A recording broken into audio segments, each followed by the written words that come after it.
The following is a Your TV sports presentation.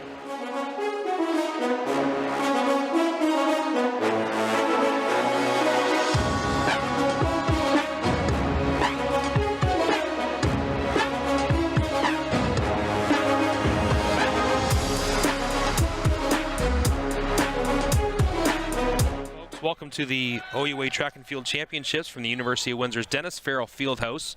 The opening event of the day, the women's weight throw, is underway. We're midway through the first round. This is Audrey O'Connor from the University of Windsor. Her first round throw. It is good in sector. Audrey walks at the back of the circle, and she will have her first round throw marked. Thanks for tuning in with us today, folks. I am your broadcaster, Brett Hedges.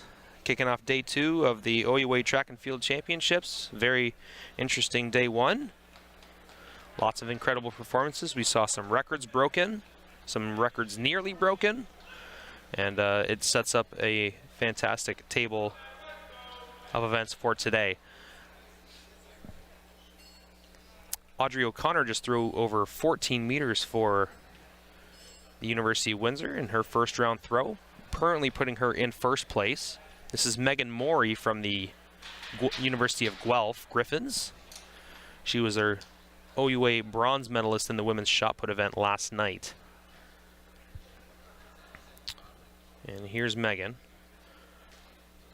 One turn, launches the weight into the sector, walks at the back of the circle, gets her throw marked. For all of our folks who are new to the throws events, there's a little bit of etiquette that goes along with having your throws marked. It has to land within the sector, the boundary lines. That's what our officials in the infield are going to determine. If it's far right or far left, that's called sector, and that will not be counted. The edge of the circle at the front is called what they call a toe board. So if the athletes go over that edge at all, that is also a fault. If they do not exit the circle under their own power, under control, that is also a fault. And here's Harley Martin with her first throw. That's big, looks to be close to 15 meters or so. And Harley, who just narrowly missed out on being in the finals of the women's weight throw at the U Sports Championships last year, looking to take a medal here in the OUA weight throw. Waiting on Harley's mark. 1583 is the new lead in the women's weight throw competition by Harley Martin of the University of Windsor. And the Windsor Lancers looking to pick up some big points in the women's weight throw event today. They're currently in 3rd place in the team standings, looking to get on the podium. Here's Liv Sands. She launches a big throw out into the infield. Liv Sands won the women's shot put last night, looking to hit double gold with a good performance in the women's weight throw this morning. Liv Sands 2 weeks ago also won the Carrie Hedges Yaboa Memorial Weight Throw event here at Windsor Lancers Team Challenge. It's been a very successful season for Liv so far. Her first round throw is 16:31. That puts her in first place over Harley Martin. And the next competitor entering the circle for Toronto, this is Phoebe Price-Roberts. She's the last thrower of the first round. And Phoebe launches a big throw out into the field. Throws it to the left of the sector, so the angle might help her get a couple more centimeters out here.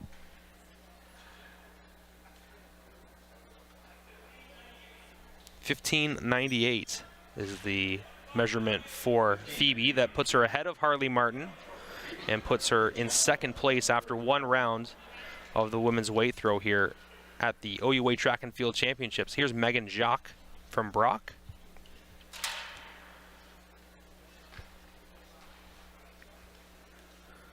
Lets it fly, goes left out of sector. Megan currently in 10th place after her 2nd round throw. Here's Tyler Larson from Western University, currently in 8th after her first round throw. Here's Tyler.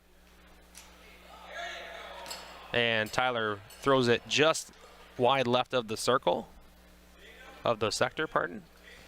So that will not be marked. She'll stay in 8th place as we continue. Of course, these athletes are vying for the top 8 spots with their first 3 throws. The top 8 will then get an additional 3 throws in reverse order, going from 8th to 1st. And big points on the line here for each of these athletes.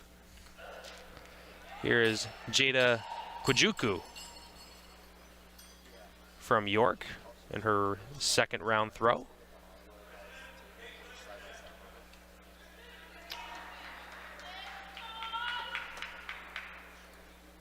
Kwajuku faults that throw. And this is Kristen Kistelinik from the University of Windsor. And Kristen, they'll say that she had a toe fault at the front of the circle there.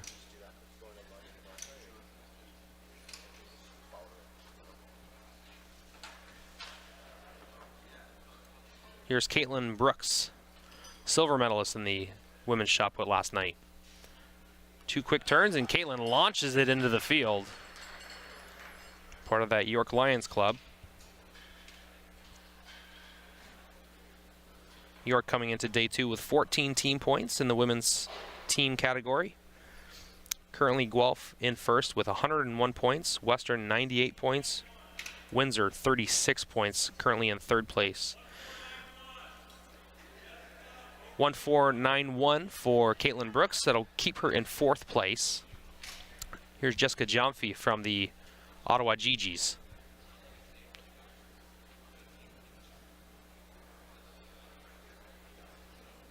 Ottawa scoring 16 points yesterday.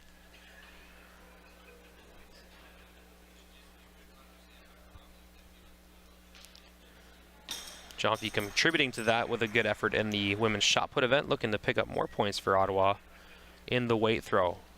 That's a good throw in the 2nd round. Jomfy currently in 6th place. We'll see if that improves after this throw.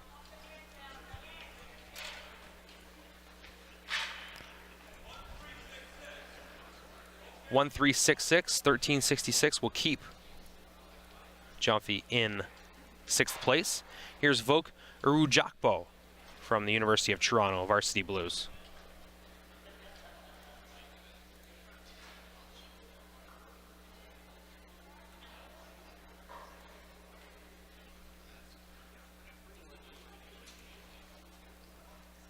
And Voke launches it in the middle of the sector, walks out the back, and will get her throw marked. Voke had a fault on her 1st round throw, so she gets a good measurement here in the 2nd round.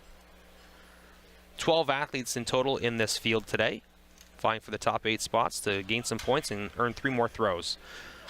Voke Erujakpo from Toronto with a throw of 1386 will put her in 8th place, right behind Megan Morey from Guelph. Here's Audrey O'Connor from the University of Windsor.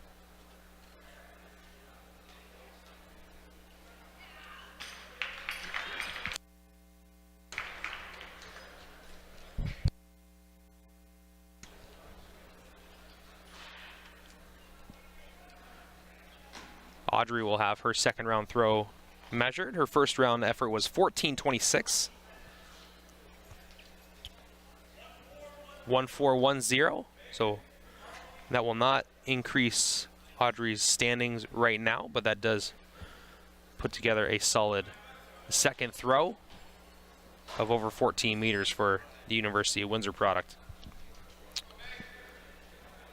Here's Megan Morey from Guelph, bronze medalist in the shot put last night. I'm joined now by Cole Hannum, our color commentator for the OUA Track and Field Championships. Good morning, Cole. Thanks for joining us, and I'm sure you're super excited about all the action getting underway today. Here's Megan Morey's 2nd round throw. Good morning, Brett. Yes, what a wonderful throw from Megan. It was funny to note she actually tied for bronze in yesterday's shot put event. They had to go to a count back where there was a 1 centimeter difference getting the bronze and 4th place last night. Incredible. Big difference in points when you're trying to go for a team challenge. There's 14:09 is the effort from Megan Morey. Here's Harley Martin from the University of Windsor. 1st round throw of 1583 currently has her in 3rd place.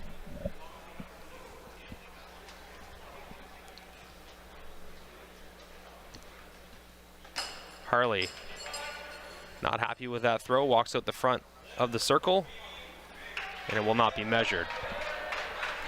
Here's our gold medalist from the shot put last night, Liv Sands, currently the top-ranked athlete in the field. And Liv with a big launch into the field will have her second throw measured. Currently the leader in the event at 16:31.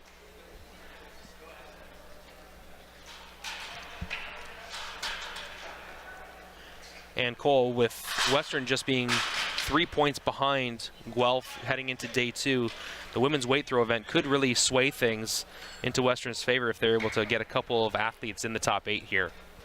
Couldn't agree more. You know, it was a very tight race coming out of last night with those 4x8s and long jump. Definitely some surprises and some upsets. We'll have to see what today brings for us. Here's Phoebe Price-Roberts from Toronto. Nice strong throws. She throws left of sector. It will be a fault, so she stays in second place with a first round throw of 15.98. Here's Megan Jacques from the Brock Badgers. Megan's best so far, 10.38. Second round fault earlier. So here's Megan. She stops herself in the circle, which you're allowed to do. You get a full minute. So she will restart. 2 throws, 3 throws. And that will not be measured. Appeared to be a little bit of a quick release there. Yeah, a bit of a mistiming on that throw. So she will stay in 10th place. Pardon me, 11th for Megan Jacques. Here's Tyler Larson from Western University. Larson lets it fly, 3 turns in the circle, and she will walk out the back and get a measurement. Currently in 9th place with the throw of 11.90. Currently, Vogue Eru Jakbar from Toronto in 8th at 13.36.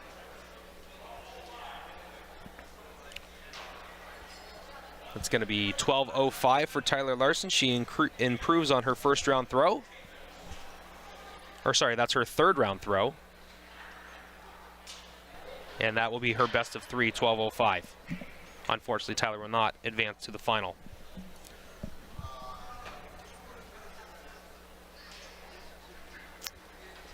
Here's Jada Kujuka. Nice throw from Jada. She gets a round of applause from her teammates in the building today. Jada. She's coming off a double fault and gets in a throw. Hopefully that'll put her within the top 8 to continue competing. 13.35. Unfortunately, that will be just outside of the top 8. That'll be 1 centimeter outside of the top 8 at this current moment. Vogue Eru Jakbar from Toronto in 8th place right now. Here's Kristen Kistelenik from the University of Windsor, currently in 10th place, looking to jump into the top 8. And she throws wide right out of sector. Her best of 3 is 11.38, and she will unfortunately not advance to the final.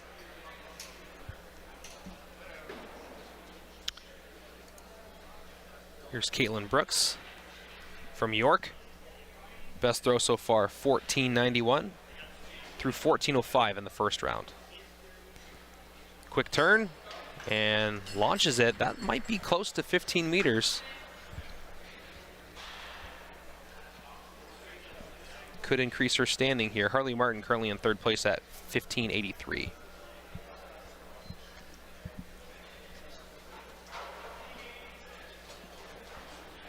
Caitlin Brooks, 1.486, so she does throw another consistent throw out there. Her best so far is 14.91, so that 14.86 could help her if there is a tie and then a walk back. Here's Jessica Jomfy from the University of Ottawa. 14 meters flat is her best so far. She's in 7th place. Jomfy actually losing that tie last night in the women's shot put for the 4th place position, potentially looking for some redemption here today in the weight throw. Yeah, I've been really impressed with her series of events the last 2 days. Jessica Jomfy walks up the front of the circle in her third round throw, and she will stay in 7th place at 14 meters even. So she knows she's in the final. Didn't need a measurement there. She will wait for the final for rounds 4 and 6 to try and improve. You know, potentially if it's a mediocre throw or poor throw, they may not want to count it for that countback. She knows more than anyone what it's like to lose on a countback.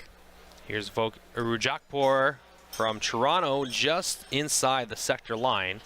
She will take the measurement. Her best so far is 13:36. That looks to be in the area.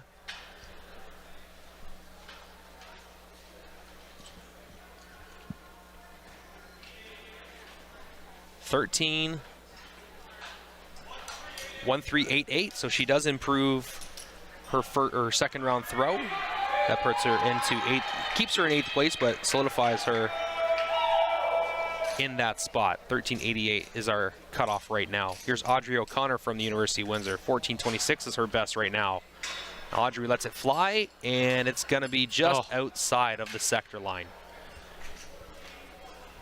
So 14.26 in the first round is her best throw so far. She's currently in 5th place, so in a scoring position for Windsor.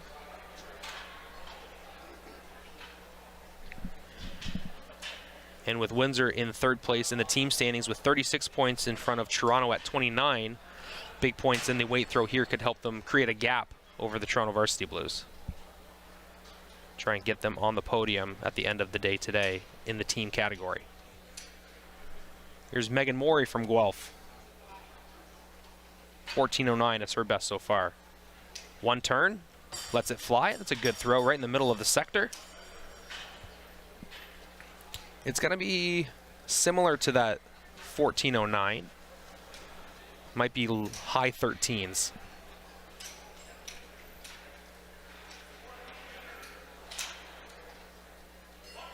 .14.00, right on the dot. So Megan Morey with a 14.09, a 14, and a 13.88. So that's a good series for her in the preliminary round here. Here's Harley Martin. Her teammate saying it's time to rev up the Harley. Harley with 15.83. Quick turns, lets it fly. It's in. It's in, it's on an angle, and that should help her measurement here. Phoebe Price-Roberts currently in second at 15.98. Harley Martin at 15.83. Let's see what this mark is. 16.03 is the mark for Harley Martin. She currently is in 2nd place now in front of Phoebe Price-Roberts. Here is our leader today, Liv Sands. 16.31. Absolutely wonderful launches throw. it. Liv, little head bob there, in agreement with her throw.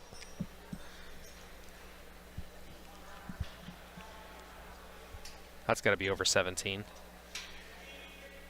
16. 16.1669 is the measurement there. 16.69, so that will improve her standing in 1st place. 16.69 is now our lead. And here is Phoebe Price-Roberts, who just got bumped down into 3rd place after Harley Martin's 3rd round throw.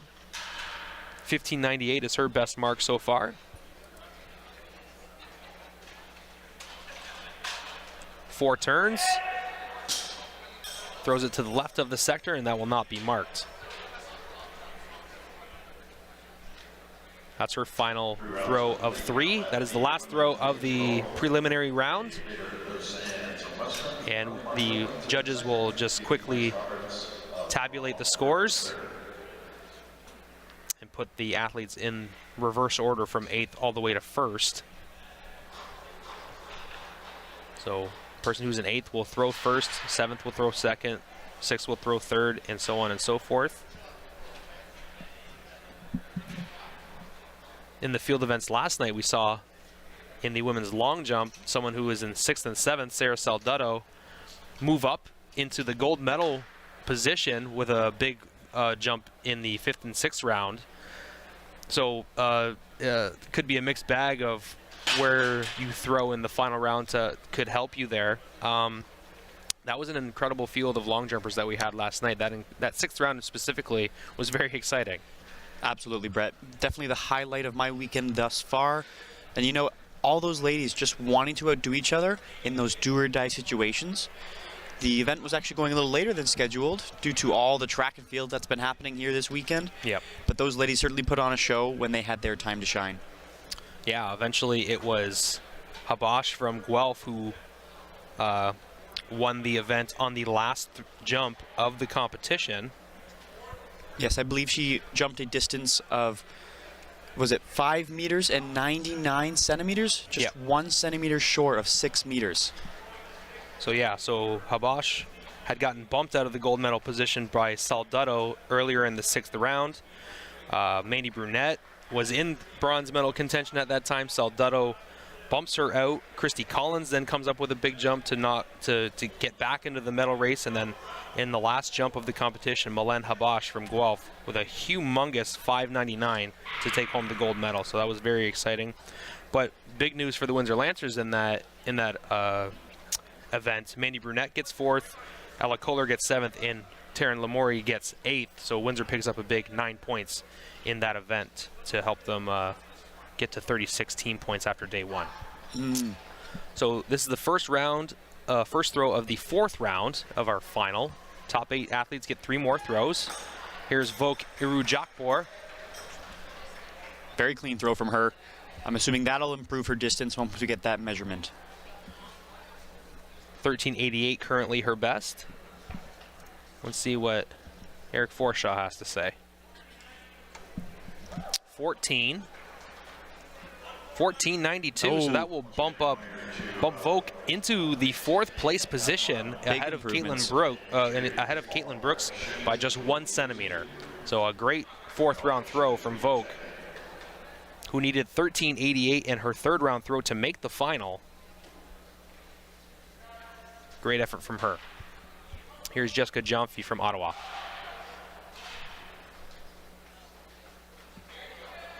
Good throw from her as well. Currently sitting in the 8th place position now. Have to see where she lines up to.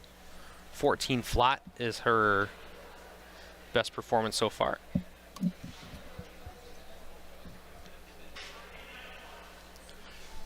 $13.91, so very consistent.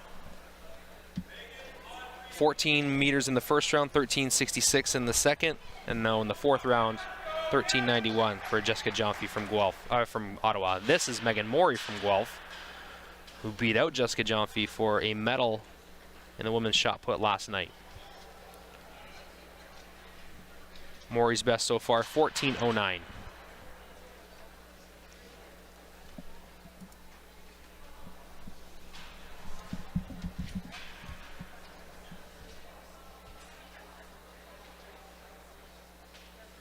Morey with a quick 1 turn. Looks like a good throw. Could be close to that 14-meter mark.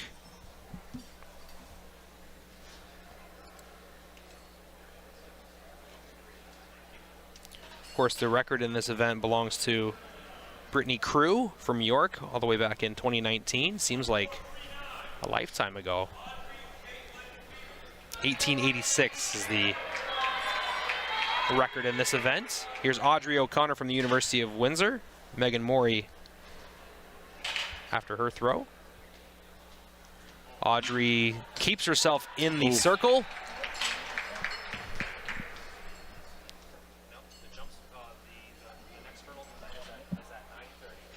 Audrey having a hard time there, keeping her toes in line that she was. 14.44 for Audrey.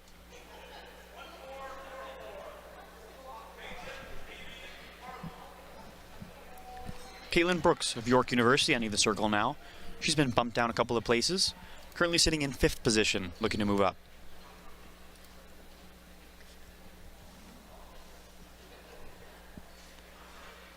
And that one goes wide, and she walks out the front of the circle. She will take the red flag and fault. 14.91 is her best so far. She'll look for a big heave in the 6th round to improve her standing.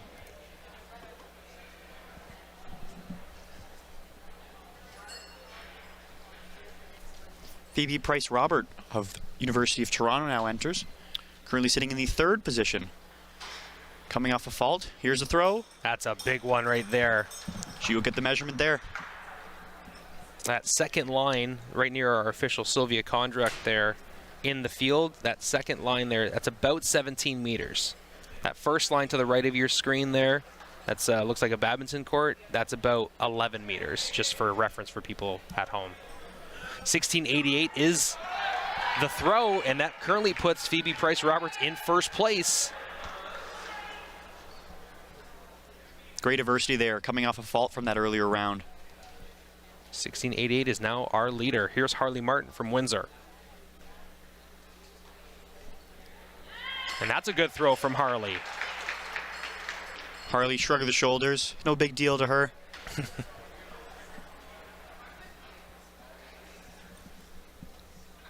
Harley was just outside of the top 8 at the Nationals last year. Looking to make an improvement. 1.584. That will improve on her best so far by 1 centimeter. That keeps her in 3rd place. Here's Liv Sands, who just got bumped into 2nd. That's a monster throw as well. Have to wait and see on that distance. She gets the white flag. It's going to be very close to the mark that Phoebe Price-Roberts had. Liv taking a peek at the measurement tape.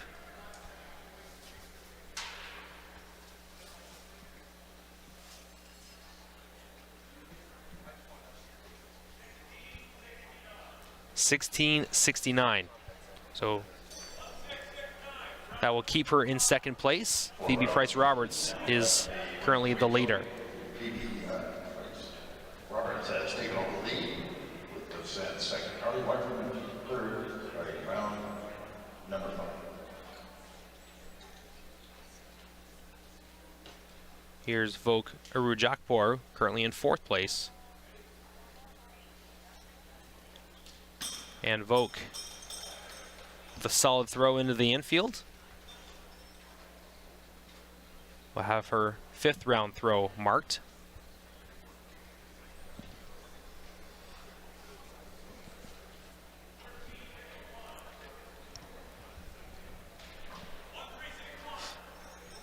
.1361 for Vok.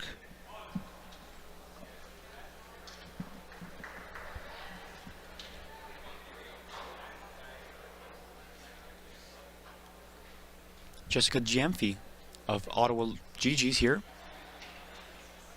Taking her time in the circle. Currently in 8th place. 5th round throw. Looks to be pretty good. Gets a good angle on it. At number 5 now, men's heptathlon, the 60-meter hurdles. Okay, for this hurdle event, we have Justin Section 193, Ethan Robinson of Windsor. Lane 4 from the University of Toronto, currently 3rd after the opening day, Mason McGregor. Lane 5, Nolan Packett of the University of Windsor. Megan Morey, University of Guelph here. Currently sitting in 7th position, getting ready to throw. Samuel Buddy of Guelph.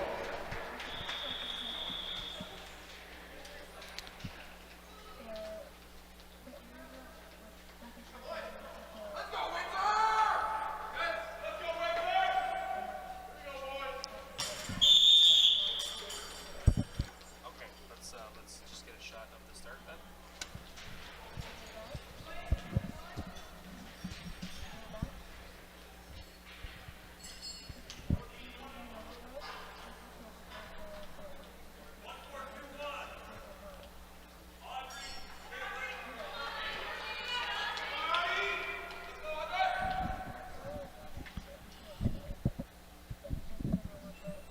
Okay, let's switch to that then. On your screen now, you're seeing the men's 60-meter hurdles in the heptathlon. 2 Windsor, 1 Toronto, 1 Guelph. I think that's Samuel Udding of Guelph who kept falling. He was a current leader in this event. Mason McGregor with a great effort there in the 60-meter hurdles. That was Will McCracken and Ethan Robinson of Windsor, Mason McGregor, and then Samuel Udding of Guelph. Yeah, Samuel is currently second in the whole entire pentathlon after 4 events yesterday. Good effort in the 60-meter hurdle. But Mason McGregor looked really smooth over those hurdles there in our first heat.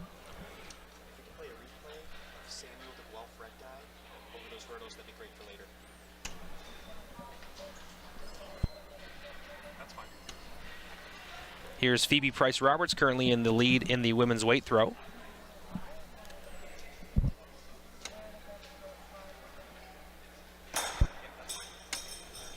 That's a good throw from Phoebe.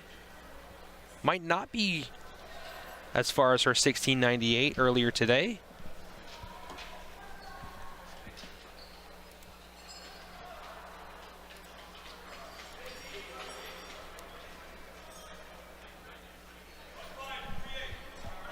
.1538. Phoebe stays in first place with her best throw of 16.98. Here's Harley Martin, currently in third place, looking to chase down Liv Sands and Phoebe Price-Roberts for that top spot.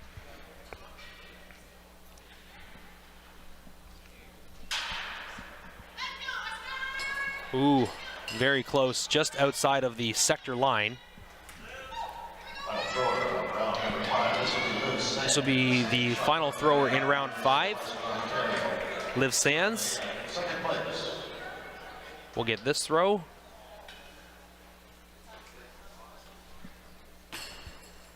That's a solid throw for Liv Sands. Might not be over 16 like a couple of her others, but a solid mark in the series as well. Our next heat of men's pentathletes 60-meter hurdles will be in a couple minutes. They're currently warming up right now, so that will be in probably a minute or two. They'll have that go off.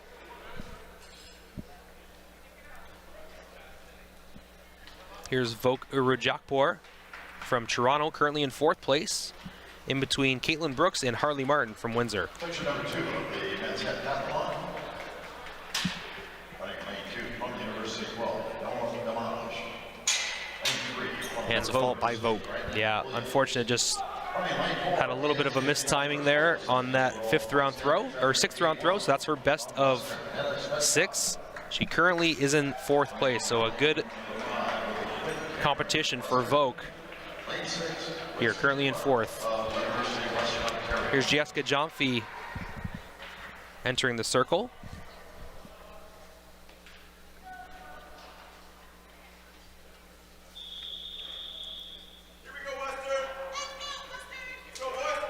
Here's Jomfy's 6th round throw. It's solid. And now we're going to have our 60-meter hurdles heptathletes. 3 Western Mustangs in this race. Please watch out for Dennis Dzvetkov of Western, as he's your current leader. There's Brandon Williams of York University and Noah Dimash, University of Guelph. So Dimash in lane 2, Williams in lane 3. I believe that's... The starter has them going back to their blocks, pardon me. Not quite ready for them. That's Quinn Cameron in lane 4. Dennis Dzvetkov, lane 5, and Quinn Cameron, or Winston Clark, excuse me, lane 6. Megan Morey getting set for her last throw of the competition.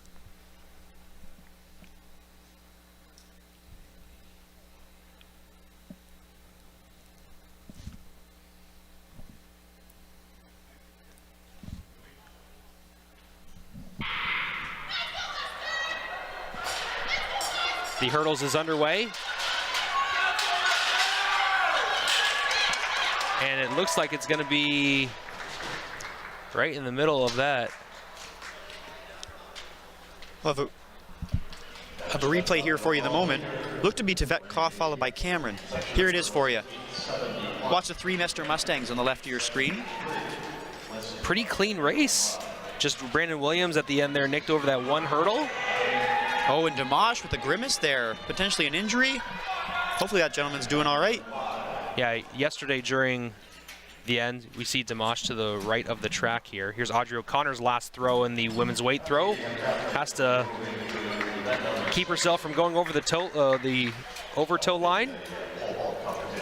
So yesterday, We noticed that Dimash had a very heavily taped lower right leg. Seems to be the area of the body that's bothering him right now. He's up under his own power, though. Has a quick conversation with his coach, and will have to gather himself for the men's pole vault event in 1 hour's time. 10:30 is going to be the men's HEP pole vault event. Here's Caitlin Brooks from York. Currently in 5th place for the York Lions. And Caitlin goes out the front of the circle, will not have her 6th throw measured. She will finish the competition in 5th place with a throw of 14.91. Vok Urajakpor from Toronto will be 4th in 14.92. Phoebe Price-Roberts, who took 1st place with a 4th round throw of 16.88. Now with her last throw of the competition. She's currently in 1st.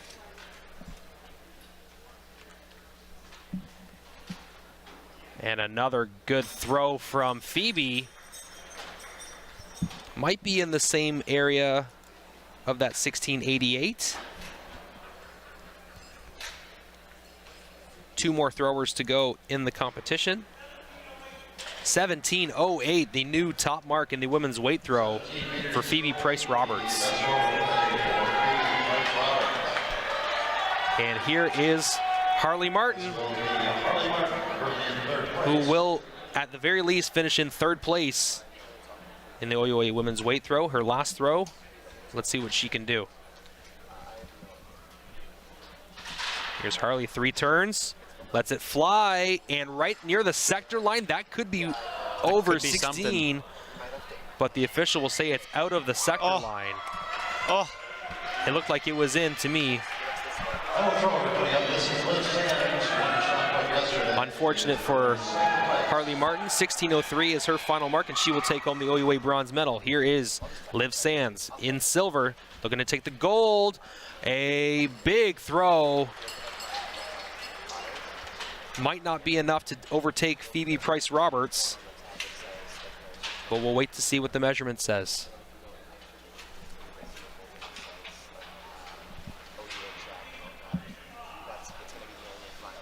$16.75 will be the final throw for Liv Sands. Definitely an improvement for her there. 16.25, sorry. Oh, 16.25. So her 3rd round throw is the best of her 3. So that means the women's weight throw has concluded. The winner will be Phoebe Price-Roberts from Toronto, picking up a big 10 points for the University of Toronto the University of Toronto Varsity Blues, 17.08. Liv Sands from Western picks up 8 points for the Mustangs, 16.69.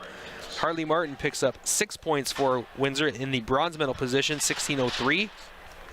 Vok Urajakpor, who qualified on her last throw of the prelims to get into the top 8. Then she launches herself into 4th with a big throw of 14.92.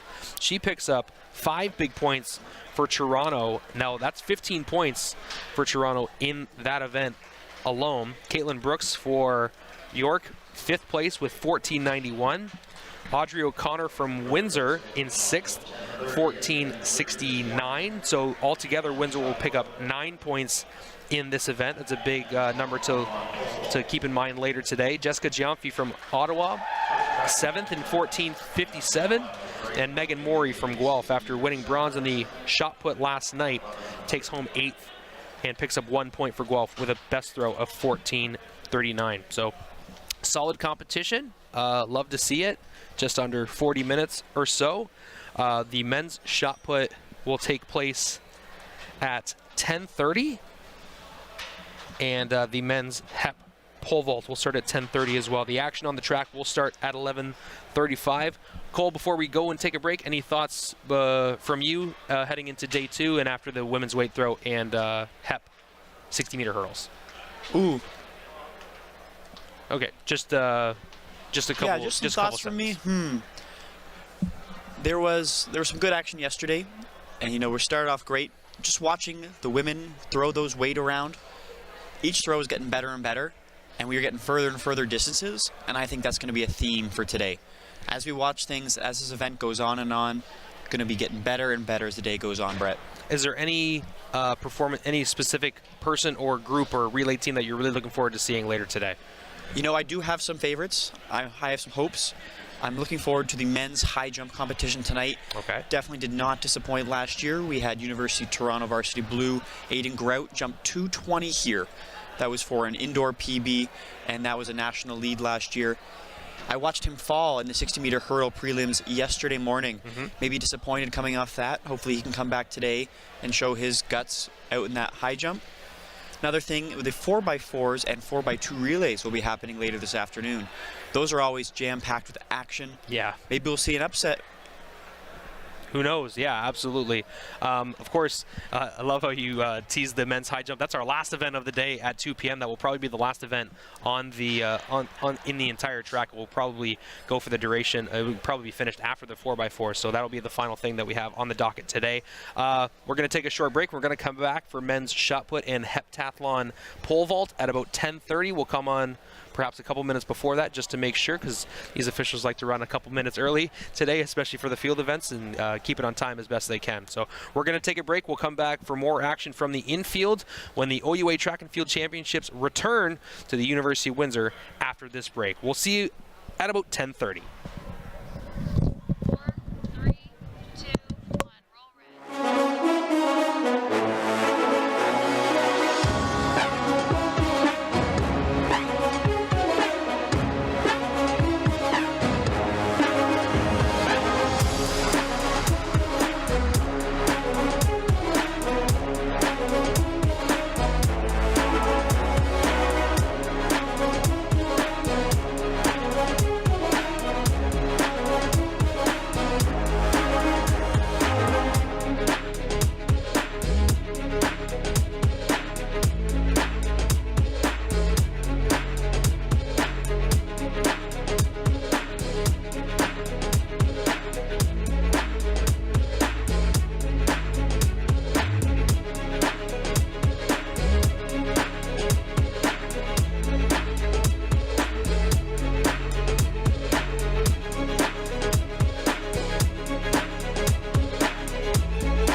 The following is a Your TV sports presentation.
The following is a Your TV sports presentation.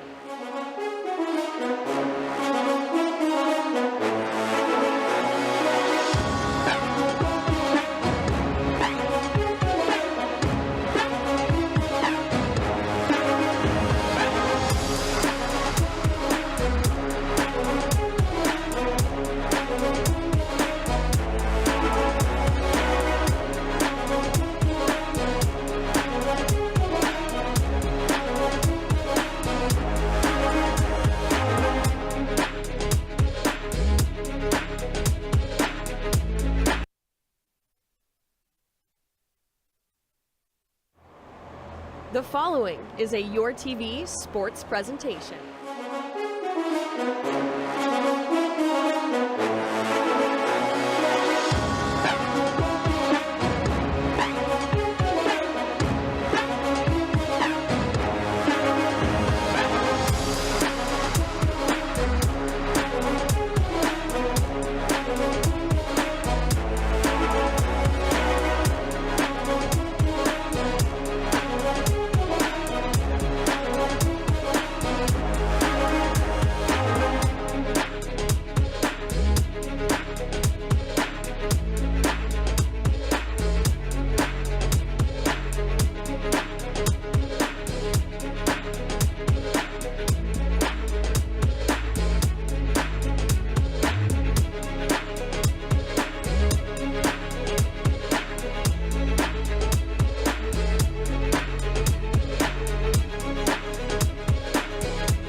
The following is a Your TV sports presentation.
The following is a Your TV sports presentation.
The following is a Your TV sports presentation.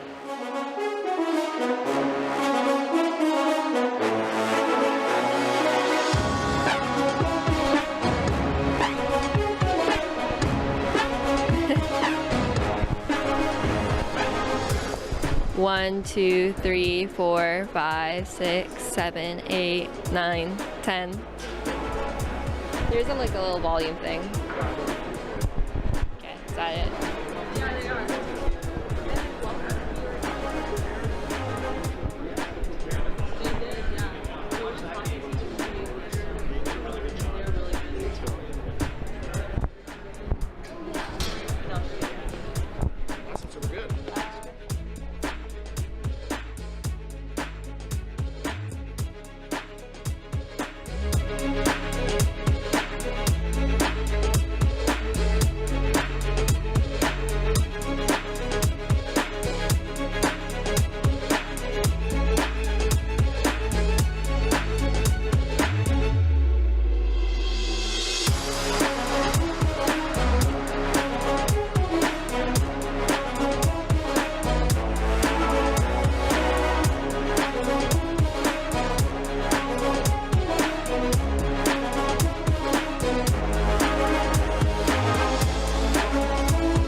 Day two of the OUA Track and Field Championships here at the Dennis Farrell Fieldhouse. Andrew Papadopoulos back lane side here. Pleased to be joined now by a hometown girl, Windsor native, Becca Parker out of Guelph here, the gold medalist in pentathlon yesterday. Congratulations on that. And what does it mean to be back here in Windsor and able to win a gold medal on home soil?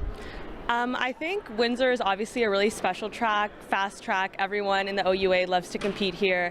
And it's really great to be at home where my family can come watch me compete. Obviously last year came up a little short against great competition, Hannah Blair. So it really meant a lot to be able to pull out the gold medal this year, especially on a strong 800 finish. So that was really special. That's awesome. And do you want to share with everyone what events you're going to be competing in today and what goes into your preparation heading into day 2, fresh off a gold medal from yesterday's event? Yeah, so today I'm just competing in the open high jump, and I think it's really important to just take a breath, get a good warm-up in, and really ground myself before trying to put up some points for the team in high jump, so I'm really excited about that as well. Awesome. We'll wish you the very best of luck with that. And one last question for you. If we touch on the fact that you're here from Windsor, family obviously out to support you this weekend. Obviously, what does it mean to you to come back here inside the Dennis Farrell Fieldhouse? We talked a little bit off air about being able to prepare and train, a little bit impacted by the pandemic cutoff year, but however, now back on track with things. What does it mean to come back in Windsor? You come back in the off season, you said, and actually compete inside of this building. Yeah, honestly, I love this building. I train outdoor here in the summer all the time, and being inside on this track, I know I'm not at the University of Windsor, but it does feel like a home track advantage. Really comfortable, super fast track, and I love it. Well, you're definitely a Windsorite first and then a Guelph Griffin second, but that's awesome to see you donning the Griffin gold and red, and we'll send it back to you guys for a quick break, and we'll be back with some more interviews later on today. Thank you, Becca. Best of luck this weekend. Thank you.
The following is a Your TV sports presentation.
The following is a Your TV sports presentation.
The following is a Your TV sports presentation.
The following is a Your TV sports presentation.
The following is a Your TV sports presentation.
The following is a Your TV sports presentation.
The following is a Your TV sports presentation.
The following is a Your TV sports presentation.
The following is a Your TV sports presentation.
The following is a Your TV sports presentation.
The following is a Your TV sports presentation.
The following is a Your TV sports presentation.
joined by Brett Hedges today.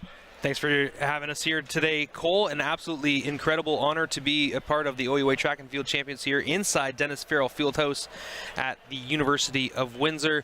We are getting ready for the men's shot put event. Gonna get started in the infield at 10:30 sharp. The men's heptathlon pole vault will get underway in just a few minutes time, and in the circle now is our first athlete in the men's shot put. That is Ottawa's Bara Alashi in the opening round of the men's shot put competition. Big points up for grabs here in the men's shot put. We had the women's weight throw earlier today. Phoebe Price-Roberts with a big throw to take home 10 points for the University of Toronto.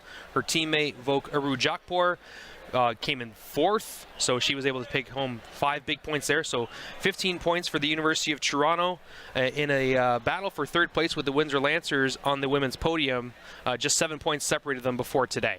Yes, very close race there. Up here now on your screen, you should see Jason Okper of Toronto.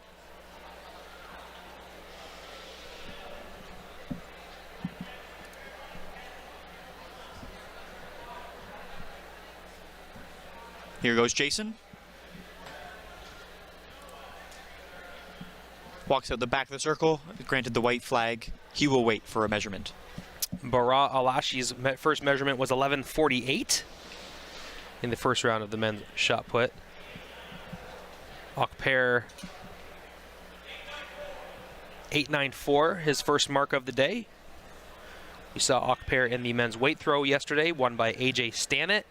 Windsor picked up 15 points in that competition thanks to Stannett's 10 points for being in first, and 4th place for Colin Dawson. Looking to pick up some more points for the Windsor Lancers at the beginning of day 2. This is Dominic Manoucher. His first round throw will be measured, representing the Waterloo Warriors.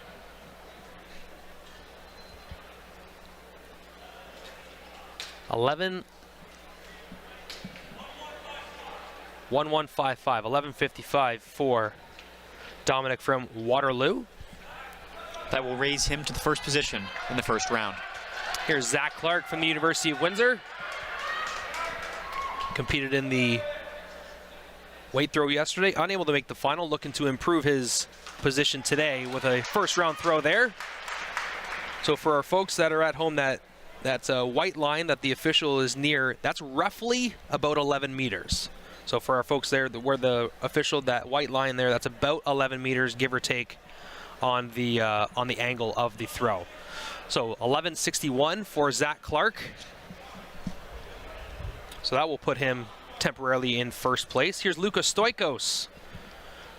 Stoikos having some big throws in the weight throw last night. 5th overall in that event. Picked up big points for the Toronto Varsity Blues. Is also a member of the Varsity Blues football team as a running back and kick returner. Nice rotational shot put throw there from Stoikos. That looks to be probably about 12 meters.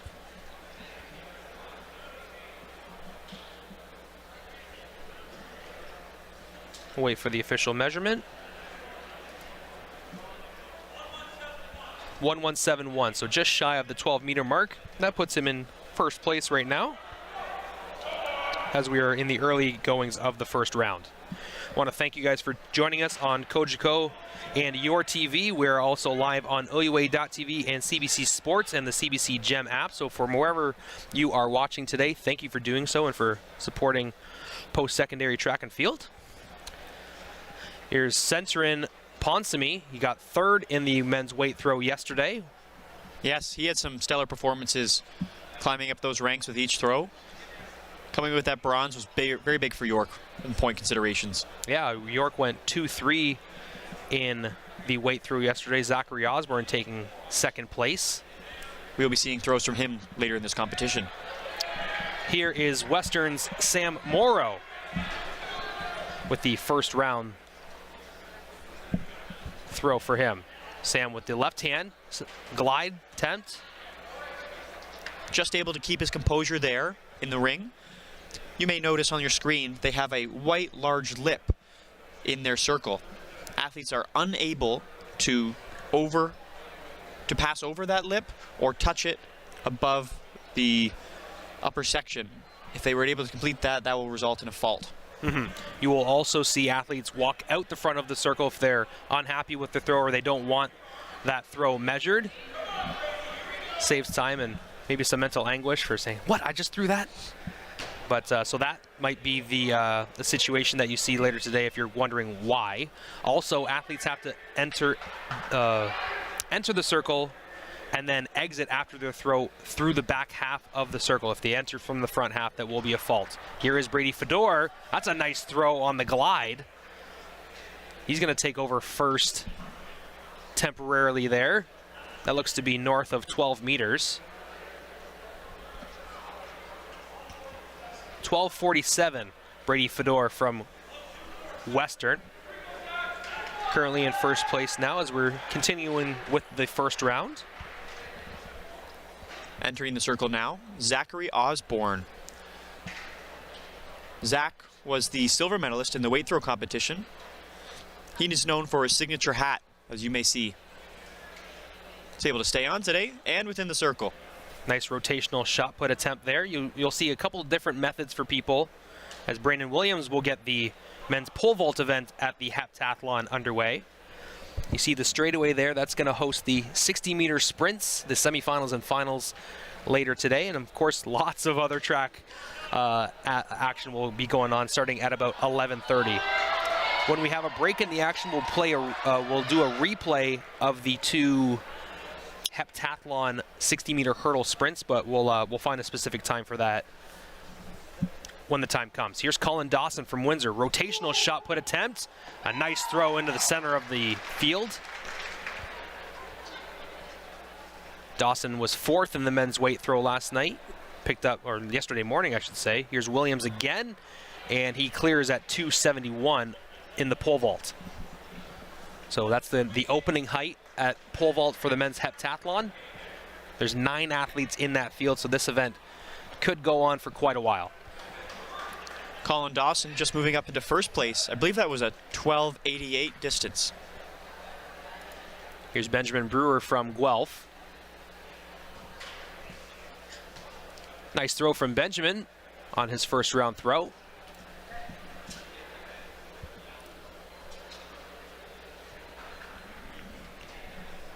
Let's see what the measurement is.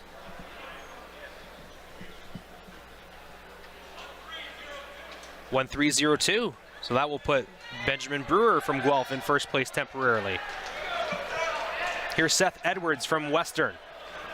Seth Edwards, a veteran athlete for the Mustangs. He's no stranger to the shot put circle. Very good throw from Seth. He is excited. Pump of the arms.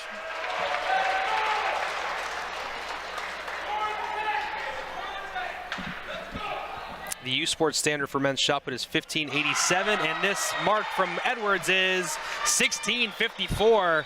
He takes a commanding lead in the first round of the men's shot put. Seth Edwards with a big throw there. Now here's the next nearest competitor, AJ Stannett. Seth Edwards has a PB this season of 1624. Improving on that with this throw moves him to the 3rd ranked position nationally. Here's Brandon Williams. AJ Stannett with a huge throw AJ as well. Stannett, another big one. Currently ranked 2nd nationally. We'll see where this throw puts him in today's competition.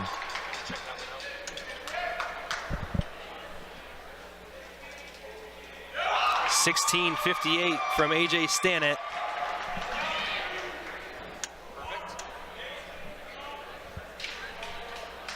We're going to show you AJ Stannett's last throw. 16:58. Here's AJ, the winner of the men's weight throw yesterday. Quick rotational shot put. Glide there. This is the 2nd round here, and AJ takes a quick lead here in the men's shot put. What an exciting first round of action here.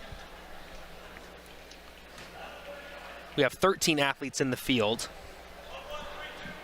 1132 for Bara Alashi. They'll keep him in 10th place.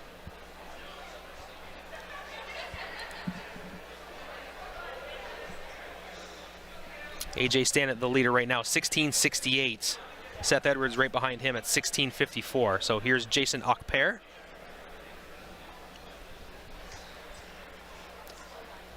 $894 in his first round.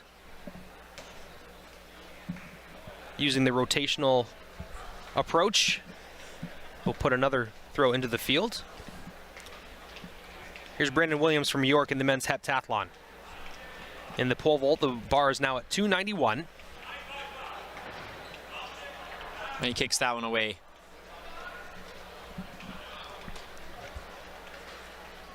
Nine athletes in the pole vault event in the heptathlon. Here is Dominic Menasher. 11:55, his first round throw.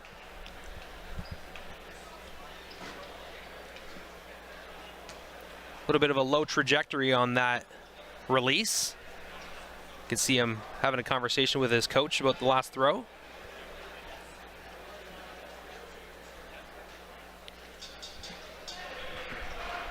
The mark will be 1052, so a meter less than his first throw. Here's Ethan Robinson from Windsor in the pole vault, and he clears at 291 on his first attempt. Here's Zach Clark from Windsor. A little bit of a misstep there on his glide. So he steps out the front, and it will be a fault. Zach's first round throw was 1161. He's currently in 8th. Here's Stoikos from Toronto, looking to pick up some big points for the Varsity Blues. 7th place right now, 1171.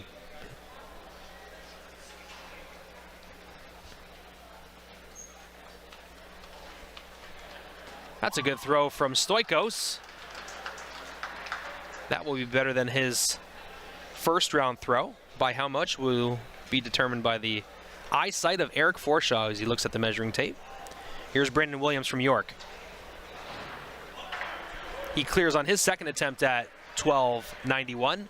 Lucas Stoikos improves his first round throw to 1222, so he will stay in 7th place, but that's a much better mark from Stoikos. Center in Ponsonby here.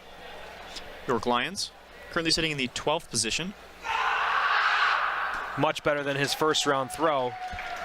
Was only able to get 984 in his first round. Much better attempt there. That looks to be north of 12 meters.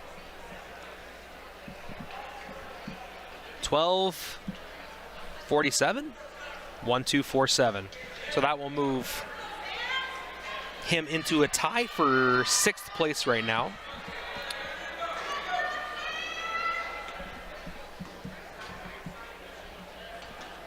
Here's Sam Morrow. That's a good throw from Sam on his second round throw. Looking to improve on his first round mark of 10:25. That one might be just shy of 12 meters.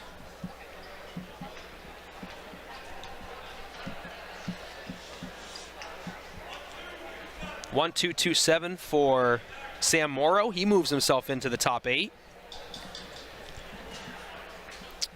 Here's his teammate Brady Fedor from Western. First round throw of 1247. Currently in 6th place.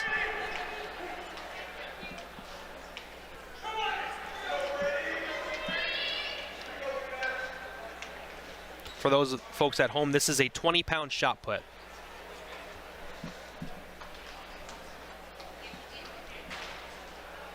And that's a good throw from Brady on his second round toss. Here's Will McCracken from Windsor in the heptathlon pole vault. 301 the bar is raised to. Will is much over that. Yeah, looked to be clear by almost a meter there. So good to get the confidence flowing. 301 the bar right now for the men's heptathlon pole vault. Just 3 athletes in the competition at this time. 6 more will come in. Looks like Mason McGregor is going to get warmed up soon. Here's Zach Osborne. And that's a big throw for Zach, using the spin on the angle. That could be north of 13, maybe 14 meters. Zach Osborne happy with that one. 14.19 is the mark. That moves him into 3rd place.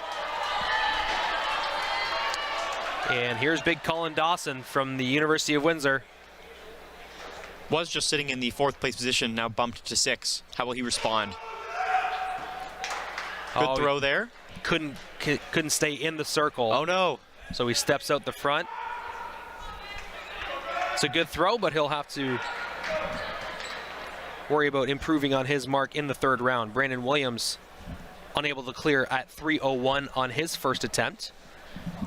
Ethan Robinson will be the next man up. Here's Benjamin Brewer with another big throw. 13:02 is the mark that he had in the previous round. That's well north of that. 14:15 for Benjamin Brewer now. So he's just outside the medals. Here's Ethan Robinson. 3:01. Oh, and he squeaks over that one. Seth Edwards again, now in the 2nd place position. Just absolutely launches that one dead center in the field. Might not be as far as his previous throw, but a good second throw to have here in the 2nd round. 15.64 for Edwards, 1 meter south of his previous round throw. And now here's the leader, 16.68. AJ Stannett is the winner in the men's weight throw yesterday. Looking for double gold at the OUAs on his home track in Windsor. Here's AJ. Loads up.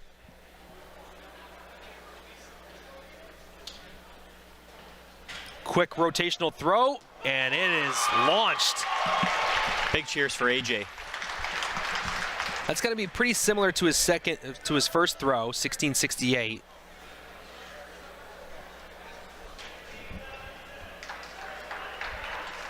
Here's Mason McGregor's first attempt at 3:01. He is over the bar. So AJ Stannett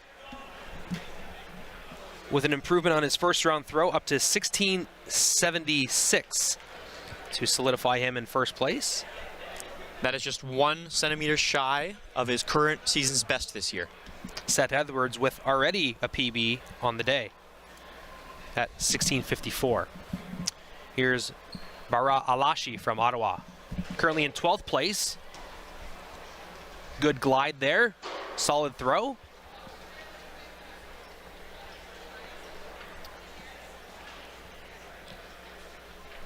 Here's Brandon Williams, next attempt at 3:01. Unable to clear. That'll be his second fault at that height. 10.90 for Bara. His best of 3 is 11.48, and unfortunately he will not qualify for the final 8. Here is Jason Okper from Toronto. 9.55, his best so far. Needs 12.27 to reach the final.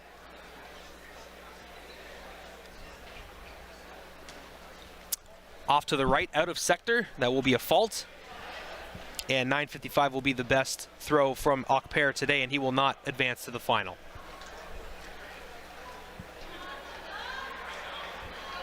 Dominic Manoucher from Waterloo, 11.55, his best throw so far. Needs to jump up about a meter if he wants to make the final. Currently in 11th place.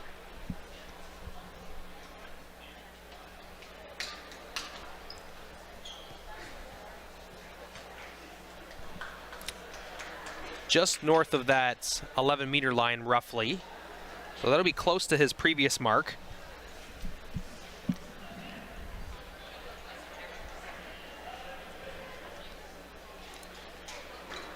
11:50 is the mark for Dominic Manoucher.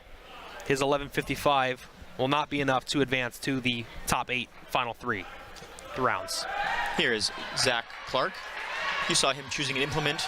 Anyone he chose would work for him. He's coming off a fault, looking to get into the top 8.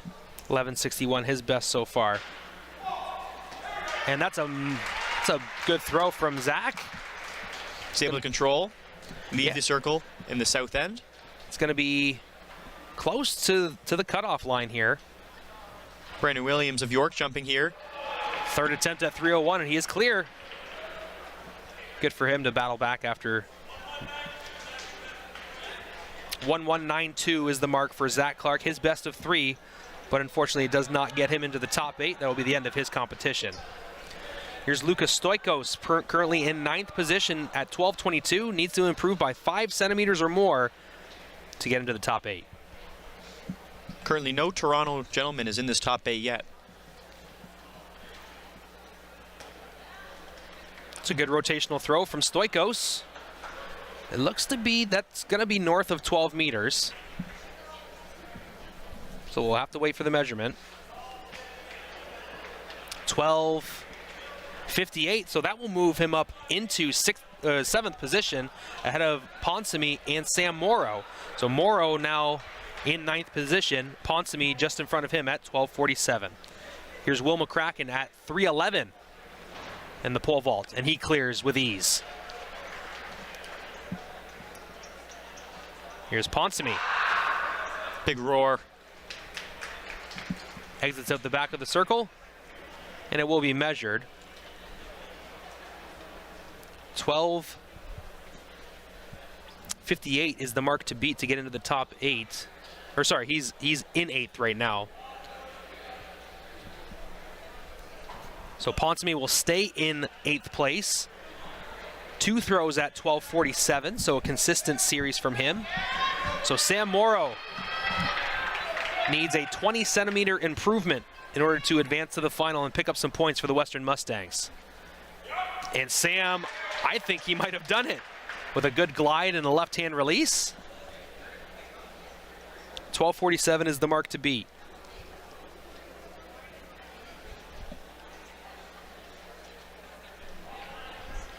(12:93). Sam Morrow with a great trajectory of 3 throws, improving on each one. So that will put Sam Morrow into 6th place. Here's the men's HEP pole vault. 3:11, first chance for Brandon Williams, unable to clear.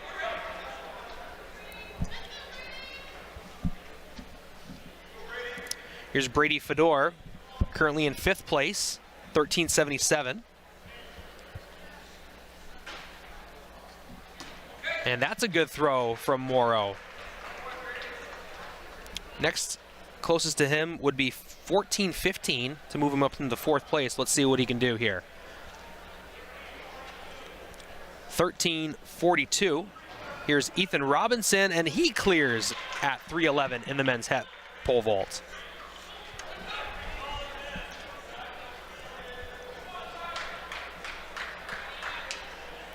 So Fedor stays in 4th place, or 5th place. Here's Zach Osborne, currently in 3rd at 14:19, right ahead of Benjamin Brewer's 14:15. Here's Zach.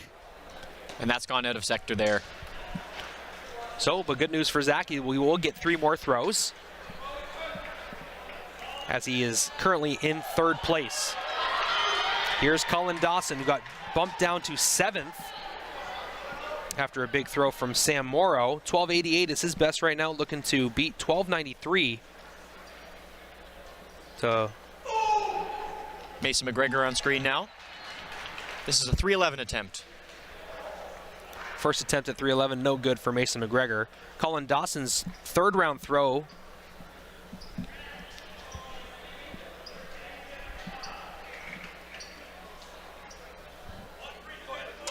$13.65 for Colin. We'll move him back into 6th. Here's the replay right now. Lots of speed through that circle. And here's Benjamin Brewer, currently in 4th place at 14:15.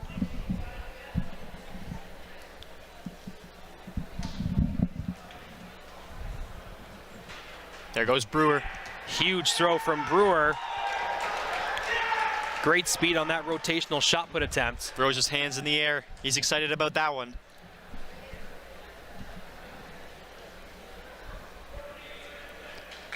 So now in a medal position, Ben Brewer, 14.36. Colin Dawson's previous throw got him into 6th place at 13.65. Here's Brandon Williams, second attempt at 3.11. Unable to clear. Seth Edwards in the circle now for shot put. Currently in second place, 16.54. Big throw from Edwards.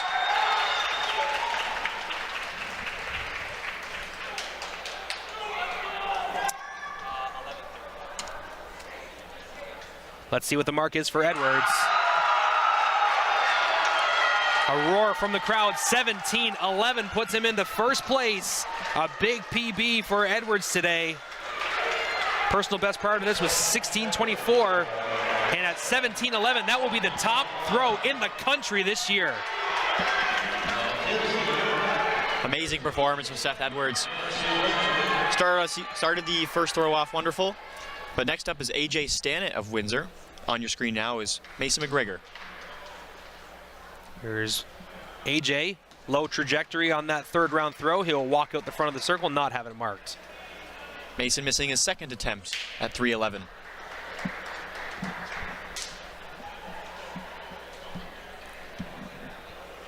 Actually, if you want to do the break right now, they're taking a small break in the men's shot put. We're going to take a short break. When we come back, it's going to be the final 3 rounds of competition in the men's shot put, and we will continue our coverage of the men's heptathlon pole vault. We'll be back after this short break on OUA.TV and your TV, as well as CBCSports.ca. We'll be right back from the OUA Track and Field Championships.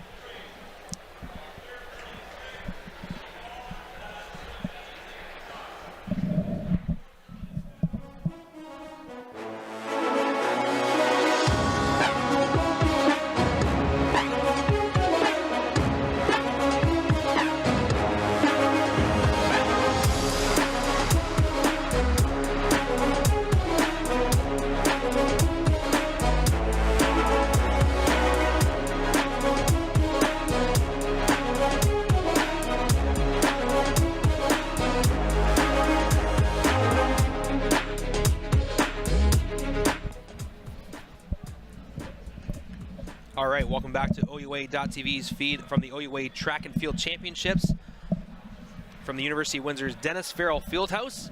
The final 3 rounds of the men's shot put competition are just getting underway. Lucas Stoikos, currently in 8th position from the University of Toronto at 12.58, will give his first throw of the fourth round. Here's Mason McGregor from Toronto in the men's heptathlon pole vault. Third attempt at 3.11 for Mason, and he clears. Squeaks by. Was worried about him coming down on the bar. Yeah, it was close. He was over, but he was a little short in depth, so he was coming down, and his hips are getting ever so close to touching the bar on the follow-through down. Lucas Stoikos, 4th round throw, 12.92. So that keeps him in 8th position. Stoikos on your screen now. Nice through the circle there. Just had Sam Morrow throw for Western.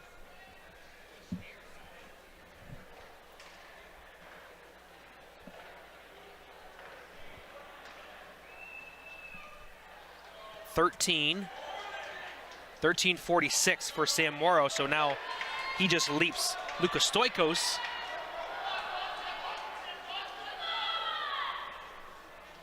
Here's Colin Dawson from the University of Windsor. Welcome back to your TV's coverage of the OUA Track and Field Championships. This is Colin Dawson from the University of Windsor with his 4th round throw in the men's shot put. Here's Will McCracken at 3.21 in the men's heptathlon pole vault, and he clears with ease at 3.21, does McCracken. McCracken looking to make up some distance between he and the rest of the field in the men's heptathlon there.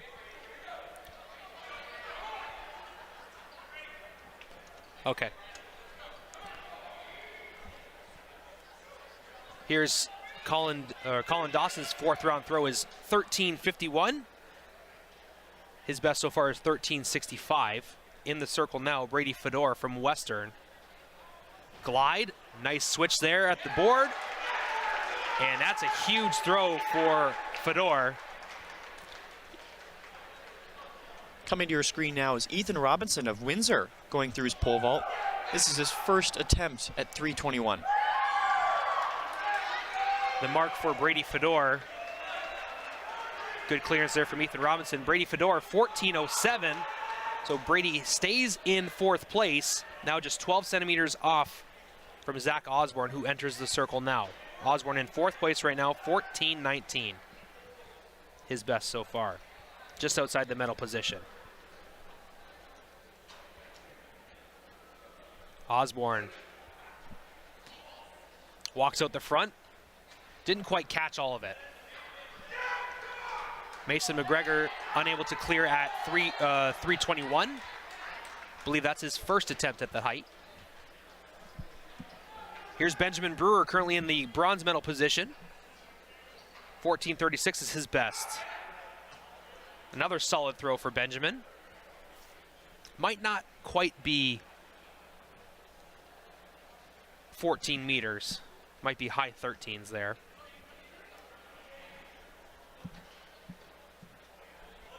.1380 for Ben Brewer. He stays in third place. Here's our leader in the men's the silver medalist right now in the men's shot put, AJ Stannett. Yes, was ranked first coming into this competition, but that latest Seth Edwards throw was a national leading throw and has bumped AJ into second place. Here's AJ. Big throw from AJ. Might be high 15s, low 16s. Seth Edwards definitely taking the momentum with him after that big throw in the third round. On your screen now is Mason McGregor, currently sitting in the bronze position overall in the men's heptathlon, looking for a second attempt at 321. Looked very good in the hurdles earlier this morning. Oh, and he's clear. A little bit of bar love as you see that jiggle go up and down. He's trying to get off the mat as quickly as possible. Seth Edwards, new national leader, coming in for his fourth attempt. Great arc there. Looked like it went off the side of his hand as he was releasing it. It's not going to be close to his best, but he will have it marked. It's going to be probably mid-15s.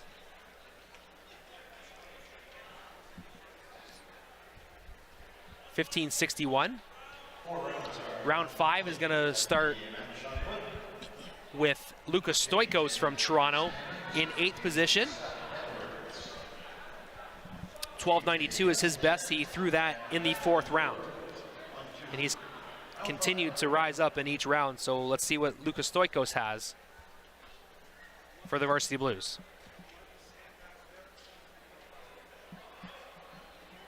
Stoikos will exit out the back of the circle. Will McCracken just cleared 331 in the men's pole vault of the heptathlon.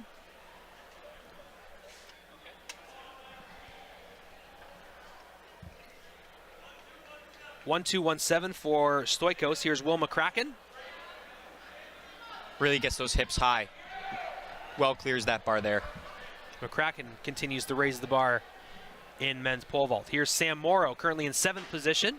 Steps out the front of the circle and will not have that throw measured. He stays in 7th place with a throw of 13.46. Ethan Robinson also clearing the bar at 331. Lots of bar love there as we see that bar jiggle up and down.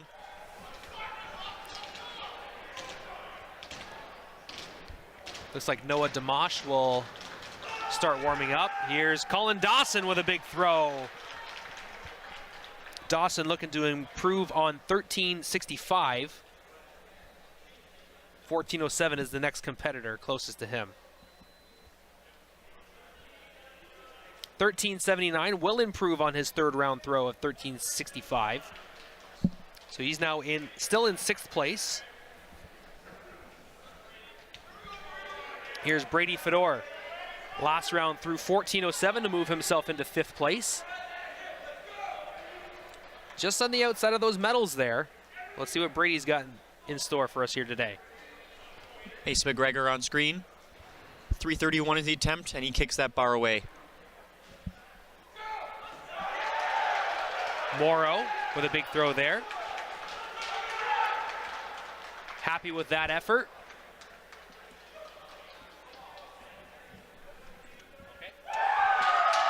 And the yelps in the crowd signify a big jump. Here's Sam Morrow's attempt there. The mark is 14:34. So he is just outside of the medals now, 2 centimeters shy of Ben Brewer's 14:36. So here's Zach Osborne now. Just got bumped into 5th by Fedor. 14:19 is his best. Big throw there. It's going to get a little bit of help with the angle of that shot. Probably high 13s, mid 13s.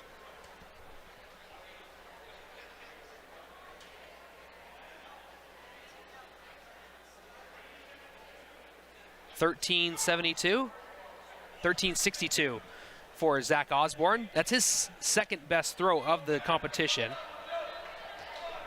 So he stays in 5th place at 14:19. Here's Ben Brewer, currently in the bronze medal position, 14:36, his 3rd round throw. They're closing that gap on Benjamin. See if he can respond to that earlier throw. Oh, and he loses control, ends up walking out the front of the circle. Would have been a pretty decent throw. I'm not sure if it would have been better than 14:36, but we will never know because it will not be measured. Here's Mason McGregor from Toronto. 3:31. What was that? So much bar love. For those who do not know about the bar in pole vault, there's actually only a one way the bar can fall off, and that is forward. If an athlete ends up bumping that bar backwards, it pushes it back into place, and it is a legal fall to push the bar back in place. Your jump is consistent as long as the bar does not fall off from that platform. Here's AJ Sanded, a huge throw from AJ. Right near that 17-meter line, Seth Edwards currently leading at 17:11. Let's see what the mark is. 17:11. Wow. Currently, that looks to be a tie with Seth Edwards for 1st. It'll probably go to a countback if no one improves. An absolutely incredible competition. And now here's the aforementioned Seth Edwards.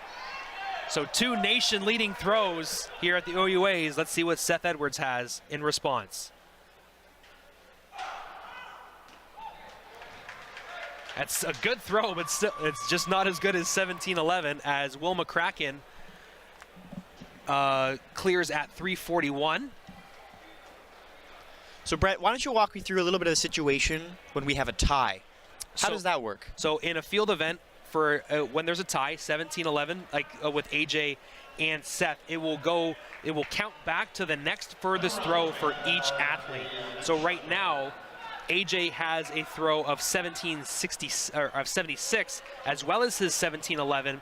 Next best throw for Seth is 16:54. So that puts AJ in front of Seth right now on the tiebreaker. My goodness. This is the beginning of the 6th round of the men's shot put. Lucas Stoikos with his last throw of the competition. He will earn a point for the Varsity Blues by staying in 8th. His best is 12.92 for the multi-sport athlete. Also competes on the gridiron for the Varsity Blues. 12.28 is his 6th throw. His best of 6 is 12.92. Congratulations, Luca, on a fantastic event, or fantastic meet.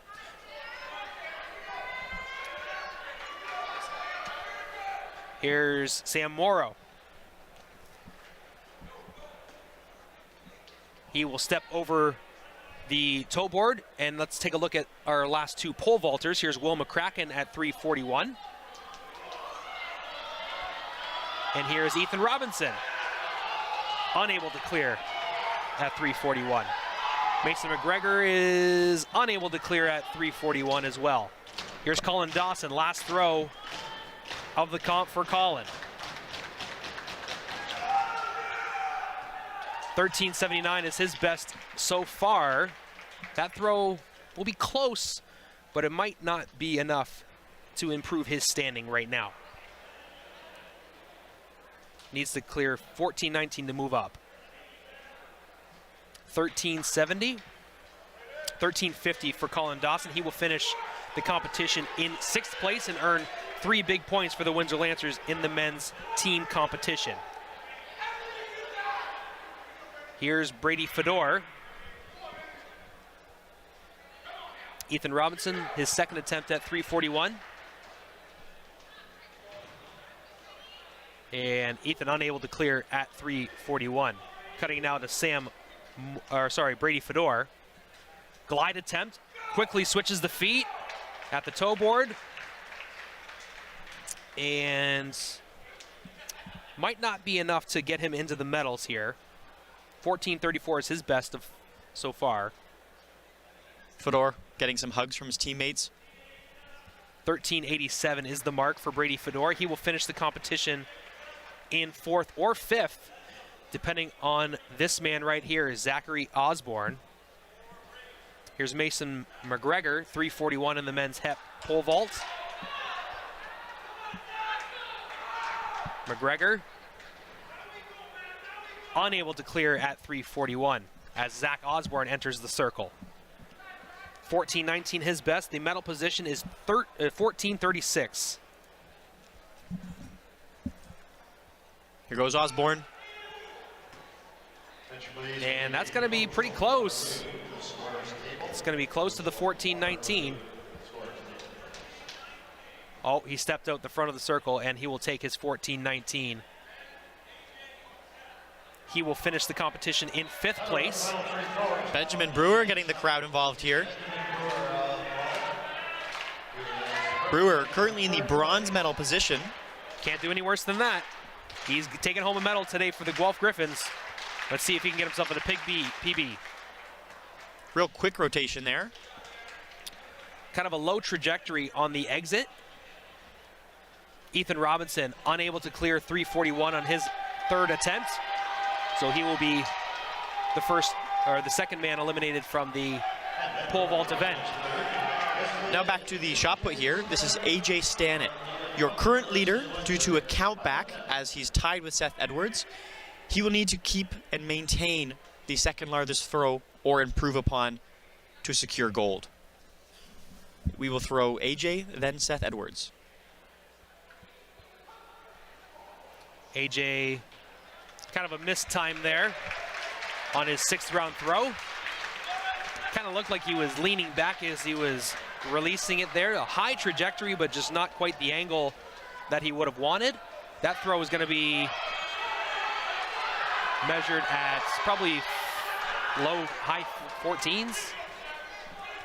Mason McGregor on screen here now, going for a height of 341. So 15.18, so AJ keeps that throw. His second best is still 16.68. Here's McGregor at 341, unable to clear. So he will also be eliminated from the pole vault event. 3rd man eliminated. Here's the last throw of the men's shot put competition. 17.11 is the mark to beat. If he throws further than oh my gosh. It looks to be white from Seth Edwards. He knew he didn't get quite enough of it, but he wants to get it measured just in case on a count back. So he knows that he missed an opportunity there. He'll be looking to surpass the second distance of 16.68 thrown by AJ Stannett. 15.58 is the mark from Seth Edwards. That is the final throw of the men's shot put competition. The winner on a count back, the leading throw in the country this year, AJ Stannett, 17.11. Seth Edwards also 17.11, but the count back goes to AJ Stannett. His second best throw was 16.76, and the next best throw by Seth is 16.54. So that is the difference between first and second and 2 humongous points for the Windsor Lancers going into the team competition here at the University of Windsor. So double gold for AJ Stannett. Might have to have a word with Andrew Papadopoulos later to talk about that feat, and what better to get double gold on your home meet and have the nation's leading throw heading into nationals in 2 weeks' time. Such adversity from these athletes here today. Seth Ethwards setting the tone early in that competition. AJ able to respond, tie, and then have to go to a countback.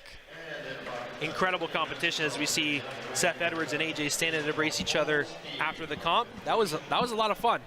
There was a lot of energy, a lot of excitement there leading up to the final event, final throw of the meet. So congratulations to AJ Stannett and Seth Edwards.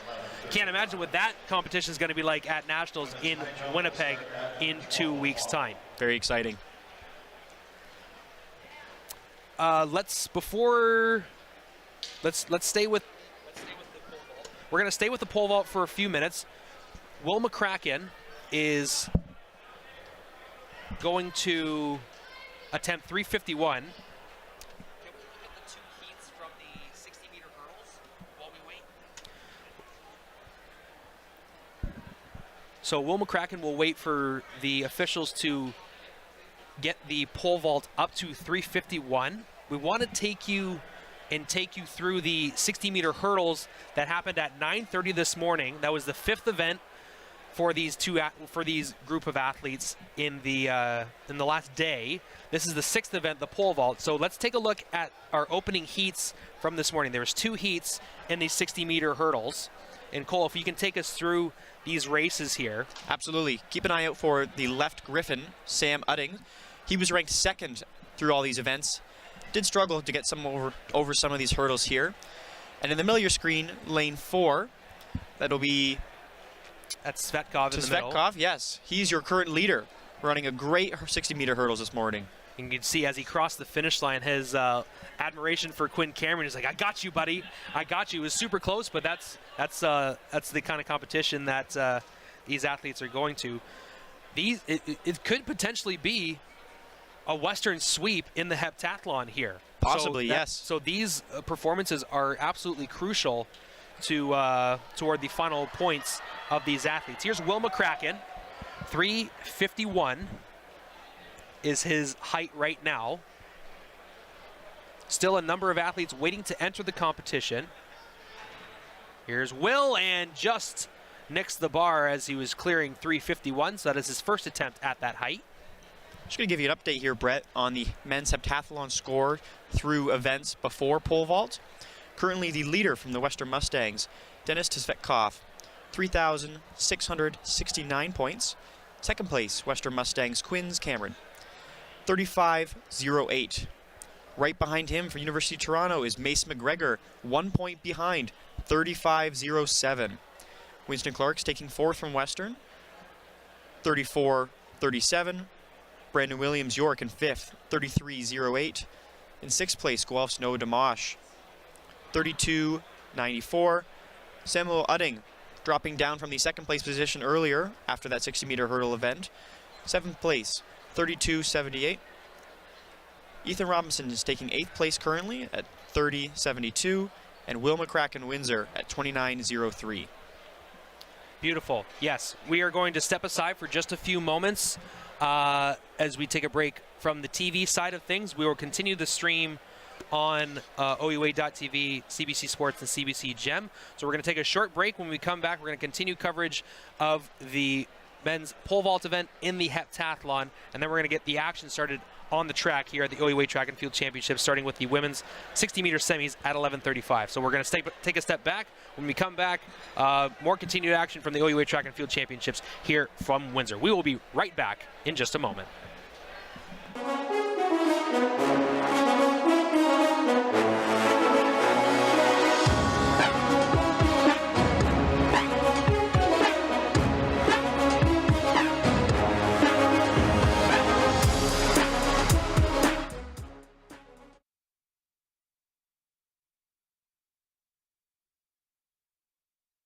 On the OUA stream for Will McCracken, and he clears 351.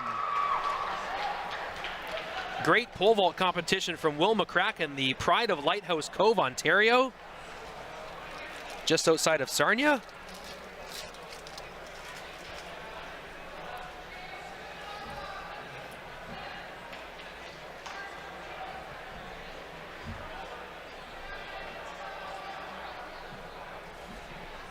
So a 351 for Will. That will move the bar up to 365. Sorry, 361 will be the next one. Pardon me, Tilbury, Ontario, his hometown. Just went to Ursuline College in Chatham. So Will McCracken with a good pole vault event so far. Entering the competition now is Noah Dimash, last year's silver medalist in the heptathlon event. Looks to be battling a sort of a nagging injury. He's been favoring that lower lower right leg ever since warm-ups in the 60-meter hurdles yesterday, or sorry, the 60-meter dash yesterday morning. So something that we've been paying attention to. He has performed quite admirably, considering that he didn't get his heptathlon in until last week. Correct. So maybe injuries has been something that he's been battling all season, but good to see last year's silver medalist battling and competing to keep that title. And who knows how things work out? He could get into that same position again if the pole vault goes really well for him. Here's Will McCracken, 361. Unable to clear at 361. Welcome back to Your TV's coverage of OUA Track and Field Championships from the University of Windsor's Dennis Farrell Fieldhouse. The men's heptathlon pole vault is underway. Will McCracken was unable to clear his first attempt at 361. Noah Dimash from Guelph has entered the competition. His opening height will be 361. The women's high jump event is going to take place in a little while. They're just about to start warming up there. The men's shot put event finished up just a few minutes ago. AJ Stannett from Windsor taking the title, double gold in the weight and shot put with a throw of 17:11, but not without some fantastic finishes. Seth Edwards threw a season's leading 17:11, as we see Noah Dimash clear 361. I almost said 561. Could you imagine an extra 2 meters on there? Pretty high, close to world record. But an incredible series there in the finals. His third round throw, Seth Edwards reaches 17:11. AJ's next two throws not as good. His fifth round throw, though, was absolutely money. He equals that mark, 17:11 in the men's shot put. And then on the count back, because of his second best throw being better than Seth Edwards' second best throw, that's right, he takes the gold medal. So that's a very exciting finish for the men's shot put there. And who knows, maybe AJ Stannett can make a case for being the OUA MVP, men's MVP of this race, of this event. So two gold medals, can't complain about that. Big points for the Windsor Lancers. They also get some points from Colin Dawson by finishing in 6th place. So 13 humongous points for the Windsor Lancers in the team title race. Currently in 3rd place, had a 7-point lead over Toronto heading into today's contest, and a big boost for the Windsor Lancers in their standings, picking up 15 points in the weight throw yesterday, picking up 13 points in the shot put today. Here's Will McCracken, 361. Oh, excellent pop off from him. Perfect. Will McCracken, nice job there to make an adjustment at 361. Let's take a look at AJ Stannett's gold medal winning throw from the men's shot put as we wait for our next athletes to take part in the pole vault. Here's AJ. Big distance there. Huge yell. As you see the official, that second line there, that white line that's going horizontally, that's about 17 meters, give or take, on the angle. And he gets a big hug from Colin Dawson. That's the gold medal throw from the men's shot put here today. Absolutely incredible. We're about 10 minutes away from the 60-meter semis. Going to happen down to the far end of the track. The 60-meter sprint. It's the gonna hurry up and wait all season for 7 seconds of action here, but it's absolutely exciting, and I can't wait to see how things work out in these semifinals, because the top 14 athletes from the heats yesterday advanced to the semifinals here today. And you know what? It's a blessing and a curse running the 60-meter, Brett, because it's just the semis. You could have the fastest time of the weekend and qualify, and you still have to run another race to win a medal.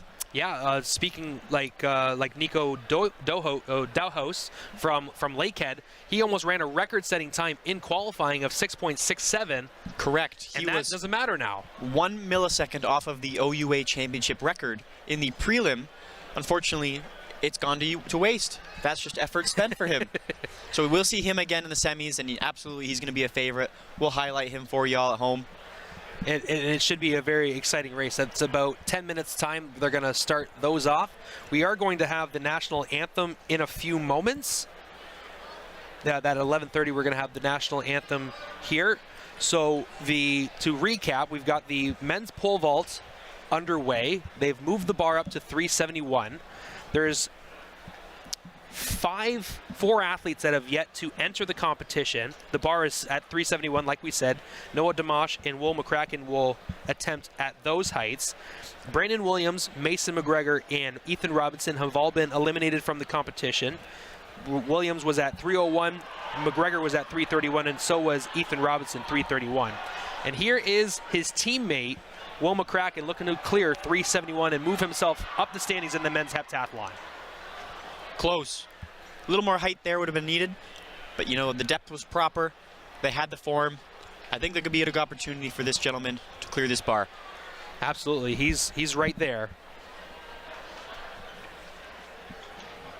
As you see all the folks congregating around the pole vault area. It's always a kind of a marquee event of the OUA Track and Field Championships. Always a big crowd there. Always a lot of fun watching those people. You're going to see a lot of people in the pole vault area and the high jump area when those competitions start. Here's Noah Dimash from Guelph. Reigning silver medalist, has some issues getting up there. That's okay. You'll have 2 more attempts to check his form, talk with his coach, and try again. Yeah, lots of time between now and his second attempt here. Athletes are warming up on the track. Because like we said, we're going to have the 60-meter semifinals in about 10 minutes time. Then after that, we're going to have the 600-meter finals for the men's and women's. So those are timed finals. There's no semifinals there. Can you explain to us about how stacked the field is going to be in the 600 in both the men and women's event? Yes, absolutely, Brett. The 600 meters for both men and women are some of the highlight events we're having on the track today.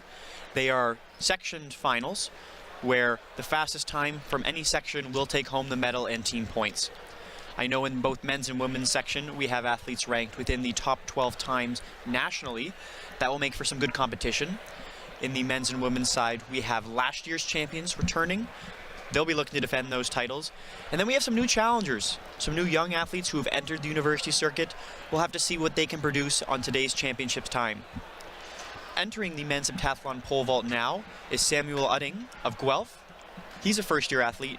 He's coming in at a height of 371. Yeah, and as we said earlier, he was second coming into the competition after 4 events today. Had a little bit of a struggle in the hurdles, clipped a couple of hurdles. Now let's see if he can make it up in the pole vaults. Oh, and just a tip and touching the bar on the way down.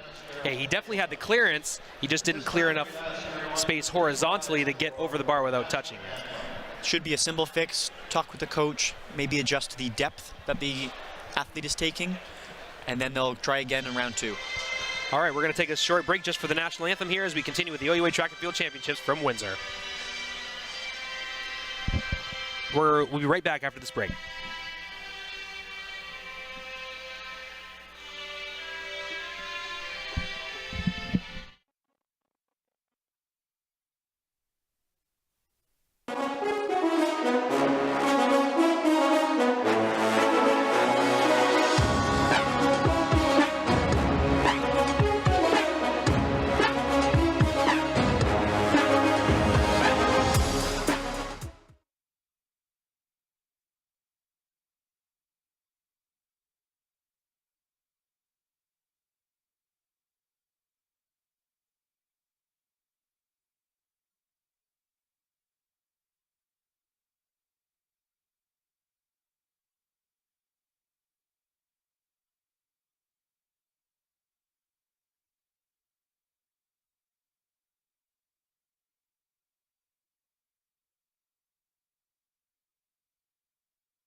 All right, so we're back here on OUA.TV, CBCSports.ca, CBC Gem, as we take a break from the TV side of things. We've got the men's triple jump that's going on in the far side of the field. That's at 11:35, a big field of athletes in that one. We're going to see some fantastic performances like we saw in the men's long jump last night. Some athletes that are going to be continuing on from the next field there. Owen McNeil from Windsor picked up the bronze medal in the long jump last night. The women's long jump last night was absolutely incredible drama, with a bunch of different best jumps coming in the 6th round, displacing one another, taking the lead, and it ended up being the last throw of the competition that Habash from Guelph won with a big jump of 5.99. So gotta love all the fun stuff in the field events that are going on today. So that's the far side of the field. Triple jump's going to happen. We're going to have the men's heptathlon pole vault happening right now as we see Will McCracken trying 371 again. Okay, welcome back to your TV's coverage of the OUA Track and Field Championships from the University of Windsor's Dennis Farrell Fieldhouse. Will McCracken was unable to clear 371 on that attempt in the men's heptathlon pole vault. The women's high jump is going to get underway in about 30 minutes time. They are just beginning their warm-up. Triple jump is still in warm-ups. It is at the first, that is the first official attempt in the men's triple jump, so that is underway. Matt Indome from Western in that competition right now. Here's Matt Indome from Western. As we see Noah Dimash clears 371 with a lot of bar love. Let's take a look at the triple jump here. Here's Indome, lots of speed heading down the runway. And the triple jump is such a nuanced event. That's just something that I just could not really coordinate when I was a younger athlete. As you could tell, I was a thrower, so maybe the horizontal jumps weren't exactly for me. But it's such an interesting event that takes a lot of coordination and power and speed. Yes, I think those athletes have literal springs inside their calves. Yeah. So that was Jacob Duck from Toronto Metro. His first round attempt. Not sure if he overtowed or not. I'm seeing if they're measuring it right now. You can, of course, follow along with us at windsortiming.com, who has all the live results happening as we speak. They get up the results as soon as possible. Here's Milan Lobana from Windsor that's going to go next on the triple jump. Sam Udding on your screen now, University of Guelph. He's attempting 371. Oh, and well clear. Wow. Made those adjustments to the coach, understood that depth, definitely had the height. Perfect clear from Sam Udding. All right, we're going to turn our attention to the sprints now. The 60-meter semifinals are going to be happening on the track here. It's going to be Labana with a triple jump attempt here before we turn there. Labana with a solid jump in the first round. We'll keep an eye on the triple jump as that continues. Here are our first heat of semifinalists in the women's 60-meter. Cole, could you take us through our competitors, please? Absolutely. This is one of two sections where top 2 times from each section will move on, plus next 3 fastest times. Starting from right to left, it'll be Taryn Lamori, Windsor. Amy Cadlerick, Guelph. Janai Brown, York. Vivian O'Gore, Western. Gabriella Cole, Guelph. Bianca Gorbella, Ottawa. And Emma Martins, Ottawa. Again, we're looking for the top 2 fastest times, plus next 3. Eyes here to watch are Gabrielle Cole in lane 5 and Vivian O'Gore, Western, lane 4. Taryn Lamori from Windsor also competed in the long jump last night, picking up a point by getting 8th, and she will also compete in the triple jump later today. So Taryn Lamori from Windsor pulling some double and triple duty here today for the Windsor Lancers. That is Stephen Moo from Waterloo that we just saw in the triple jump. Will McCracken unable to clear at 371. That's his second attempt at that height. Here is the 60-meter semifinals. First of 2 heats. Top qualifier in this heat in the 4th lane, that's Vivian Ogor.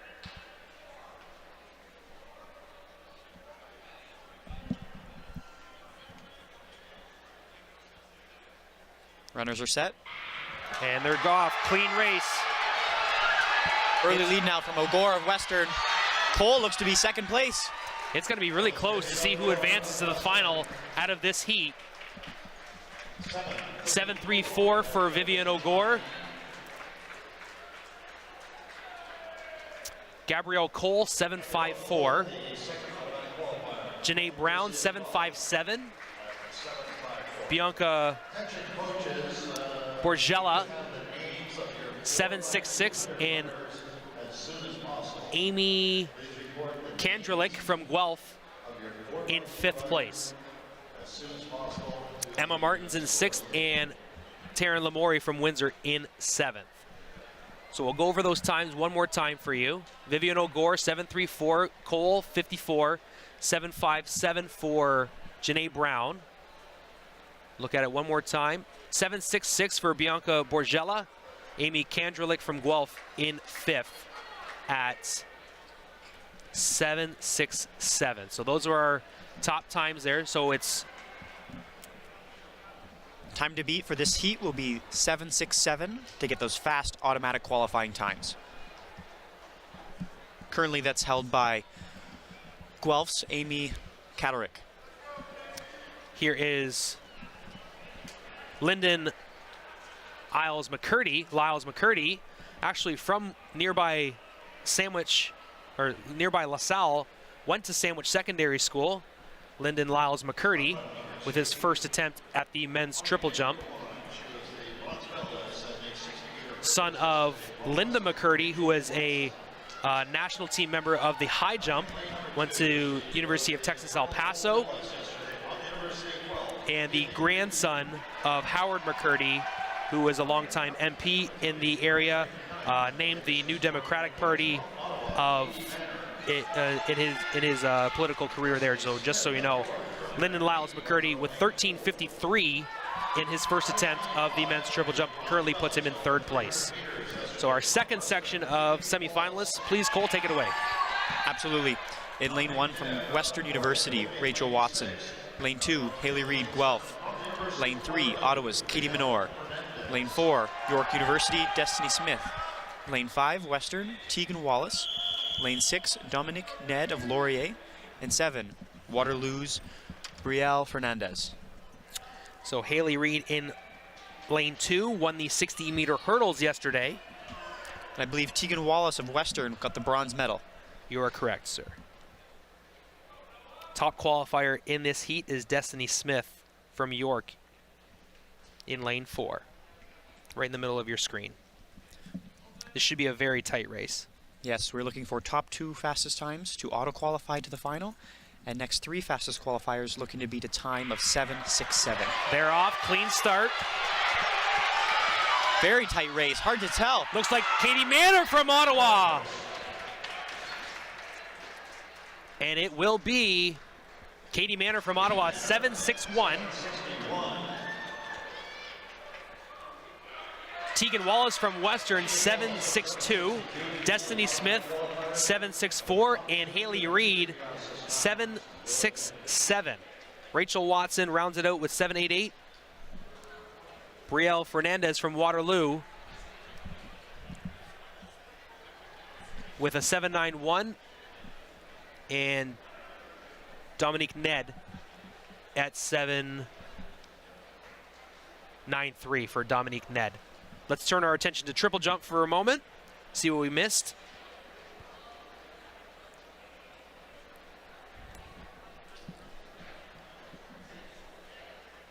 That's a nice shot there. Great job by our crew to capture that. It's going to be an overtoe. Let's take a look at the athletes that we missed during our races. From York, it's a good throw there. That's a good mark. And we will continue with our coverage. Here's the bar is now at 381 in the men's pole vault event of the heptathlon. Women's high jump still warming up, so that's not set to go off until 12 noon as we have the men's 60-meter semifinals warming up. That's going to start in about 5 minutes' time.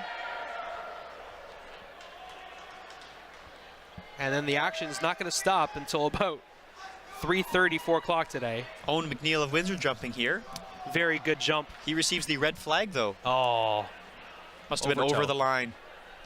Dale Prisley with the red flag. So Owen McNeil picked up the bronze medal in the men's long jump last night. Picks up some big points for the Lancers. Let's take a look at Owen McNeil's last attempt one more time before we introduce our first section of 60-meter semifinalists. Yeah, and Prisley put up the flag right away there. And Owen knew it too as he was getting up out of the dirt. He didn't need to be told. He knew that he overtowed there. So here is our opening section of semifinalists here in the men's 60, and this could be a very, very fast heat. I'm very excited about the potential for this race right now. A lot of talent in this heat. I'll go through the names here so you know who's running this event. In lane 1, University of Toronto.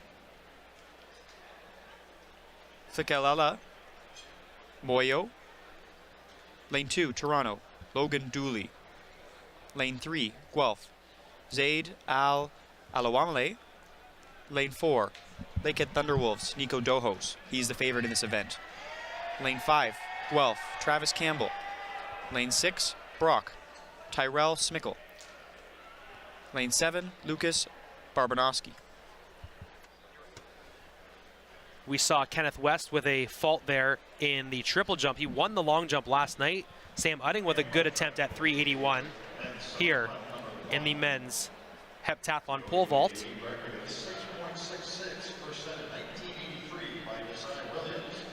We're going to capture this triple jump, and then we will turn our attention to the 60-meter semifinals. Arwen Matavat with a good jump in the triple jump. We'll wait on his mark as we introduce our semifinalists here in the men's 60-meter. Cole spoke about it yesterday.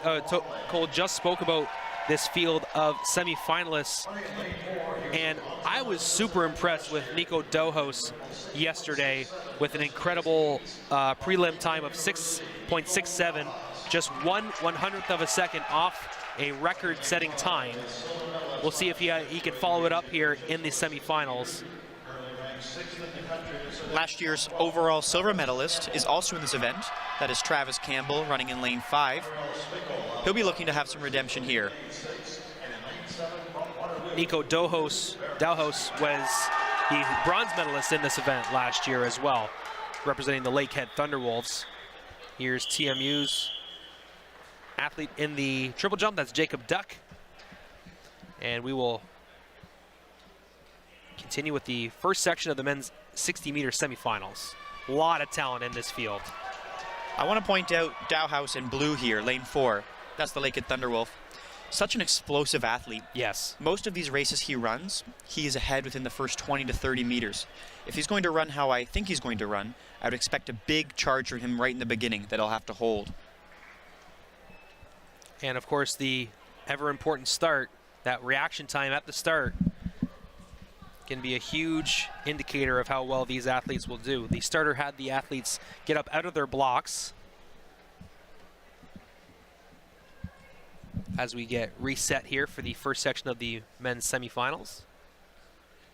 Milan Labana with a fault on his second attempt in the men's triple jump. Currently in 4th place is Milan Labana. Picked up a point last night in the men's long jump.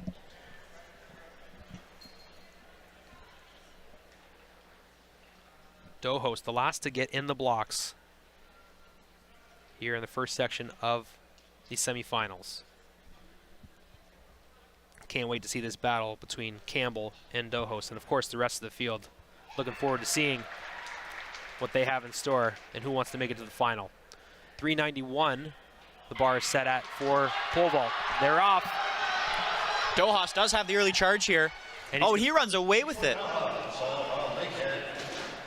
Let's see what Nico ran 6.77 will be his official time. I believe that's a match to his prelim. His prelim was 6.67. Oh.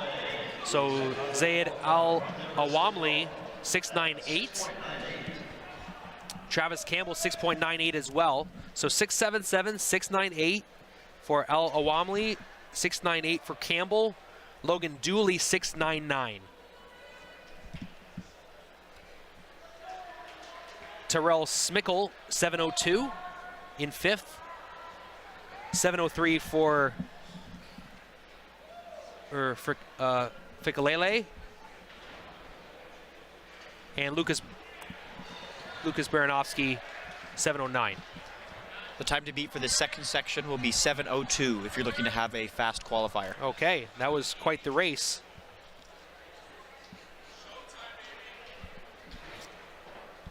So yeah, we had a 6.77, 6.98, 6.99, and then 7.02 would be the next fastest time.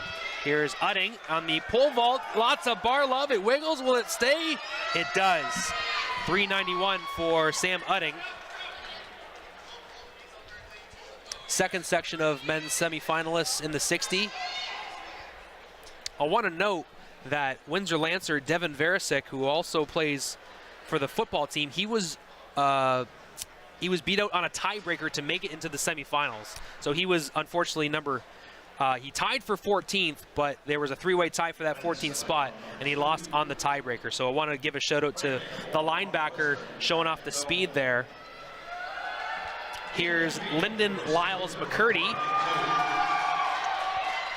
the hometown boy, representing the University of Toronto Blues. And Lyndon has a good second round jump. Currently in 5th place is Lyndon. Over now to your men's field in Heat 2 of the 60-meter dash semifinals. In Lane 1, taking a break from triple jump is Western's Matt Indome. Lane 2, Windsor's Ian McPhee. Lane 3, Brandon Tang. Toronto. Lane 4, Aaron Thompson Western, nationally ranked leader thus far. Lane 5, Tariq Quayson Laurier. Lane 6, York Lions Uluwalpe Ogurundini. And lane 7, Grant White of Guelph. Lyndon Lyles McCurdy's second round jump of 14.04 currently puts him in 2nd place in the men's triple jump. Aaron Thompson, Western, right in the middle. That's the athlete to look forward to. Time to beat out of the first heat to auto qualify a 7.02. We'll wait to see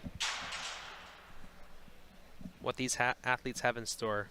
One of the officials has noticed something, so the starter will have the athletes come up out of their blocks. Here's Armin Shahzadi from Western, and he faults on his second round attempt. 391 is cleared in the men's pole vault event. High jump is still warming up. Great job from our crew capturing that one.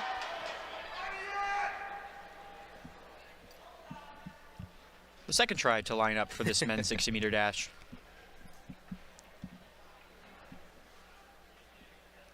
So once again, from right to left, it's Indome.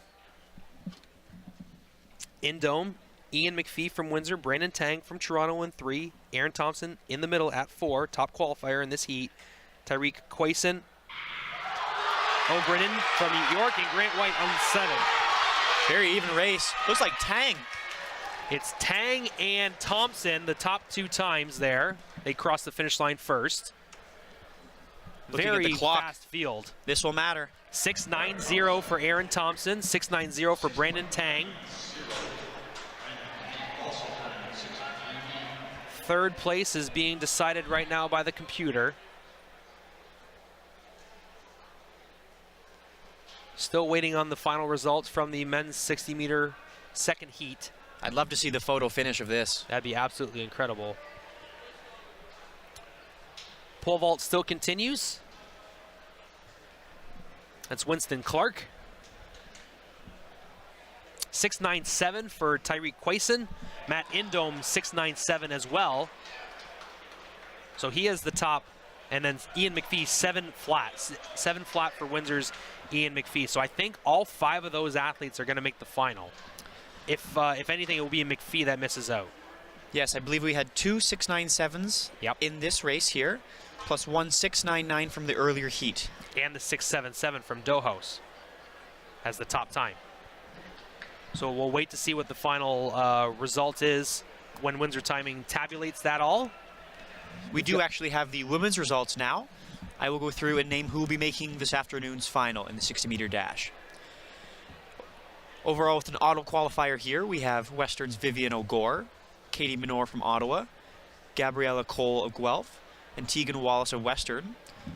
Qualifying as time finalists, we have Janae Brown, York, Destiny Smith, York, and Bianca Borgella, Ottawa. That will make up a 7-women final. Incredible field that are going to be taking the track in about 1 hour's time for the finals. 60-meter finals will be at about 12:40, give or take. The men's will take place at the 12:45 time. With our attention turned back to triple jump and men's heptathlon pole vault, here's McNeil. Faults on his second attempt. So McNeil has not had a good jump yet, so he has not yet placed. The bronze medalist from the long jump last night, looking to contribute in the triple, it just has not been able to find his footing in the triple jump today. Wide open field in that triple jump. Pole vault now. Sam Udding with the bar set at 4:01.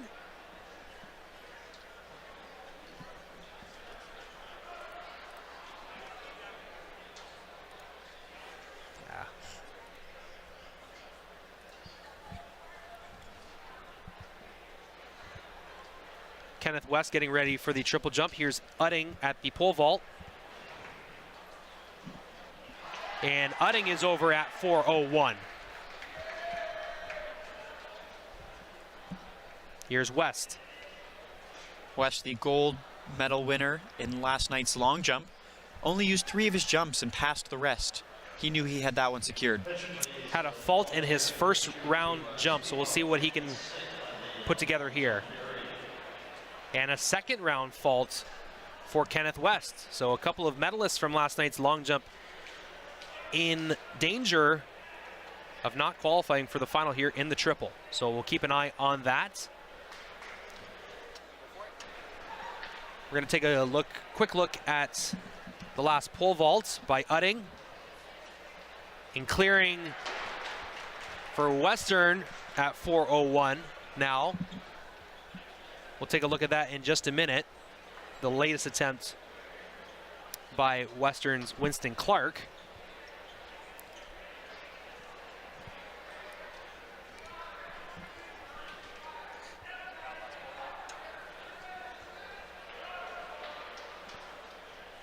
We have one New York athlete getting ready for the triple jump.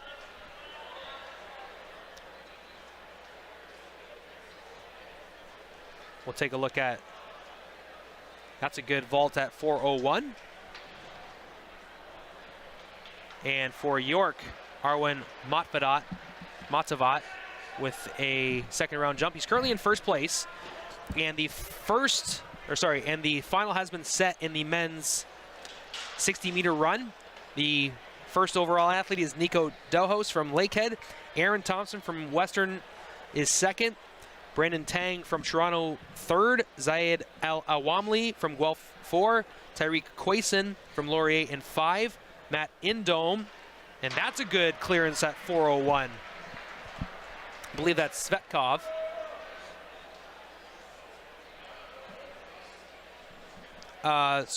The sixth qualifier is Matt Indome from that second heat, and the last qualifier from Guelph is Travis Campbell in a 6.977, and the odd man out, unfortunately, out of the finals, Logan Dooley from Toronto, but he will earn a point for the Varsity Blues. Speaking of Matt Indome once again, here he is getting a clap from his competitors. Big triple jump there, waiting on the flag. It's a good jump from Indome. So he was still able, he jumped in the first round. This would be his second round jump. Currently in 5th place. So Indome looking to pick up big points for the Western Mustangs here. So 13.91 for Indome will keep him in 5th place. The bar is now being set at 4.11 for pole vault.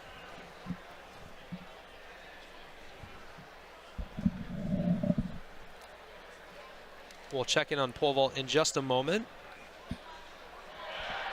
And 4.11 is good.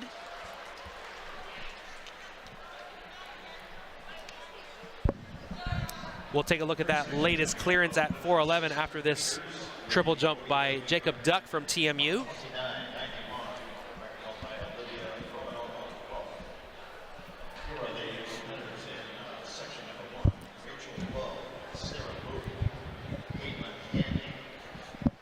Let's take a look at that latest clearance on the men's pole vault. Oh, wow.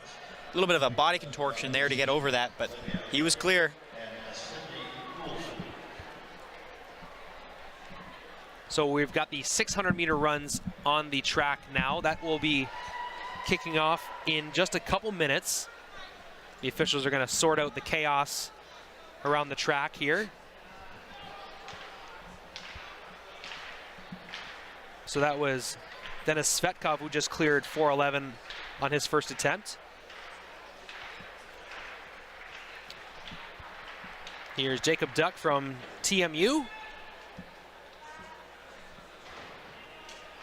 And that is a good jump. Here's Sam Udding at 4.11, clips the bar and unable to clear. So 4 athletes still in the competition in the men's pole vault. That was Udding's first attempt at 4.11. We've still got Winston Clark and Quinn Cameron going to come up for Western to attempt at 4.11. Looking at the women's 600 that's about to begin. Here we have an absolutely stacked field in a 3-lap race. We're going to have 3 sections running slow to fast, where the overall winner will be timed. Waterloo's Rachel Love, Laurentian's Sarah Booth, Windsor's Caitlin Handy, York's Eva Balancheva, Laurentian's Christine Morozewinski, Lake at Thunderwood Ali De Silva, Queen's Kara Parkins, Windsor Agatha Godlowski, Queen's Olivia Hendricks, and Brock Sydney Kuhlman. So 3 full laps, 2-turn stagger, correct? That's Caitlin Handy leading out from Windsor. So it's Windsor, Lakehead, Queens, Laurentian, Queens. So of course these are timed finals, so whoever has the best time in each of these heats will battle for the medals. I expect a lot of these races to actually be quite pushy, very physical. It's quite the sprint, and with all these bodies, someone's bound to get pushed around. Still Caitlin Handy of Windsor leading the charge. Big pack here. De Silva from Lakehead taking over the lead as they get to the bell lap. It's Lakehead, Queens, Laurentian, and Windsor with a group of athletes moving their way up from the back.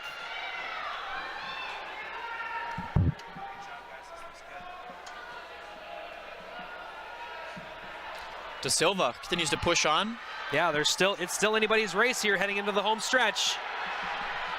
They're all looking for a time here. Agatha Godlowski of Windsor going on the outside. And it's going to be Windsor in the opening section of the women's 600. Agatha Godlowski in a time of 1:39.69. We had a York athlete fall at the end there.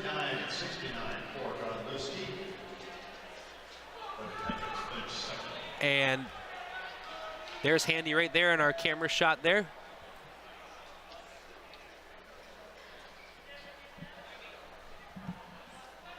Here's our finish here, Cole. Very good job to Godlowski. Somewhere here we a York athlete go down. Oh, right there. So it's going to be Hendricks in second, 1:39.86. And high jump is underway. The bar is set at 143. Madeline Ibergen is the first athlete at that height. So Hendricks, so it's going to be Godlewski in 1, Hendricks 2, and Rachel Love in 3rd, 140.40.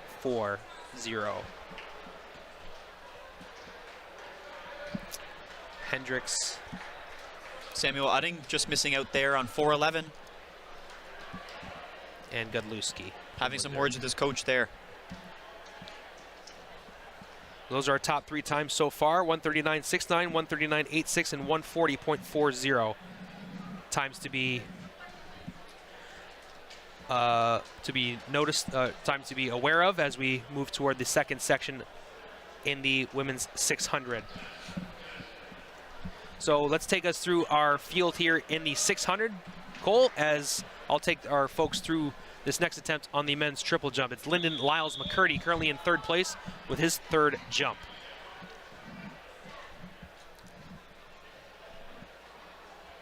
That's a good jump from Lyndon. And he will get a measure. This will be the second of 3 women's sections coming up for the women's 600. Queens, Madeline Bullock. Toronto, Catherine Bavolsk. Waterloo, Nicole Schindler. Guelph, Brooke Spinda. York, Alexandra De Giovanni. Yep. Laurier, Alyssa Vinn. Guelph, Kayla Sanderson-Kirby. And then Western, Julia Hendricks. These athletes will go through 2 turns before having the opportunity to cut in. 14:01 is the measurement for Toronto's Lyndon Lyles McCurdy. He's still in 3rd place in the men's triple jump. Bar is still at 4:11 in the pole vault. That's a Guelph athlete leading us off. That's Kayla Sanderson-Kirby in 2nd place there. Maybe Hendricks from Western moving into the lead now. Looks like Vukovic with the lead right now after 1.5 laps. These ladies looking to beat the time of 1:39.69 to take gold. Still 1 section to come.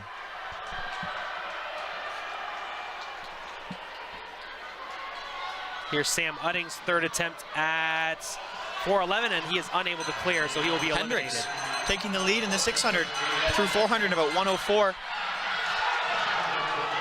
Ella Lalonde clears 1:48 in the women's high jump. Matt Indome on his 3rd attempt at the men's triple jump will overtow. He is still in 5th place. Hendricks leading now with 100 meters to go, creating a gap on the rest of the field. Very possible to medal out of these second slower sections.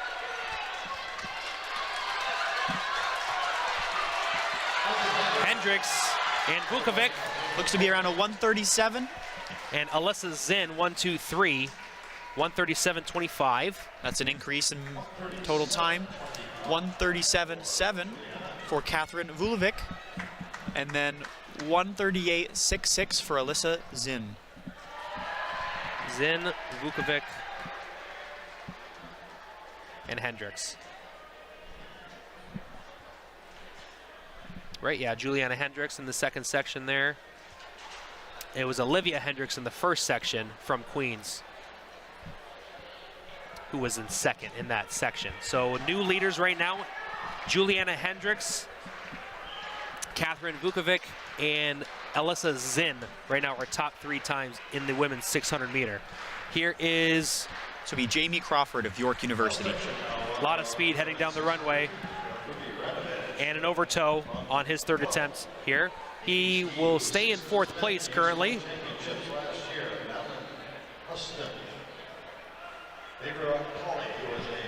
Now this heat has got some fantastic runners in it. Some that we saw yesterday during the day. Yes, I'd love to talk about some, but right now we're watching Madeline of Windsor about to go for her high jump attempt. So the bar is at 1:48 for the women's high jump. Bar is at 4:21 in pole vault. Women's 600 just start. I'll give you the names. Ruby Radovich, Guelph. Amy Stye, Lakehead. Madeline Hudson, Brock. Favor Okapali, Western. Julia Baroud Boutin, Toronto. Brooklyn McCormick, Toronto. Hallie Nelson, Western. Isabella Govea, Windsor. Eyes to watch here is Favor Okapali. She did set the Western Mustang school record in this event earlier. Another is Ruby Radovich, first year at Guelph, Windsor local. She's been challenging this event in many different ways as she pushes rankings. Amy Stye currently sitting in third as she is the veteran for the Lakehead Thunderwolves. Isabella Govea following in fourth. Favor not wanting to play around. She knows she's nationally ranked. She knows she has some school record. She's taking this out. But Govea making a late charge into the medal contention. Govea in third right now, passing Amy Stye on the corner. Govea and Ruby have been battling it out all year. I'll be very impressed to see how these two ladies deal in the championship. 1 lap to go through 458. Favor Okapali still leading the charge. Ruby Radovich closely behind. Stye and Govea, considerable gap now between first and second. Could be a battle for third place. Here's Stye on the back straight, passing Govea. Govea losing steam as she gets around the third corner. Okpali with a huge lead over Radovich. Okpali continuing down the home straight. Radovich and Stye coming quickly. Govea hangs on to fourth place. Now she's overtaken. Wow, what a time. Wow. Okpali, Radovich, Stye. I think that was Boutin, Toronto.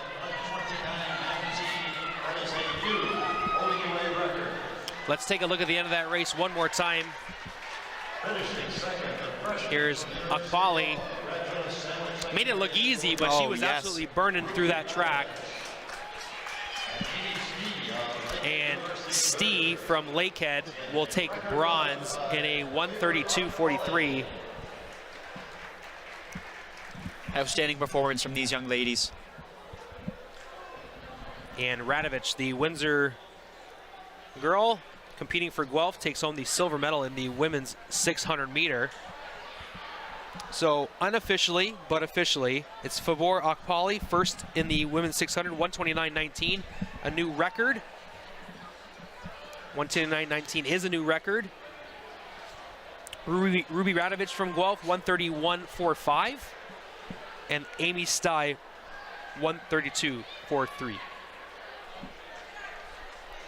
And just getting word that Ruby Radovich actually holds a 4x100 meter record during her time at Sandwich as well. So lots of records to her credit, and really showing off well in her first year here for the University of Guelph, picking up the silver medal in the women's 600 meter race. All three sections really were fantastic, but just Favor Okpali just absolutely blows away the field there in the 600. Here's Kenneth West from Western, getting a clean flag in his third and final attempt. He faulted on his first two jumps, so we'll see what place Kenneth can get and see if he can get into the final, and he does so. 14.72 is his mark in the triple jump, so that puts him in first place. Here's Elizabeth Moreland from Ottawa competing in the high jump, 153. Did want to just note here, Brett, that Favor Okpali was the national leading women in the 600 meter, and she has lowered her time in this event and continues to lead nationally for the fastest 600 in the nation. All right, we're going to catch you up on some of the attempts that we missed during the races. In the triple jump, we just saw Sierra from Waterloo clear 153. Emma Hendrickson from Western unable to clear 153. Here's Owen McNeil from Windsor. He had faulted his previous two jumps and gets a clean jump there. That's a good clearance from Svetkov from Western, currently the leader in the heptathlon. Winston Clark unable to clear at 4:21 in the men's heptathlon pole vault. Here's Tara Johannick on the screen right now for Western. Gonna attempt to clear 153.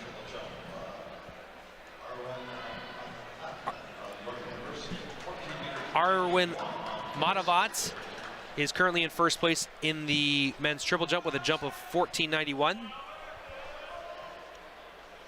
Tara Johannek will attempt 153 in the women's high jump. The bar is still at 421 in the pole vault.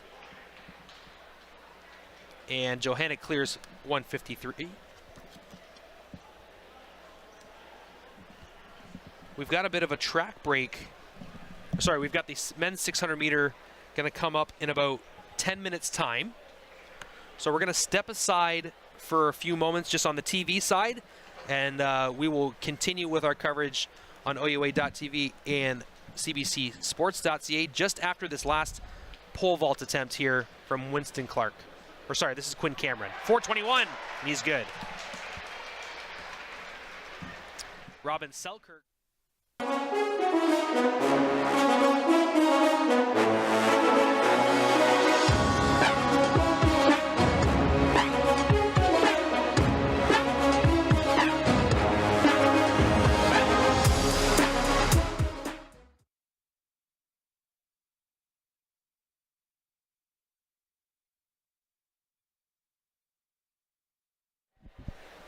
Okay, welcome back to our coverage streaming on OUA.tv, CBC Sports and CBC Gem. Here's the 2023 OUA Track and Field Championships. Madeline Ibergen from Windsor just unable to clear her second attempt at 153. Ella Lalonde from Ottawa will attempt her second chance at 153 in just a moment as they reset the bar. At 421. Oh, nice little trick there, too. Unable to clear for Winston Clark. Here is Lalonde for high jump. Unable to clear at 153. That's her second miss. So she'll get one more kick at the can here. Before the break, we just saw Robin Selkirk competing in the women's high jump. She had a very busy day yesterday. She competed in the pentathlon. I'll fill you in just after Emma Hendrickson's attempt at 153. Another lady who also competed in the pentathlon. Yeah, second miss at 153. Talking about Robin Selkirk, she got second overall in the women's pentathlon. I've got a note of it right here because there was a couple of other things that she did as well. So Selkirk was second in the pent with 3,697 points. She got seventh in the 60-meter hurdles event. She also competed in the women's shot put event. She got 10th in that one, throwing 10.56. She was only 13 centimeters from making top 8 in the women's shot put, and kind of disappointingly, she threw 11.78 during the pent. So she definitely could have scored points in the shot put there. Worth noting, she only threw once in the women's shot put event as well. So she gave it a shot. There's outside the top 8. She competes in the women's 60-meter hurdles and picks up big points for the Western Mustangs. Now she's back in the competition at 153. Madeline Ibergen for Windsor clears on her third attempt at 153.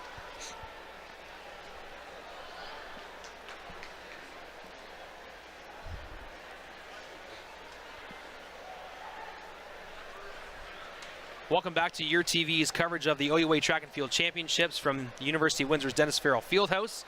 Currently in the women's high jump, the bar is at 153. In the men's pole vault of the heptathlon, we've got the bar set at 431. Ella Lalonde, unfortunately, that is her third missed attempt at 153, and she will be eliminated from the competition. You're looking now at Emma Hendrickson, Western Mustangs. This is her third attempt at 153. We saw her in the pentathlon yesterday, and she jumped very well. Third attempt at 153 after competing in the pent yesterday. And she clears. Very good. One thing to note about yesterday's performance, she had many double X's, and many a times she was able to clear the bar on her third attempt.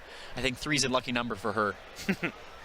The men's triple jump is getting set to become go to the fourth round there. They're just tabulating the top 8. Here is Svetkov, and he clips the bar at 153. Pardon me, that's Quinn Cameron.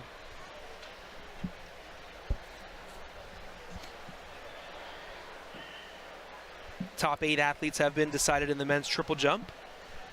We're just waiting for them to get the final 3 rounds going in that event.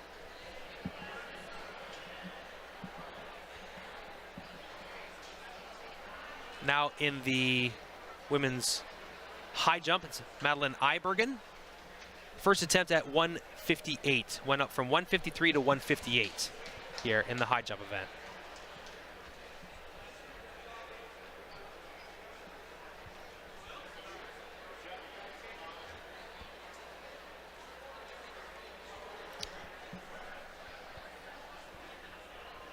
Here's Madeline.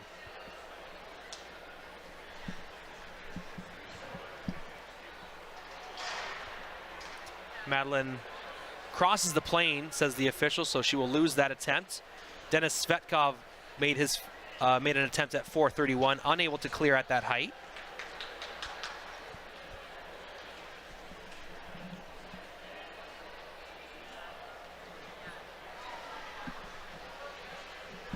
So triple jump final 3 rounds are about to get underway in just a few moments. Here's Elizabeth Moreland at 158. And she clears, gets a little bit of bar love. And on her opening attempt at 158, she clears, and we'll move on to the next height.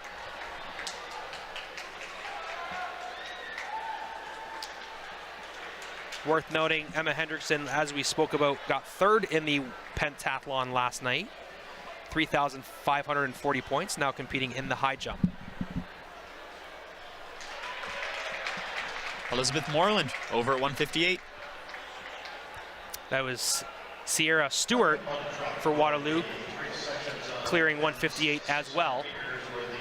Now on the infield is Hendrickson.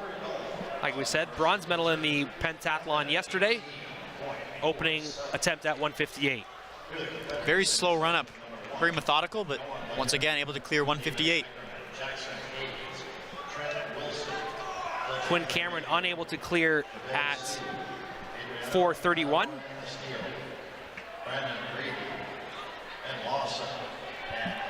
So that's going to be 2 misses for Quinn and 2 misses as well for Denis Svetkov, trying to decide who's going to win the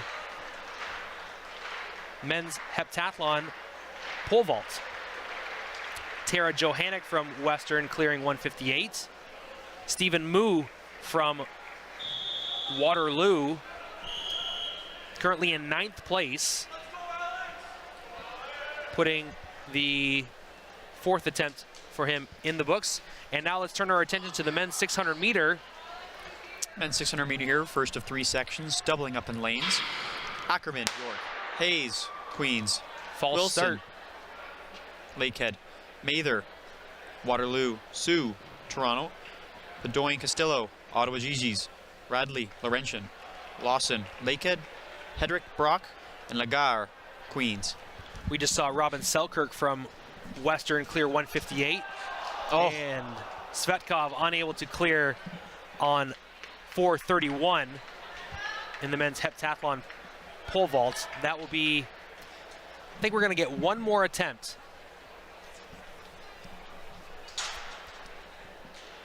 Of course, later today we're going to have the men's pole vault event as well. That is Armin Shahzadi, unable to get a clean attempt in the 4th round.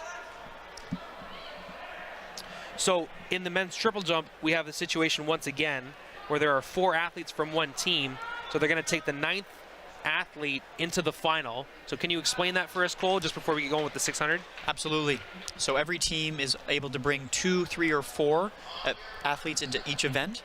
In the situation where they bring 4 athletes, they can only score with the top 3. Here's your start of your men's 600.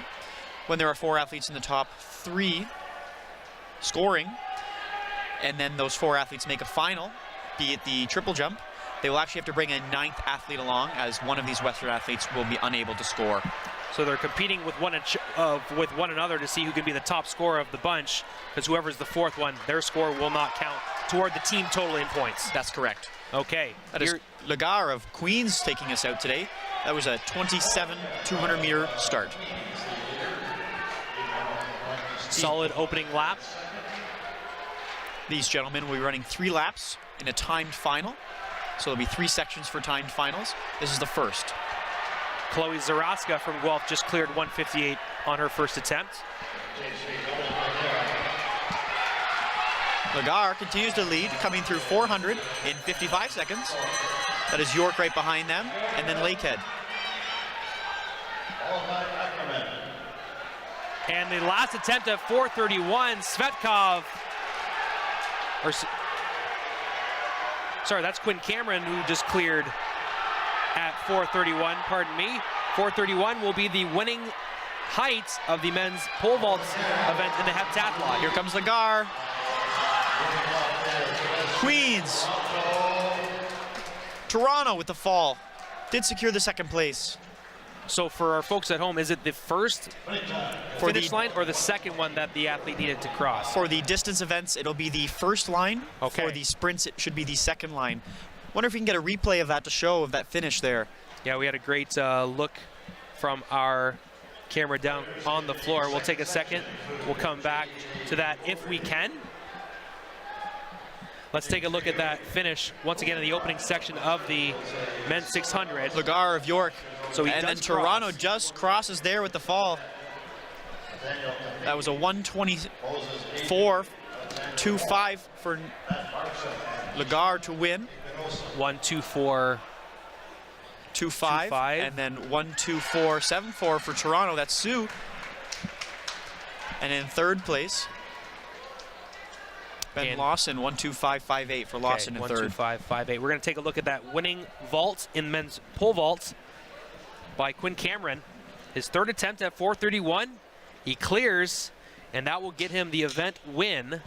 Now he is going to move the bar up to 441 in an attempt to get more points and move up in the standings of the men's heptathlon there. Great battle in the pole vault there. This is Lyles McCurdy of Toronto about to jump in the men's triple. Currently in 5th place. And a red flag on his 4th round attempt. So in this second heat of the men's 600, we've got the silver medalist from last year from Windsor, Will McBride. He ended up doing it out of the second fastest section. Hopefully we can see a repeat performance from him. The total field is Nick True, Toronto, Will McBride, Windsor, Nathaniel Tafasase, York, Moses Adu, Toronto, Alexander Warren, Western, Matthew Markson, McMaster Marauders, Keyshawn Igbinsosan, Brock Badgers, and JJ Fogarty, Western. Madeline Ibergen from Windsor just unable to clear 158 on her third attempt. She will be eliminated from women's high jump. 2-turn stagger here in the men's 600. Again, possible medal could be coming out of this heat. I do expect it to be quite physical. Owen McNeil with a great jump in his 4th round attempt. Look to clear these over athletes 14 cut in, meters. And that's Brock Badgers taking them out. Brock, Western, Windsor. Will McBride standing in that 4th position here. Similar to last year. The 2023 silver medalist coming out of the second heat. Let's see what we can pull together here in the second half of this race. Keyshawn from Brock is leading. That'd be JJ Fogarty and Alexander Warren, but Will McBride coming through 52 seconds. That's what we considered a perfect time through 400 and a 600. These athletes are going to put down a fast time. Will McBride making a move down the backstretch of this 600 meter. Will McBride looking to repeat from last year, potentially. Quinn Cameron just clears 441 in the men's hep pole vault. Here's Will McBride making a move on Igbinosan. Looks like Will McBride's going to take it in a time of 121 mid. Another fall at the line, though. 121.33 for McBride. 121.48 for Igbinosan. Nick True gets third place, 123.06. Okay, those are our top 3 times right now. Here's a replay from the line. What a great Windsor, second half of that race Brock, from Will McBride. Toronto, looks like Western got clipped there at the end, though. I don't know if that was intentional. Incredible performance from Will McBride. He's our leader through 2 heats at 121.33. Next would be Igbenosin from Brock, 121.48. So Very those good are performance times to from look him. for. So 1-2. Okay, 163 is the height at women's high jump. Emma Hendrickson unable to clear at that height. Let's take a look at some of the events that we missed during the last 600 meters race. Here's Indome from Western. And last year's OUA bronze medalist, Eric Campbell of 12. Indome there. Here's Crawford from York.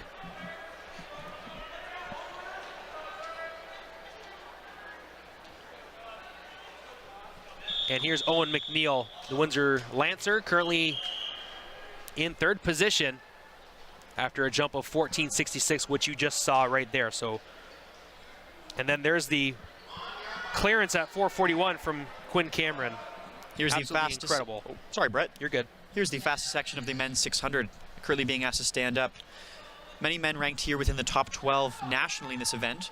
Currently we have Tilson, Windsor, Basson, Guelph, Waldman, Windsor, Babcock, Waterloo, Duckman, Western, Costa, York, Campbell, Guelph, and Ryan, defending champion, Guelph. Yes, we talked about Alonzo Ryan yesterday in the 4x8 as well. Yes, so we have the current bronze and gold medalist in this heat from last year, Owen Babcock of Waterloo, currently ranked third overall in this event nationally. Ben Tilson, a medalist at U Sports 2 years ago. Waldman, a standout athlete. Mason Basson, another great athlete. And then Josh Duckman, potentially a dark horse in this event. Robin Selkirk in women's high jump, unable to clear at 163. Rebecca Parker now, the pentathlete champion from yesterday. She unable to clear at 163. I'm nervous for this one, Brett. I know this one will be handsy. I know this will be fast. Right away, I see Ben Tilson on the inside making a huge move to the front. Two-turn stagger. So once they hit the home stretch here, they can move into the lane, move into the rail. Owen Babcock, too. He's a huge body to try and pass right to the front with Tilson. Alonzo Ryan putting in there, tripping. Alonzo almost goes down. Duckman almost goes down. Noah Waldman playing the late game. Tilson, Babcock, Ryan. That's Duckman getting up there. Eric Campbell getting up there. Celia Markovinovich clears 163 in the women's high jump. Tilson with the lead. Tilson, I'll get this 400 time for you, coming through in 50, 51. Tilson, Babcock, Duckman, Campbell, Waldman, Basson, Costa, and Alonzo Ryan is out of this race. Noah Waldman with a huge move up from last all the way up to the near medal position. Let's see what he can do in the home stretch. Babcock and Tilson are fighting it out. Duckman and Waldman are also there too. It's going to be a kick. Look at the lactic. Waldman going on the inside. Tilson, Waldman, Babcock. It's going to be, it could be 1-2-3 for Windsor in the 600 here. It's 120.40 for Tilson, 120.49 after an incredible last snap from Noah Waldman. Owen Babcock will get third in 120.63, and Duckman will get fourth. Do you know what that means also? That means that both Tilson and Waldman finished first and second and punched their tickets to the U Sports National Championships. Let's see that finish one more time here in the home stretch of the 60. Look I thought Waldman was going to push him over the line there. If that race was any longer, it might have been Waldman's. What a pileup at the line. Owen Babcock tripping over Tilson at the finish. 120.40 for Tilson. Noah Waldman with an incredible last lap. I would love to, when the time comes, I would love to see his last split of that final lap there. So 120.40 for Tilson, 120.49 for Waldman. Owen Babcock from Waterloo hangs on to get the bronze medal. 120.63, yep. That'll be a new showdown for U Sports in 2 weeks. Can we take a look at that replay one more time of the finish? I just want to see how close this group of athletes were at the finish line here in the fast heat of the 600 meter. Here we go. Look at this group of athletes, all four of them. 1, 2, 3, 4. Amazing to me. But even bigger is that 2 Guelph Griffins got 5th and 6th. So Windsor's displacing those Guelph Griffins, displacing those Western Mustangs, and moving themselves up into the team standings there. So an incredible run from the Windsor Lancers there as we continue with high jump in the infield.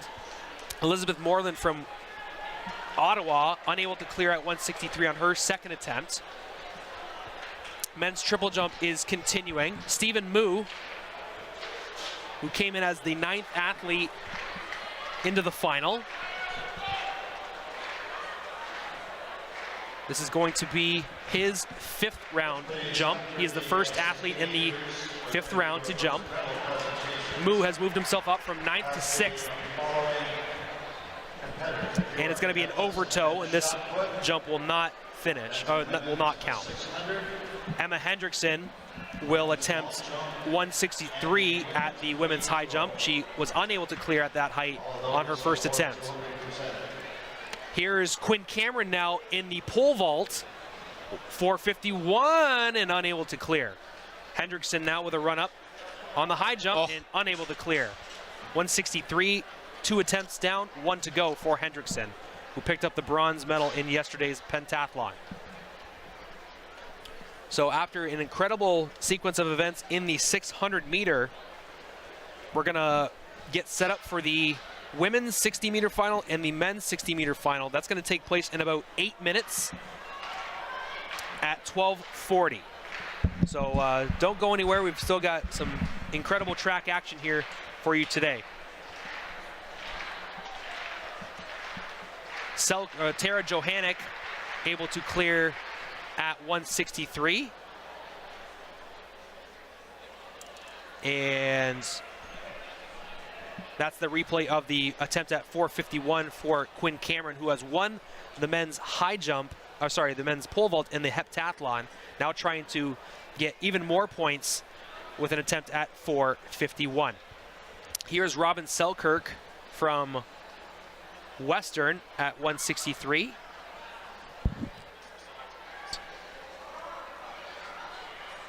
Selkirk, 163, unable to clear at that height on her second attempt.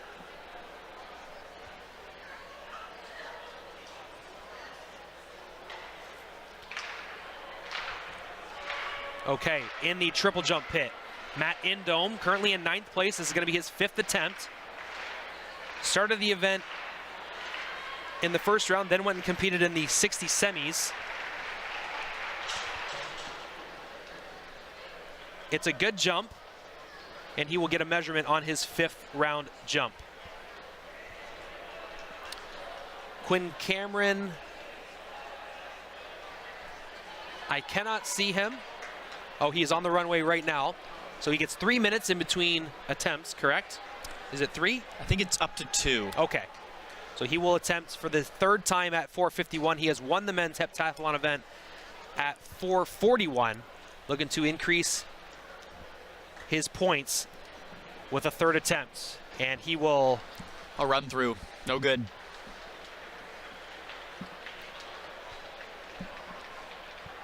Rebecca Parker here jumping. She was our champion pentathlete. Oh. She had a interview with Andrew Papadopoulos earlier. Did a great job there. Talking about being from Windsor, competing at home, competing for Guelph.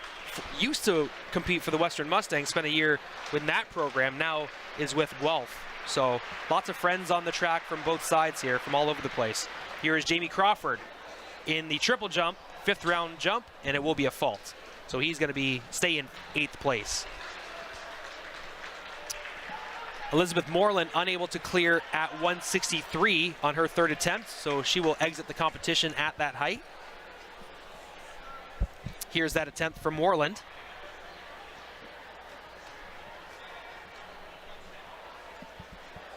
So she will exit the competition. Here is Sierra Stewart at 163, unable to clear at that height as well, and she will exit the competition at 163. There's Seth Edwards in our screen right now warming up. It's like, I'm just going to go sprint it out. I'm going to do some cool downs after shot put. 17:11 he threw Unfortunately, he lost the tiebreaker for gold on a countback, but an absolutely incredible meet for him as he looks towards the national championships in 2 weeks. Great energy we had in the men's shot put earlier this morning. Here is Lyndon Lyles McCurdy, his 5th round attempt. He's currently in 5th place. He's the hometown boy. Competed at Sandwich, just down the road in LaSalle, a few minutes away from Windsor. Representing the Toronto Varsity Blues. And Lyndon has a good 5th jump.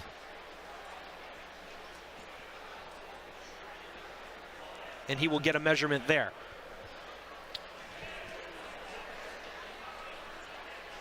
Okay, let's send it over to Andrew Papadopoulos down by the track with an interview with one of our athletes here at the OUA Track and Field Championships.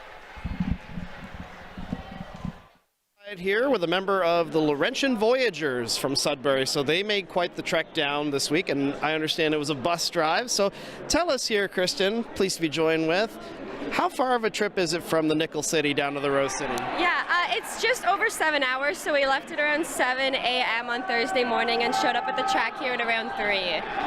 So you had a long bus trip down. What goes into preparation of coming here to OUA Provincials here in Windsor, and what does it mean to you to be a part of such a small program at Laurentian? And I understand you're a hometown girl as well, we talked off the air about. So representing your school, your hometown, and being so far away from home, what does it mean to you to be a Laurentian Voyager and competing this weekend?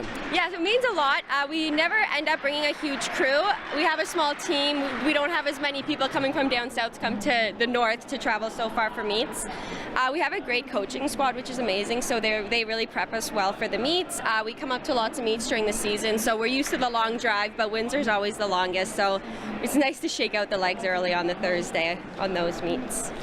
Wonderful, and we'll just talk a little bit about your performance today with your team. And so I understand you ran in the women's 600 meter, correct? So obviously that had a lot of different athletes from all sorts of different schools competing.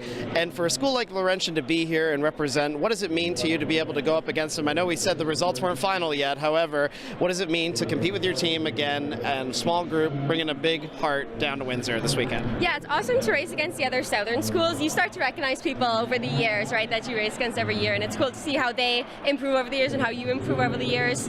My training partner had a great race, so that's always nice to see people PB in those races, and it's going to be really exciting to watch our other athletes jump and sprint today. Awesome. Well, thank you very much for taking some time with us, and we wish you a safe trip home as Laurentian, one of the further schools, not the furthest, but still, nonetheless, long trip and a great job this weekend. Well done. Back to you guys upstairs, Brett and Cole.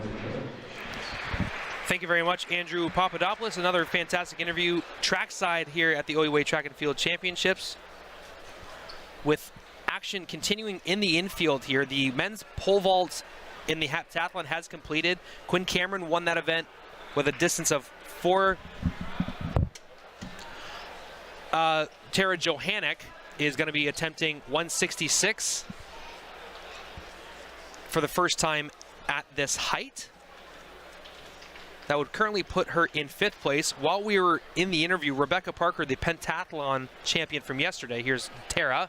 She clears at 166. Rebecca Parker unable to clear at 163 in the women's high jump, so she exits the competition. There's 6 athletes remaining in the comp. So Robin Selkirk from Western. That was Sierra Stewart's first attempt, or most recent attempt there. Robin Selkirk from Western will attempt at 166 shortly. Here is Arwen Matavat with a fault on his 5th attempt. He is currently in 2nd place in the men's triple jump. Kenneth West leads that with a jump of 1576. So men's pole vault, which is supposed to start at 1:30, they are warming up now. We'll catch you up with that later. Triple jump, we'll have at least one more round because we're going to have Kenneth West do his last attempt at 5th. This is going to be Stephen Moo, pardon me, who moved himself up to 6th from 9th after making the final. So here's Stephen Moo from Waterloo. Strong run up.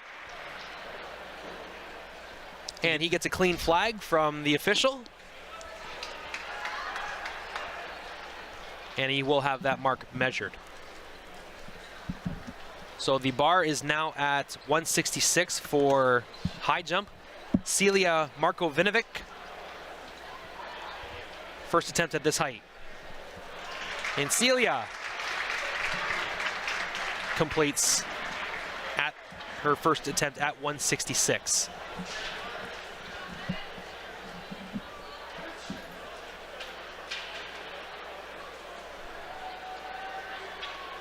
So waiting on our next athlete to compete in the high jump. We're going to cut between high jump and triple jump here.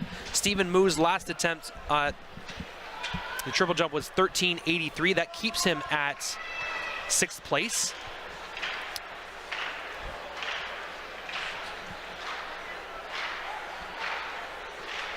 This is going to be Armin Shahzadi, currently in 7th place in the men's triple jump. His last attempt. Oh, a little bit of a fall there into the sand.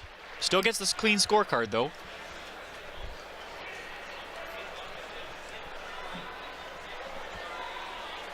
At 166. Unable to clear. An athlete from Guelph. Chloe Zaraska with her first attempt at 166 is unsuccessful. That'll be her first fault of the day. Wow.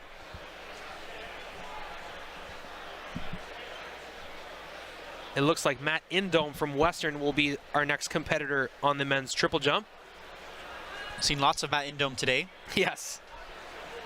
Whether it's the jump or, a sprint event. Last night's jump.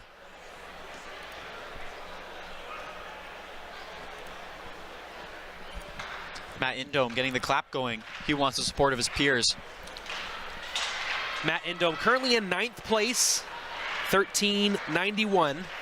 So he could move up a couple of spots here if he was able to get over 14 meters. Here's Indome. And that is a good jump from Western's Matt Indome.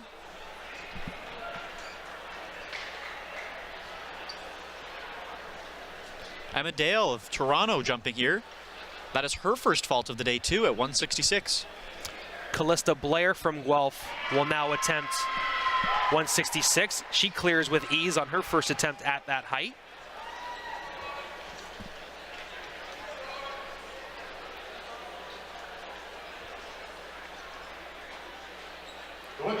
So Jamie Crawford will be the next athlete to jump in the men's triple jump. He's at best mark so far is 13.98 from the first round. So we're getting down to the nitty-gritty of the men's triple jump here. Only a handful of attempts left. Robin Selkirk from Western in the infield. Missed her first attempt at 166. Talking to herself before this next attempt here. Here goes Crawford.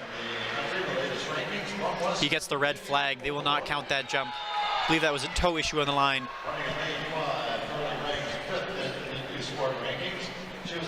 Selkirk now for Western. Unable to clear at 166. That is her second miss at that height. She'll get one more. This is Callista Blair, who we missed a few moments ago. Easily clearing at 166. And now let's turn our attention to the final in the 60 meters. Down at the east end of the track.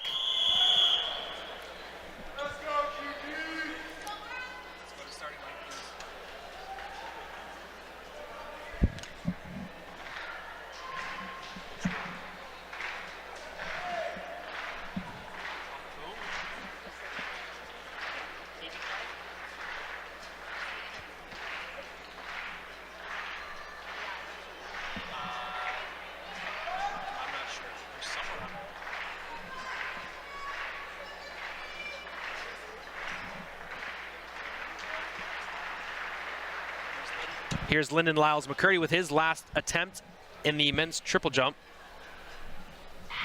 Coming in for the women's 60 meters. Here they are. Lane 1, Destiny Smith. 2, Jalen Brown. 3, Katie Minor. 4, Vivian Oger.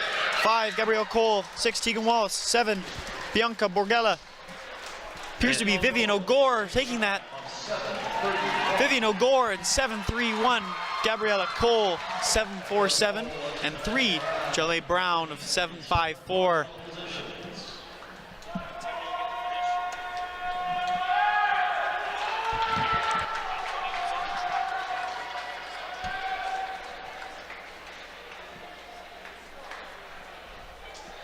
So Natalie O'Gore will take home the gold medal in the women's 60-meter run, 7.31. Gabrielle Cole, silver medal.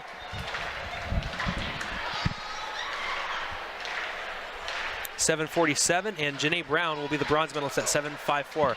Tight race, but it seemed O'Gore just from the very start, she had a head up on everybody, and definitely deserves the OUA gold medal in the 60-meter final.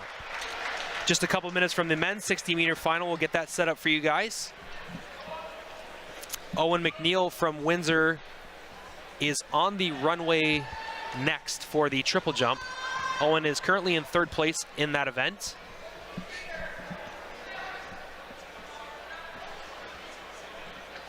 This will be Emma Dale of Toronto getting lined up. Moving her mark, she wants to make some adjustments for herself.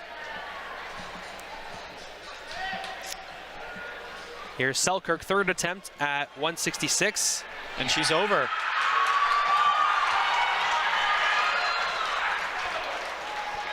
Owen McNeil's last jump in the triple jump is 14.57. That will not be enough to move him into 2nd, but he will be the OUA bronze medalist in the triple jump. So 2 bronze medals for Owen McNeil, and picking up some big points for the Windsor Lancers. Let's take a look at the end of that 60-meter sprint here. Vivian O'Gore way out in front. That was her race to win. Incredible. Congratulations to O'Gore. We'll see her during the medal presentation later on.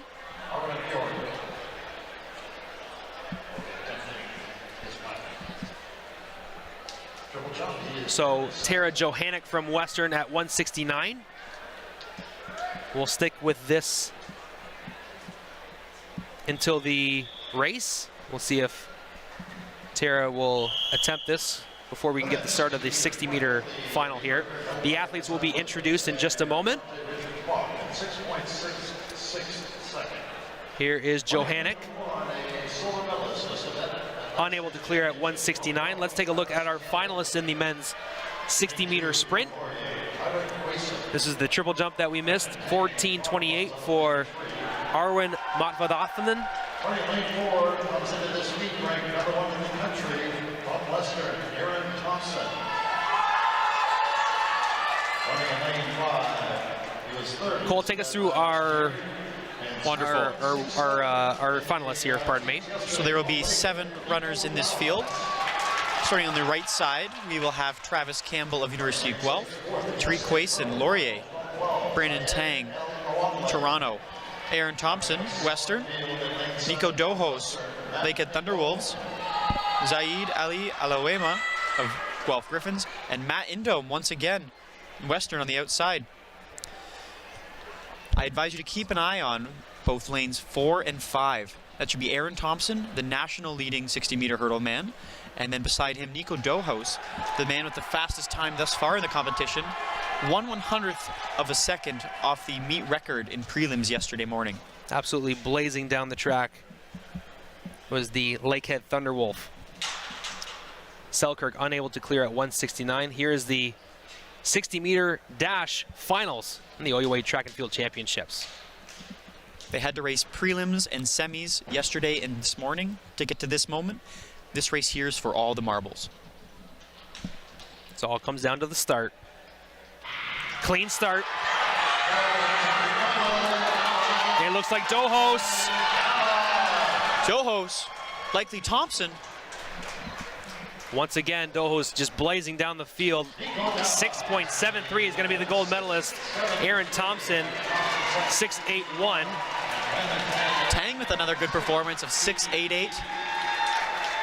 Tariq Kuason, Laurier gets 4th in the 690. Incredible field. If we can, we take a look at that finish once again of absolutely blazing down the track. Nico Dowhouse on display. Beautiful. Congratulations to our medal winners. We will speak about their individual performances later. Men's pole vault is still warming up. That event will start at about 1:30. It's scheduled to, however. The men's triple jump has gone final. The winner is Kenneth West of Western. It looks like he passed on his last jump in the 6th round. Arwen Motvadathan had a jump at 14.94 to get silver. Here's Chloe Zaraska at 169, unable to clear. And then the Windsor Lancer, Owen McNeil, 14.66, picks up some big points for the Windsor Lancers, but 3 Western Mustangs scoring in the top 5 of the event here today. Kenneth West in 1st, Armin Shahzadi from Western in 4th, and Robbie Gerstner in 5th. So big points for the Western Mustangs as they continue to move themselves up in the standings, challenging the Guelph Griffins for the overall team title here at the OUA Track and Field Championships. So Zaraska missed at 169.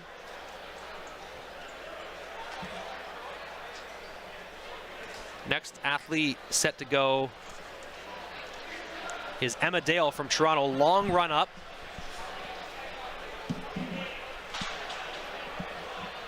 And Dale unable to clear at 169. That's her first attempt at that height.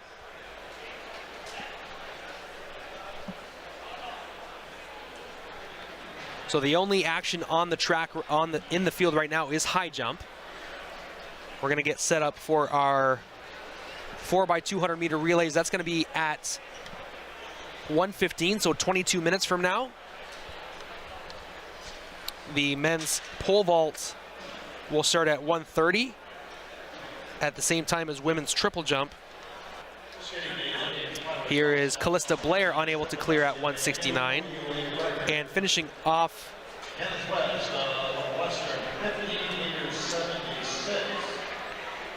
new OUA record for Kenneth West in the OUA men's triple jump. Congratulations to Kenneth West with the double gold after winning the long jump last night.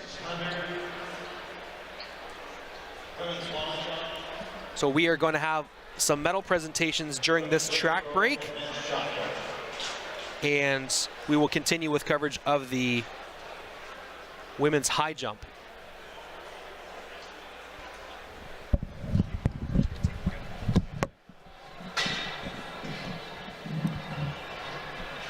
Ladies and gentlemen, please welcome Windsor Lancer Director of Athletics, Stephanie White, to present this afternoon's first set of awards. On your screen now will be Robin Selkirk, looking to attempt her second jump of 169.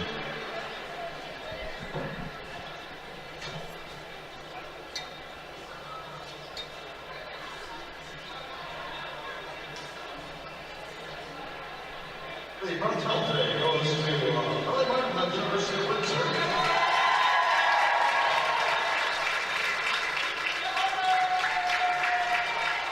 Robin taking her time with this one, really wants to make it perfect. Here she goes for the attempt. Not quite what she would have wanted. And the 2024 gold medalist is from the University of Toronto, Bryce Roberts.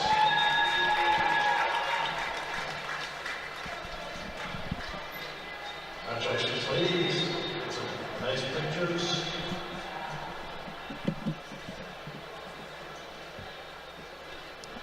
This is Chloe Zaraska of University of Guelph, who you see preparing for her jump. She's also looking for a second attempt at 169.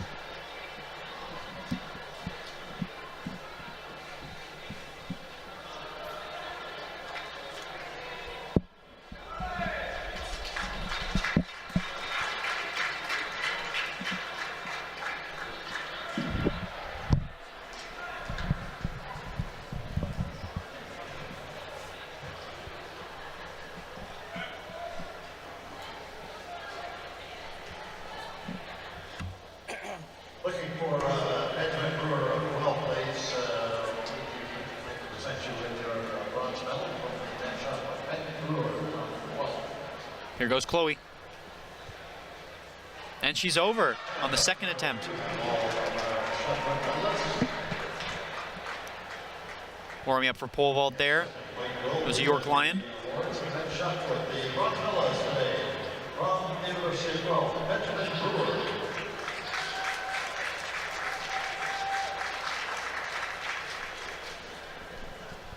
Silver medal goes to Seth Edwards of Western.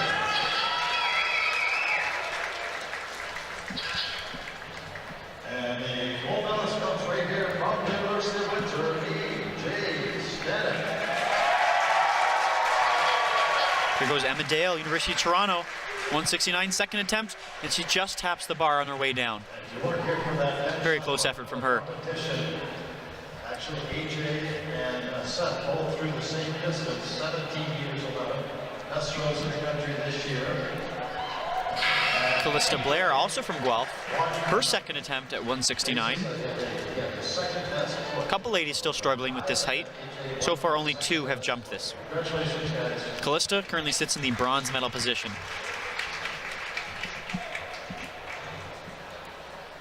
Here she goes. Good technique. Could use a little more height there. She may confer with her coach to see what can be changed.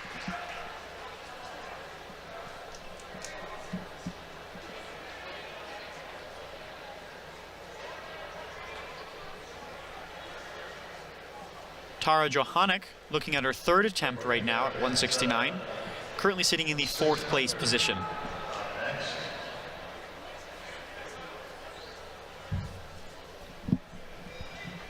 Here comes the men's 600. Tremendous race we just saw about 15 minutes ago. Off she goes. And Stephanie will present the Big jump. Not quite. She remained in this 4th place position pending other athletes' jumps. We'll have to wait and see who jumps next. Receiving the silver medal will be Noah Walton.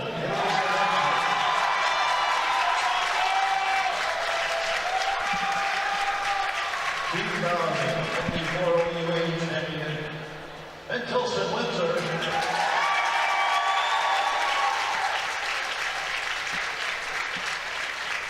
Lining up now for the women's high jump will be Robin Selkirk. She is that super long approach. This will be her 3rd attempt at 169. Currently sitting in the 6th place position. She was able to clear her attempt on the 3rd try for the last 2 previous heights.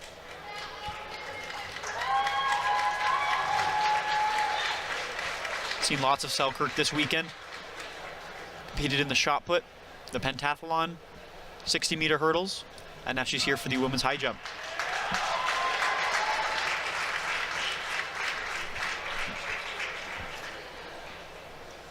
Off goes Robin. Oh! Very good attempt from Robin. She will secure the 6th place position in the women's high jump. Many points from her contributing to that Western Mustang score.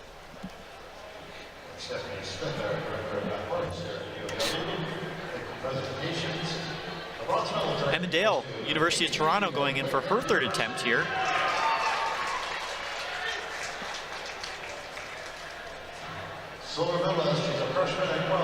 She's lining way back, collecting her thoughts.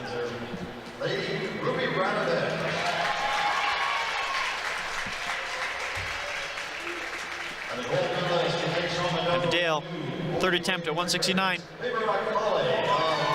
Big jump, and she's well over. A little bit of bar love there at the end. She came down on her hips. She will advance on.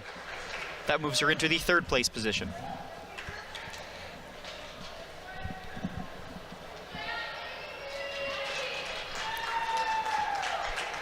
As this women's high jump program continues, we only have 3 ladies. Excuse me, we may have Callista Blair still to come. This will be Callista Blair's last attempt at 169. She'll be wanting this to get into the fight for the medals.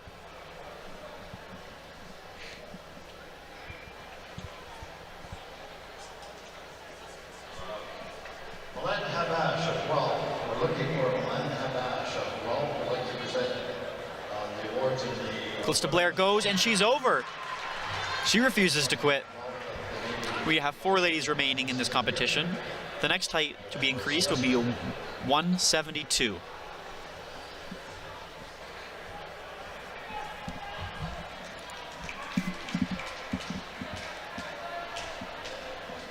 Callista Blair do a count back, bumps Emma Dale of Toronto back down into 4th place position.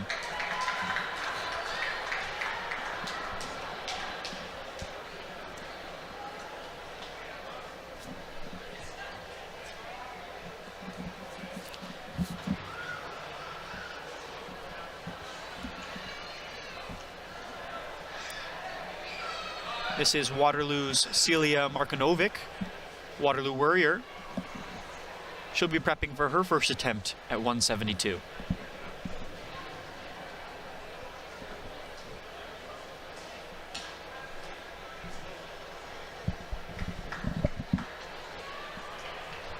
Okay, the final 7 awards here coming up is in the women's long jump. Tremendous competition last evening. But change hands in the last round. Markinovic collecting her thoughts. We're going to have She is on the time clock here as they have only 2 minutes to jump. Big jump from her. Great technique. Might need to work a little bit on that height. I'm sure her and her coach will be able to work that one out.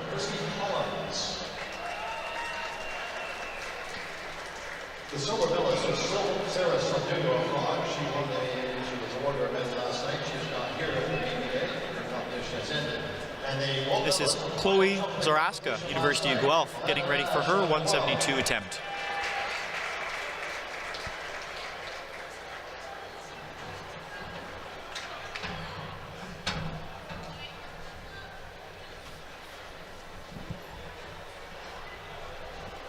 Chloe just getting her footing right, visualizing what she wants to do next.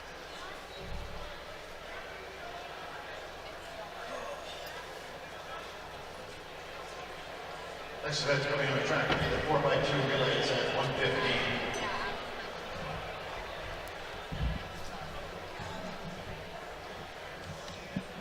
Off goes Chloe. Big run up. Oh, and she hits the bar on the way up. The height might have been there. So far, no lady is yet to clear height of 172.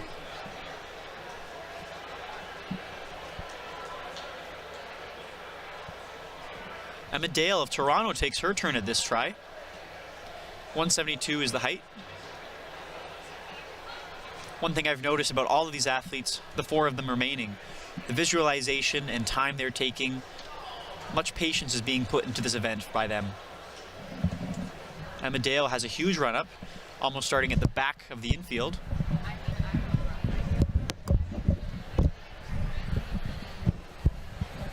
Off she goes.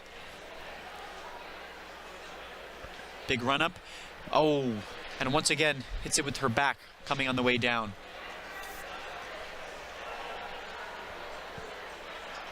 Tight field here in the women's high jump. Men's pole vault will start in about 25 minutes. One warm-up is still underway there. The athletes who will be competing in the women's triple jump have made their way over to the far side of the field toward the long jump pit, and they are beginning their warm-up as well.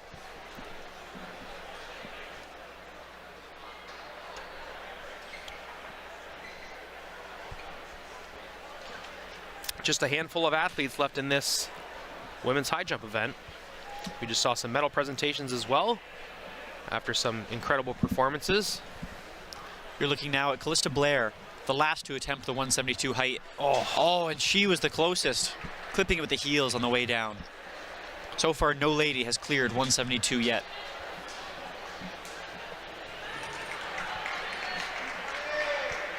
Next up will be Celia Markovinovic.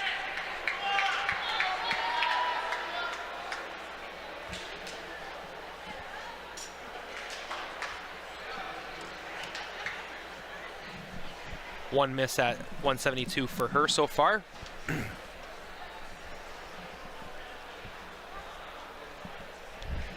4 athletes left in this competition.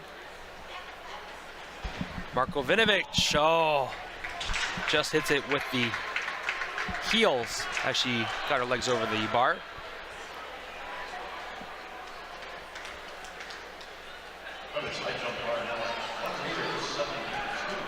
At 1:15, we will start the 4x200 meter relays and then go into the men's heptathlon 1,000 meter at 1:45. We'll have the 1,500 meters after that, women's and men's respectively. Then we'll have a little bit of a track break as we get ready for the final event on the track, the women's and men's 4x400 meter at 3 o'clock and 3:15 respectively. Everything seems to be running on time on the track so far. So that should hold true. The only thing that might keep us here is men's high jump at 2 o'clock, because that event that event can last 90 to 2 hours, 90 minutes to 2 hours. So absolutely, that could be our final event here on the track. Of course, pole vault likes to take its sweet time to commence. With a big field of pole vaulters too, it can take a very long time. Speaking of pole vault, there goes Chloe Zaraska of Guelph. That's her second failed attempt at 172. So far, no lady has been able to clear that height. Yeah, difficult so far. It was a field of 13 different athletes, now has dwindled down to the top 4. Got Emma Dale from Toronto, Callista Blair of Guelph, Chloe Zaraska of Guelph, and Celia Markovinovich of Waterloo. Emma Dale of Toronto lines up. Again, she lines up way back because she is the longest run-up. She clipped it down with her heels last time, looking to make that correction now. There is Emma for the Varsity Blues. Big run-up. Oh, I would say I noticed a correction for the heels to be safe, but it was her hips that hit that on the way down.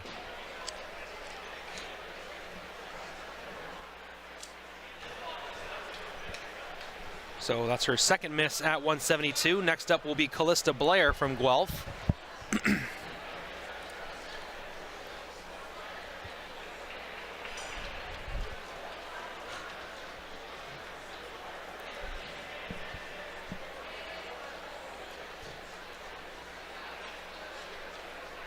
Here's Callista visualizing that next attempt.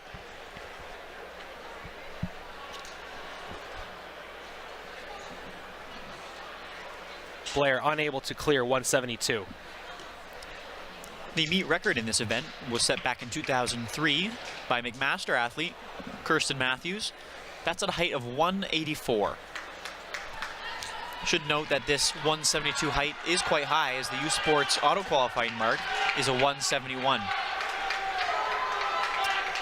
Lots of Waterloo Warriors teammates cheering on Celia Markovinovich as she looks to attempt 172 for the third time. It's our live view from inside the infield. Live look at Celia. Third attempt at 172.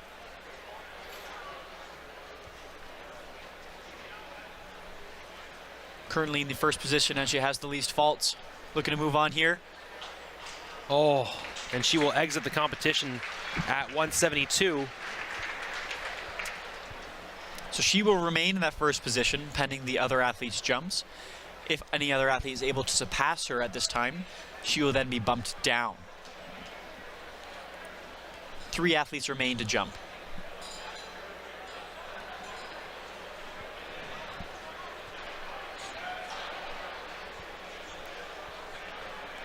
Next up is going to be Chloe Zaraska from Guelph. She's to the left of the infield there. The red jersey. Chloe loving to take her time. Very methodical with her approach. Very big in self-talk, it appears. I wonder what she'd be saying to herself right now, Brett. Visualize, drive up, arch, give it my best shot. If it was me, I'd be praying. And the clap going. Okay. Love the support the crowd's giving her. An exhale there to relax as she attempts 172 for the third time. Zaraska. Unable to clear. That was the shoulders on the way up. Pending other athletes' performances, she remains in the second place position. Again, 2 athletes still to jump.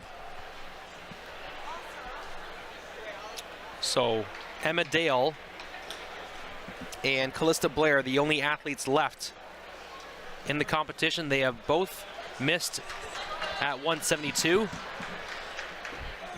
twice. Correct, Brett. And Emma Dale should be sitting in the 4th place position.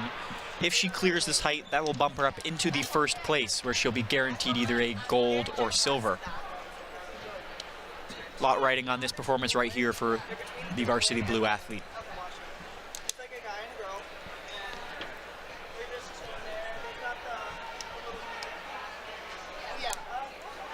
I think I should be. Here's Dale. Oh, Unable to clear. And that's going to be the end of the day for Emma Dale in the women's high jump event. So it all comes down to Callista Blair.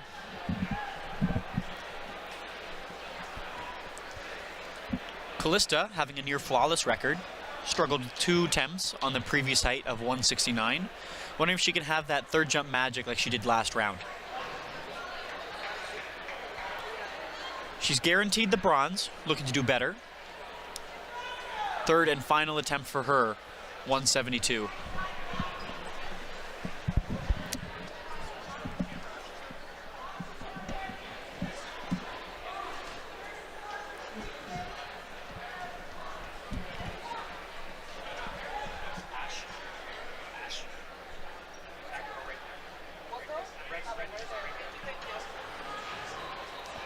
Off to the jump. And unable to clear at 172. That will be the end of the women's high jump event.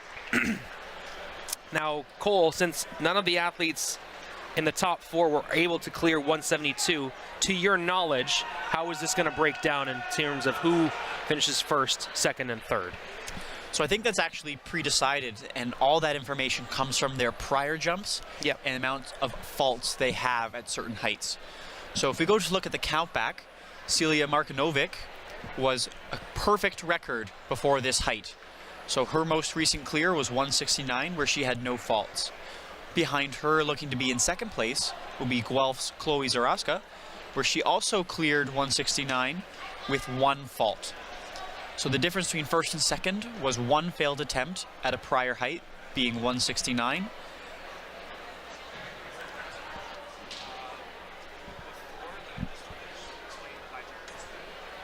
Behind Chloe was her teammate Callista Blair, also of Guelph. She did clear the height of 169. She also had 2 failed attempts at that height. So the gold, silver, and bronze was separated by no failed heights, 1 failed attempt, and 2 failed attempts. So the gold medal will go to Celia Markovinovic. The silver will go to Chloe Zaraska of Guelph. Bronze will go to Callista Blair of Guelph, and Emma Dale will be 4th after a very tight women's high jump there. So thank you for breaking that down for us, Cole. Let's send it over to Andrew Papadopoulos for an interview down trackside here at the OUA Track and Field Championships. All right, thanks, guys. Andrew Papadopoulos back lane side with Jennifer Elizarov from Guelph, the pole vaulting gold medalist from Friday. Set a new record, 422, correct, meters.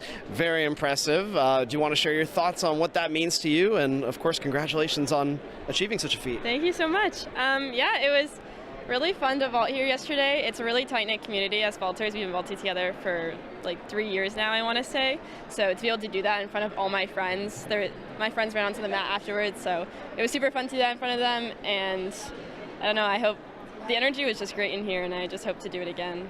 Yeah. That's awesome, and I think pole vaulting is one of those fascinating events that everybody always has their eyes on in here. What's the key to getting over the hump on that? If you want to just quickly break it down for somebody like myself here, volleyball guy, curious to know, what's strategy behind that 101? Yeah, totally. To be honest, at the back of the runway on that last jump, it just takes one jump to put it all together, and you have to be confident on every jump and just imagine yourself going over the bar. I think that's the biggest thing, visualizing it happening, and then it will happen. Splendid. I'll take those tips from a pro. Also, I want to ask you about the Guelph Griffins' success this weekend so far. Looks like you guys are having a really good time here in Windsor as a team. What does it mean to be part of such an event here at OUA Track and Field Championships for provincials, and then moving into perhaps the nationals coming up soon? Of course, you didn't compete today, but what does it mean for everybody else that's having success here on day 2 as well, in addition to day 1? I'm so proud of all the girls that have come here and showed up and done what they need to do. I feel so proud of everybody, and I just hope we can keep this energy going. The relays are so fun to watch at the end, and everybody cheers for them. So I'm so excited for that and to be a part of the community that we all are so happy for each other and so excited to hopefully win another championship, but we'll see. Well, I can't say go Griffins because I am here with the Lancers, as you guys can see, but we'll wish you all the best, Jen, Elizarov, and Andrew Papadopoulos lane side. Back to you guys upstairs. Great job, Andrew. Interview with our gold medalist in the women's pole vault yesterday sets a new OUA record, 4:22. That's Jennifer Elizarov from the Guelph Griffins. So we're going to turn our attention to the track now. We've got the 4x200 meter relay. First section of the relay coming up here. Here we go. 4x200 meter relay here, Brett. Now this is 4 athletes times 1 lap of the track. So it's going to be tight handoffs. Handoffs are going to be key. There is actually a handoff zone where if they receive the baton before or after, that's an infraction in track rules and they will be disqualified. Looks to be the TMU team and the Brock Badgers going for the first handoff. All clear there. A little bit of run on the outside. We'll have to see if that's an infraction from the Badgers. They ran out of lane. And they actually do get a cut in here after the 1 lap and a turn. TMU running away with this so far.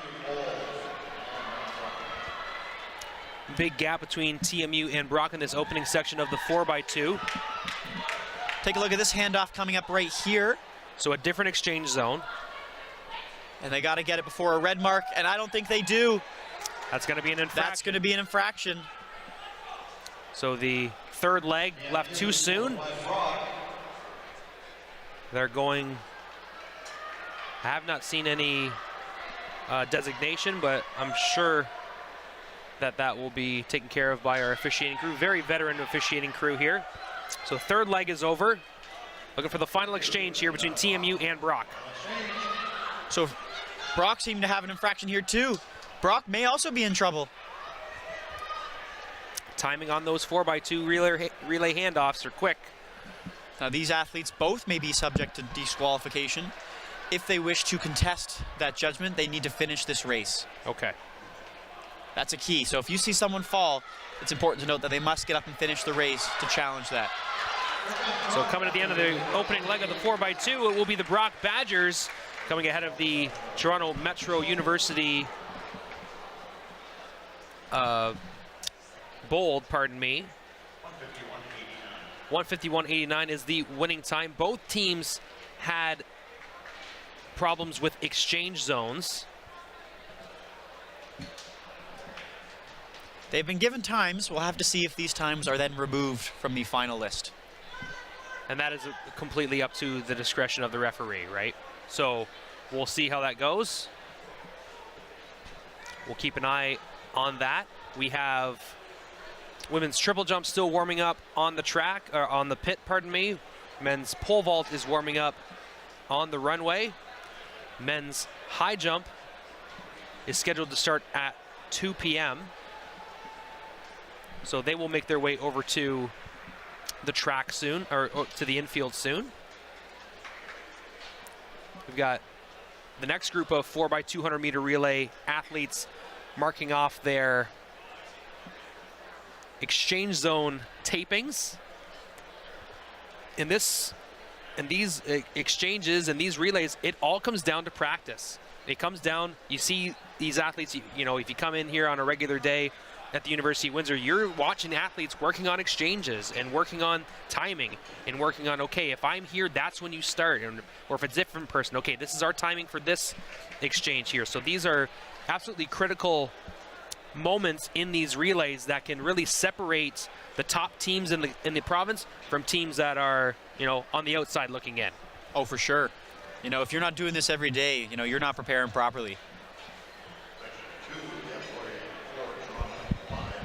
Okay, we're taking a look at this last relay, and then we're going to take a quick break afterward. So this is the first handoff, and notice the Brock Badgers may run outside there briefly. Any lane infraction there may be bad. Now there's going to be a red line in that lane 1 inside. We see it go past, and they're way past that. If they go past that red line, usually that's an indicator that they've gone well outside the exchange zone. Same here from this Brock relay here.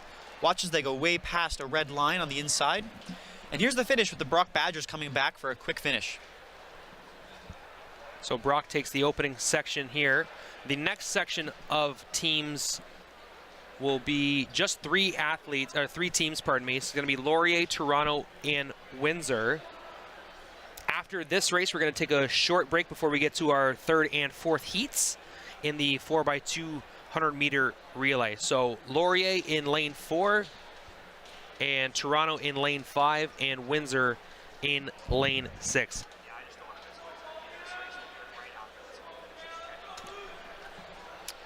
So Laurier lane 4, Toronto lane 5, and Windsor in lane 6 in the second section of the women's 4x200 meter relay. These athletes are now under starters' commands.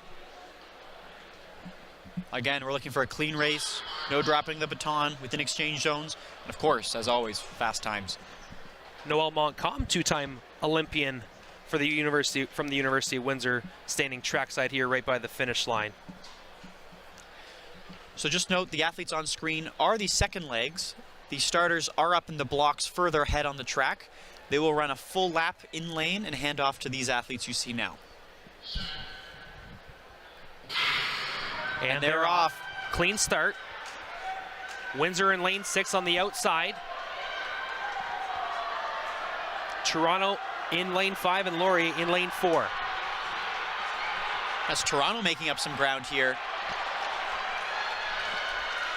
They're going to hand off in lanes and run one more corner in lanes before they can all cut in. That's Nadia Pupatello for Windsor. Handing off.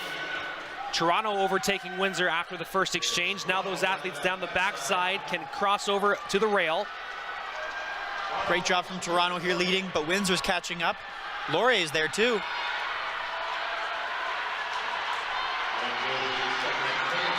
That's Windsor coming in for the first handoff. Passing off to May of Windsor. That's Mativier to May. And look at that. Toronto making Windsor run in lane 2, holding that inside lane.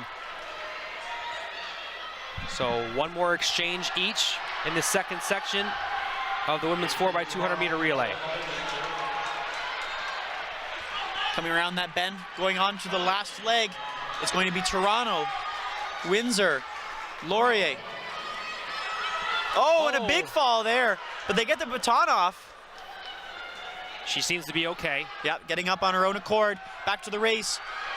Toronto, Windsor, Laurier. Toronto really taking a big gap here as they head toward the home stretch. Toronto coming in strong for the finale. It's Ryan for Toronto. Toronto, Windsor, Laurier. So Toronto with a time of 1:43.80, Windsor 1:45.17, 1:46.83 for Laurier. We're going to take a quick break. When we come back, we'll go over a little bit of the previous race and continue with our coverage of the women's 4x200 meter relay on OUA.TV, your TV, CBC Gem, and CBCSports.ca. We'll be right back with more from the OUA Track and Field Championships from Windsor after this break.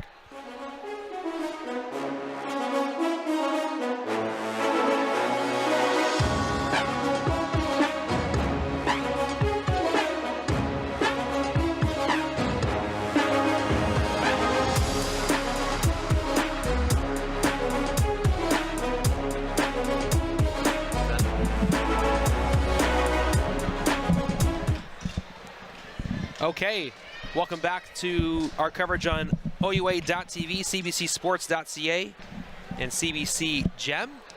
The third section of the women's 4x200 meter relay is just getting warmed up on the track. Let's take a look at that second section of the 4x200 meter relay featuring Windsor, Toronto, and Laurier. That's the finish there from Ryan. Here are some of these exchanges. That'll be the first handoff we saw. Big handoff here. Those were clean. Take a look at this next handoff we're going to see. Going to Ryan from Toronto. Big fall there. Runs into her teammate. Windsor has to bump out a little bit to complete their handoff. And Toronto with a big win in the second section of the 4x200 meter relay. So it appears that they have combined the third and fourth. Oh, maybe not. Oh, maybe they're making more changes. So it's going to be our third section here. It's going to feature the Waterloo Warriors, the Lakehead Thunderwolves, and the Ottawa GGs.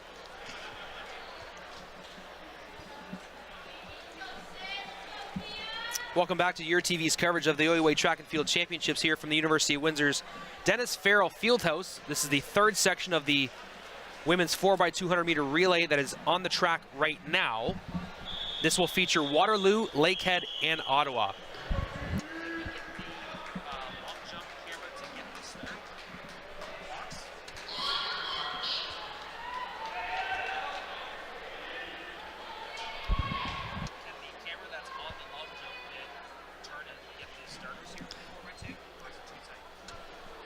Ottawa and Lakehead in this heat here are nationally ranked 10th and 11th in the country.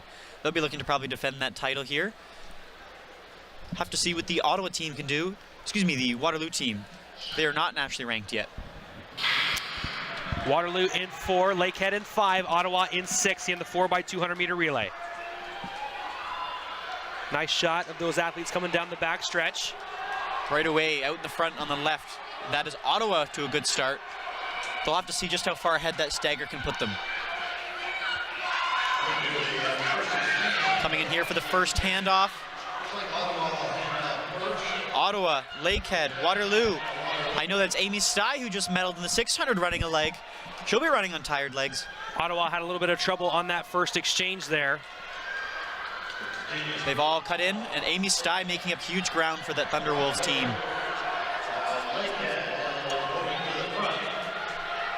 Stye takes over Ottawa in the home stretch here.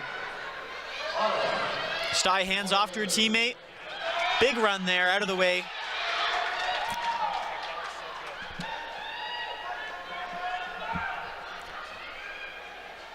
Lakehead. Yeah. Ottawa. Waterloo. Getting ready to go into the final exchange. Ottawa closing the gap though.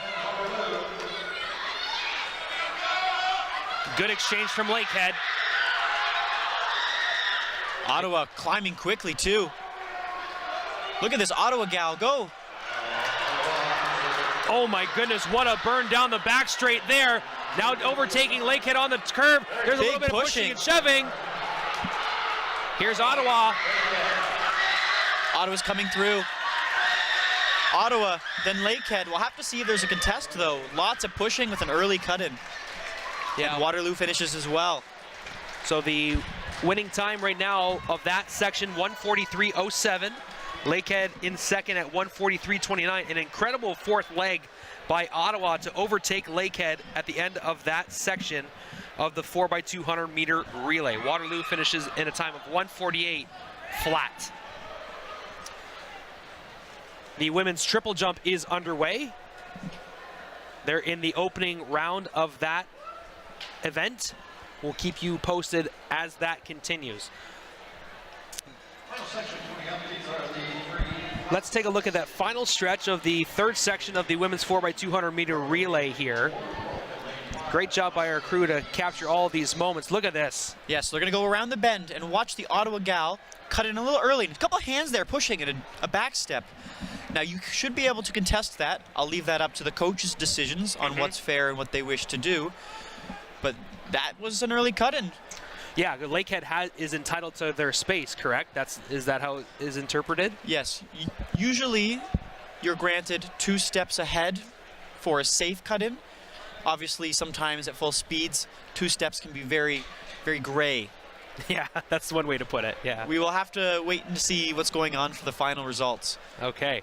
The men's pole vault is going to get underway in just a moment. That is on its scheduled time.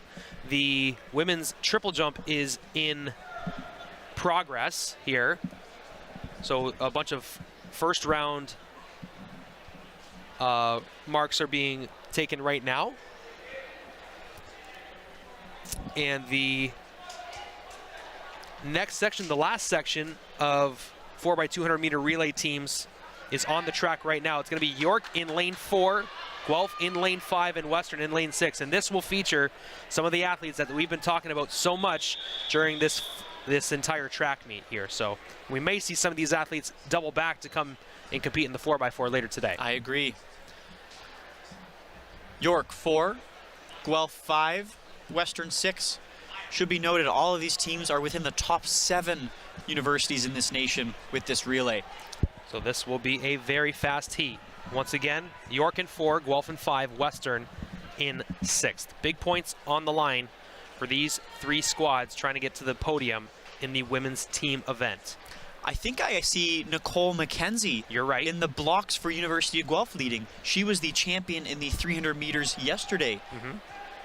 She will often get a good start and put them in the lead if she's able to produce like she did yesterday. Yeah, we've talked about the strategy that can go along with relays. Sometimes they'll get their strongest runner first, sometimes they'll save it for last.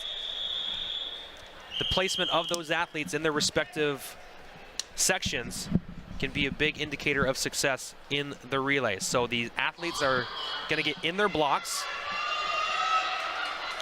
And remember, these athletes will run one whole lap in their lanes, hand off to a different athlete where they will run a corner before cut-in.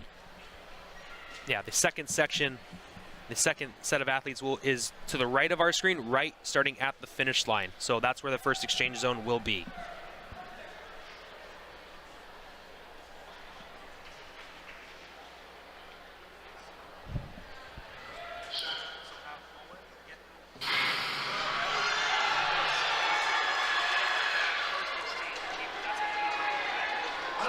And these are off.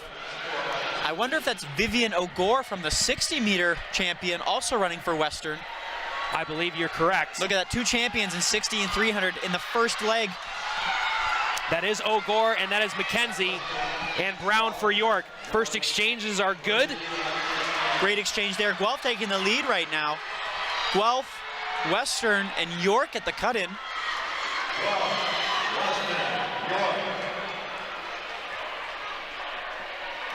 Guelph with a big lead right now. That's Gabrielle Cole. It's going to be Guelph, Western, and York. Tegan Wallace handing off here for Western. York there too.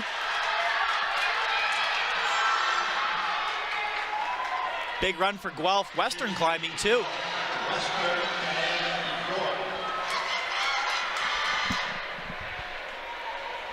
Third leg, pretty quick. Gabrielle Cole for Guelph, going to pass to Adenaika Bundun. Collins will hand off. Oh, right at the edge of that exchange zone is Western. I agree, very close call. Looks like they were safe.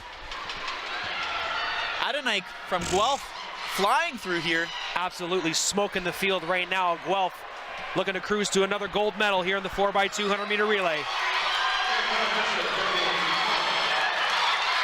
And Adenaika will take this.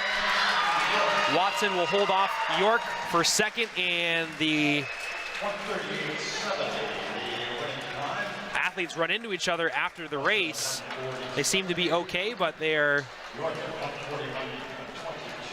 Rachel Watson seems to be in considerable pain after that collision there.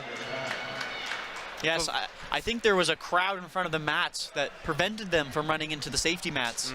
They'd rather run around the track than hit the crowd.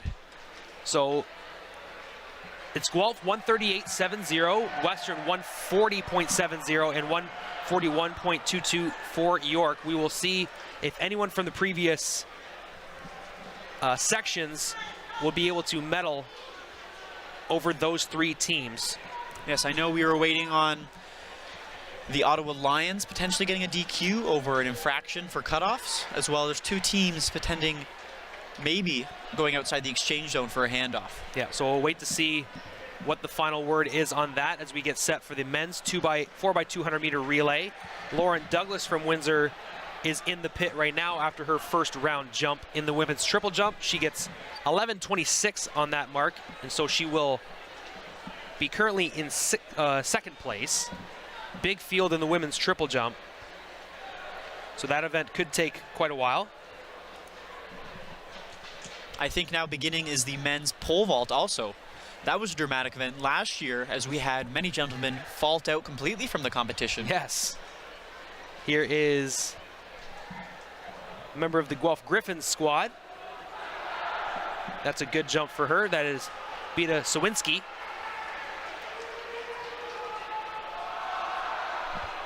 We're a couple minutes ahead of schedule for the, we're a couple minutes behind schedule for the men's 4x200 meter relay, so they're going to get that action on the track started as quickly as possible. The opening section of the 4x2 will be Toronto Metro, Laurier in 4, Windsor in 5, and Brock in 6. So TMU, Laurier, Windsor, and Brock, 3, 4, 5, 6.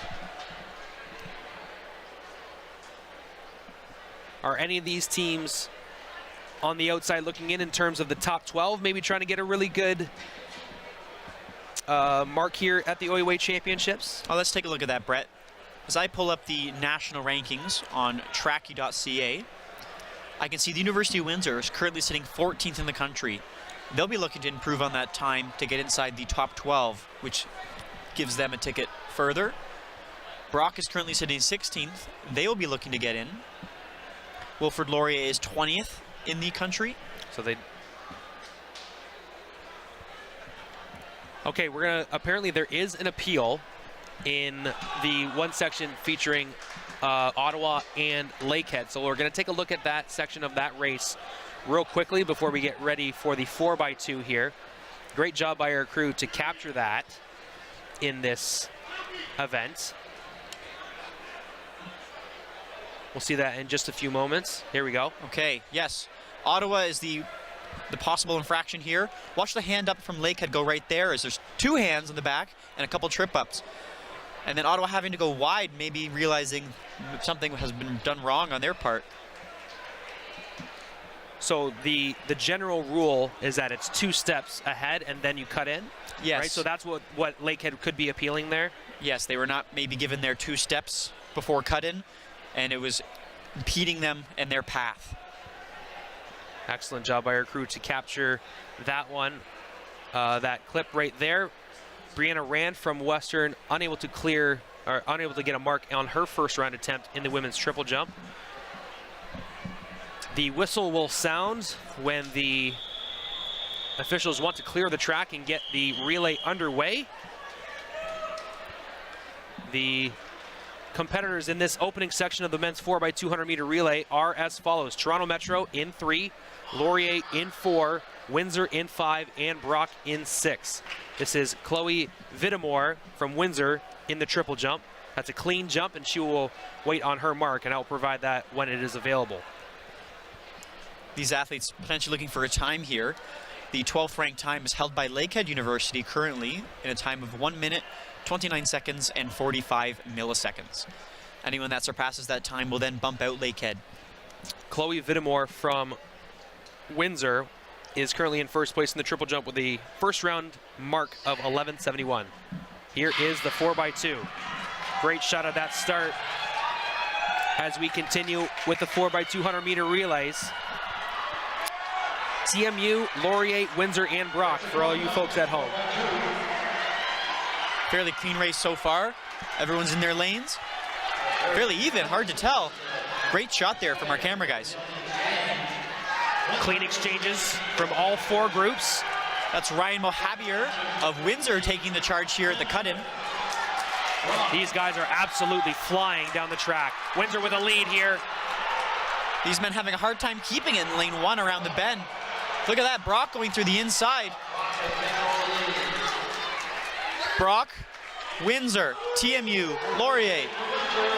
Windsor just at the edge of that exchange zone. But now they've got the lead. Humongous effort down the back stretch. Oh, Windsor almost falling there in the turn. Windsor is a track known to have tight turns. Windsor looking to beat Brock. Look at that, just before the exchange zone. Laurier maybe not getting it there though. Have to wait and see. Windsor with a considerable lead here in the opening section of the 4x200 meter relay, trying to get into the top 12 in the nation to get to U Sports. Looking for that 1:29 second time. It's going to be very close. It's Hernandez for Windsor. 131.02 unofficially.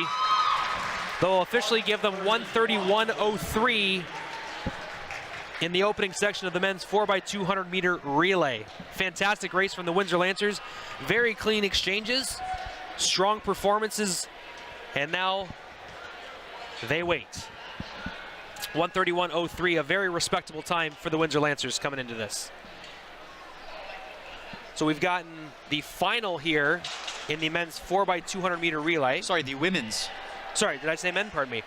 Women's 4x200 meter relay. The Guelph Griffins, the team of Nicole McKenzie, Gabrielle Cole, Maria Teresa Yalis, and Adonai Abiodun. They win in a time of 138.70. Western in second at 140.70. That's the team of Vivian Ogore, Tegan Wallace, Christy Collins, and Rachel Watson. Then in third, it is York at 142.22. It's Janae Brown, Rachel White, Alexandra Quaidu, and Destiny Smith combining for that win. Ottawa and Lakehead are fourth and fifth right now, pending that appeal that we spoke about earlier. That's correct. Let's take a look at a recap of that opening section of the 4x2. Here's the opening exchange, or second exchange. Well, that was the first exchange. This is the second exchange. See Windsor right at the edge of that exchange zone. Just past the clock, yes. Windsor again taking the lead here. Laurier leaving it last minute.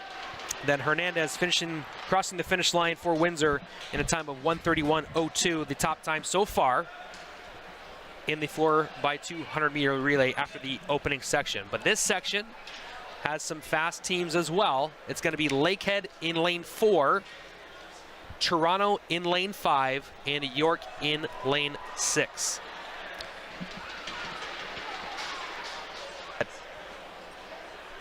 And while we wait for the next section of 4x200 meter relay, we're going to take a look at our triple jump. Western Mustang athlete jumping there. This is Elliott from Western.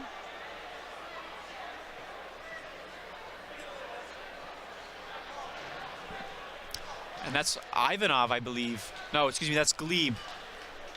The height of York. Yeah, the height of the men's pole vault is 335. That event is underway. And that could potentially be the last event that we cover here today. That and high jump. We'll see who can last longest, depending on the size of the field and, of course, the performances from the athletes. So in the starting blocks now is Lakehead in lane 5, Lakehead in lane 4, Toronto in lane 5, and York in lane 6. After this event, we are going to have, after this event is completed, the men's heptathlon 1,000 meter will take place here. The final of 7 events for these men over 2 days. Absolutely incredible.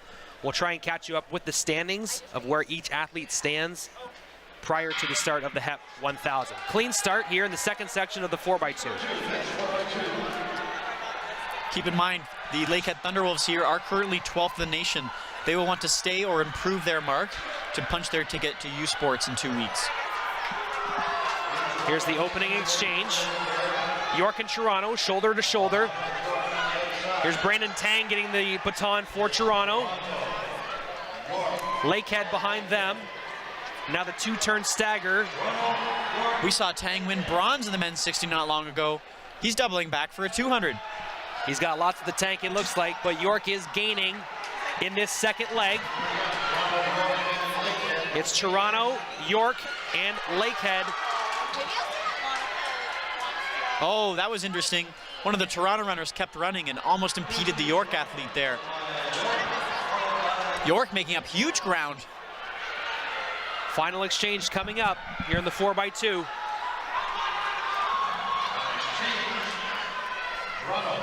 Here's Toronto with a big lead over York here in the second section of the 4x200 meter relay. Toronto, York, Lakehead. Toronto around the last curve here, headed toward the home stretch.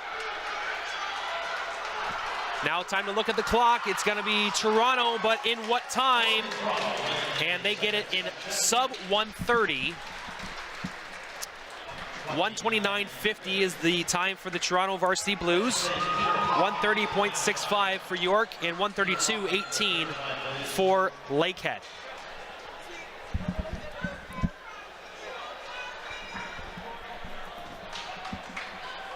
So back to the triple jump now. This is Lodi for Guelph.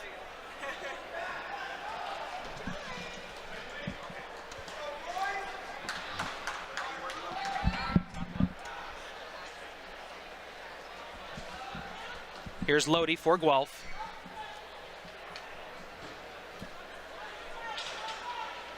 That is a good jump for Lodi. Gets the white flag.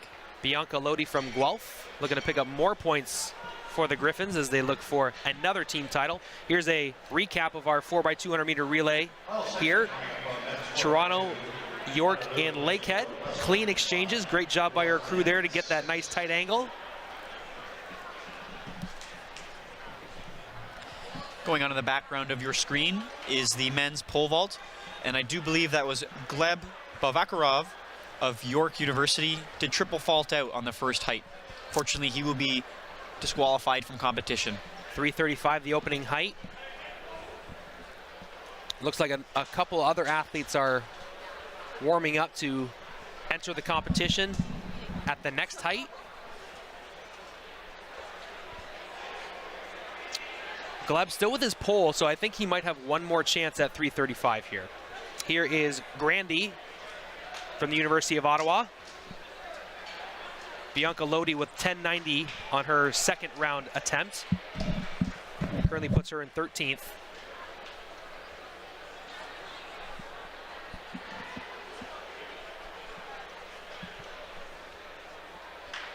Here's Grandy from Ottawa, currently in 12th. This is her second attempt.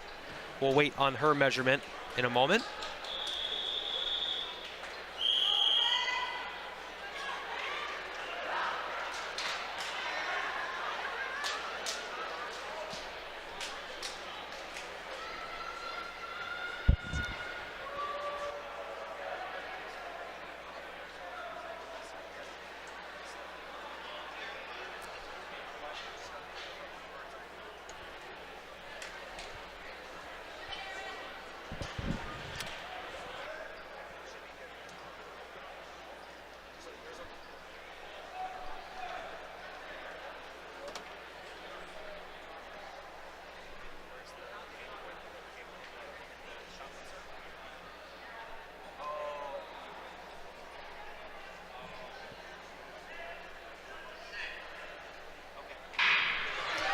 Here's the third and final section of the men's 4x200 meter relay. In the outside lane, you'll see University of Guelph. One lane from them is the Western University, and in front of them is Waterloo. Right away, I see Aaron Thompson, the 60-meter silver medalist, running for Western. And that is Craig Thorne, the 60-meter hurdle medalist, gold for Guelph. Owen Babcock just receiving the baton for Waterloo. He's the 600-meter bronze medalist not long ago. That's Carter Thiel of Guelph almost moving into second position for University of Guelph. National champion in the outdoor 4x4 meter relay. But Western leads the charge. Oh, Western struggling to get the baton there. Western, Guelph, Waterloo. Western with a little bit of with an edge on Guelph, but Guelph is making it up. That might be Logan Spicer of Guelph pushing Memzies of Western. That is Spicer. Handing off. Oh, and now in the final leg. Western, Guelph, Waterloo. Sub 1:30 is the time to beat right now. It looks like these athletes will get well in front of that. Here's Western at the line. That's Blaine. Unofficially 1:28.77 for Western. 128.77 or 79 is the official mark. Guelph in 129.53 and Waterloo 131.14. Absolutely blazing speed in the 4x200 meter relay. You see the athletes enjoying themselves there. That'll be a big point swing for Western University. Coming up shortly to the track now is going to be the men's 1,000 meter heptathlon. That is the final event of this two-day trek.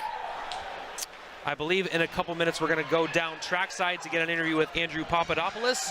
We'll get him ready, and when he is set with his interviewees, we will send it down to him. In the meantime, we will keep an eye in the field. The men's pole vault is at 395. And the women's triple jump is in the second round.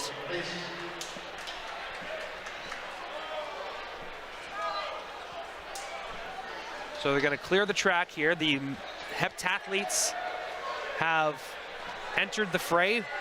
They will get a couple of minutes to warm up.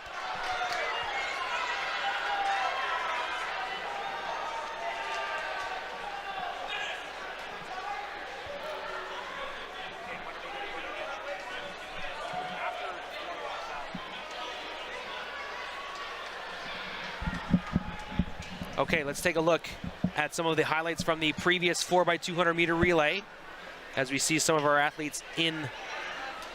This is the first leg there. Look at that. Gold medalist, silver medalist, and bronze medalist all right there in respective events. Beautiful exchanges from both Western and Guelph. Western really dominates their lead here.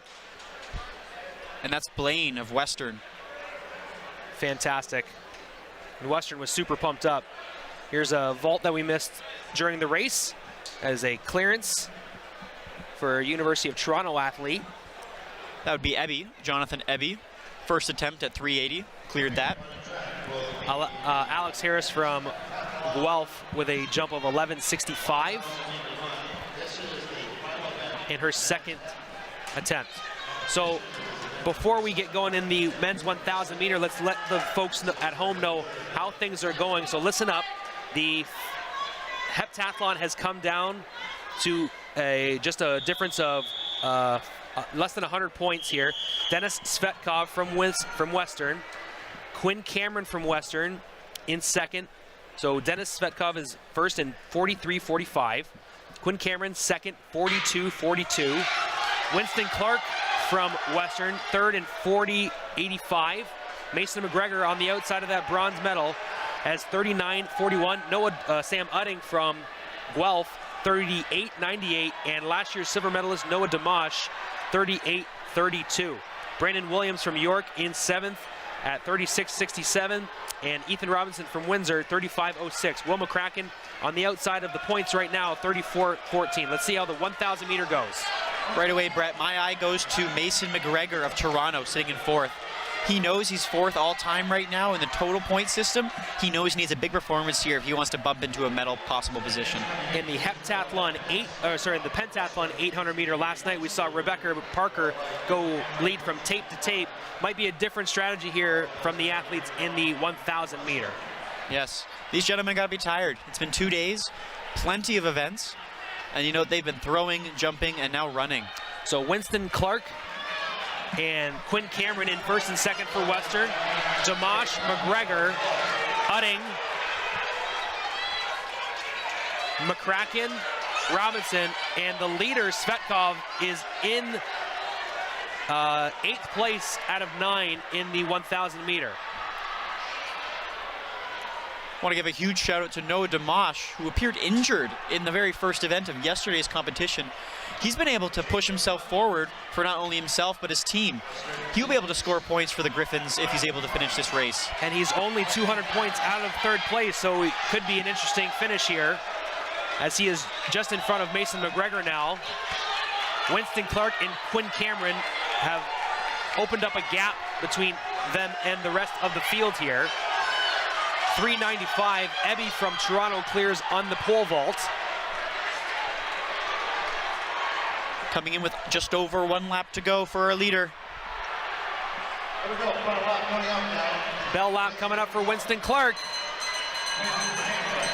Clark. Cameron looks strong. Cameron. Dimash. 200 meters to go. McGregor holding on. McCracken coming through. He's having a great 1K. Udding. Following up is Ethan Robinson, the Harrow boy, in the multis, doing a great job working through these 7 events. Dennis Svetkov moves in front of Robinson for 7th in the 1,000, but it's going to end up being... Here's your finalist. Have to see where the medals fall. Clark cracks a smile. And Quinn Cameron in 2nd, Noah Dimash in 3rd. Someone get that man an ice pack, he deserves it. Mason McGregor in 5th, Will McCracken in 6th, raises his hand and pumps his fist. Udding has to fall to the ground after that race. And Svetkov has to finish the 1,000 meter. He needs to finish. He's our current leader. See where the points let him fall after this event. Congratulations to Svetkov. We'll see if his performance is enough to keep him on the medals here. And Brandon Williams completes the 1,000 meter. Incredible performance by these 9 athletes, 7 events in 2 days. You can see the pain and the anguish in some of these athletes' faces as they lie on the track. Absolutely incredible performances here. Brett, you know, pain, anguish, correct. I do see a lot of joy and smiles and camaraderie between all these athletes, regardless of school. Absolutely. There's Winston Clark looking to pick up Brandon Williams there. Here's a highlight reel here. Winston Clark finishing the 1,000 meter in 1st. Looked like he had a lot more to give too, so looking very good there. It's fantastic. So we're gonna have to wait on the calculations for the heptathlon. We will update you when that happens.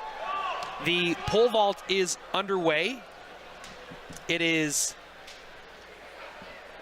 a Western athlete in the pit, that is Callista Elliott,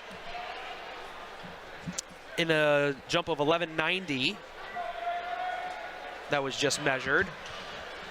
And pole vault now is at 4:10. Let's... Can we try and get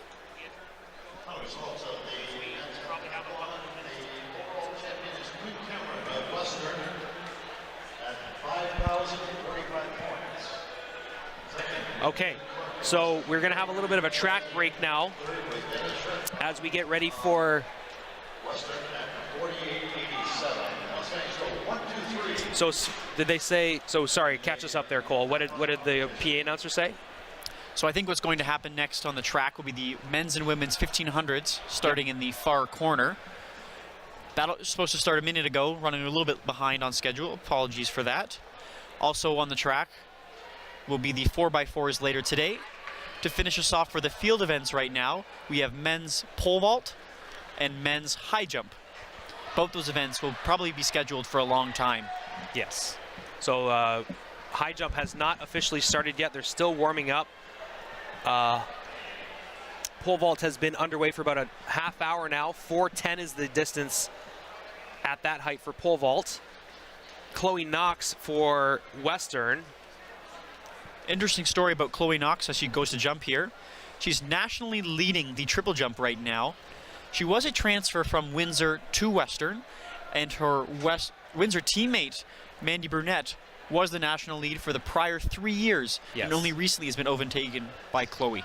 So a very tight field here in the women's triple jump. We'll see who comes out on top here as that competition progresses. Let's take a look at a pole vault attempt. It's an athlete from Guelph with a good attempt.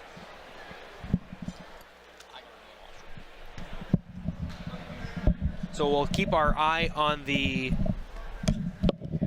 triple jump, the pole vault, and the high jump as it starts.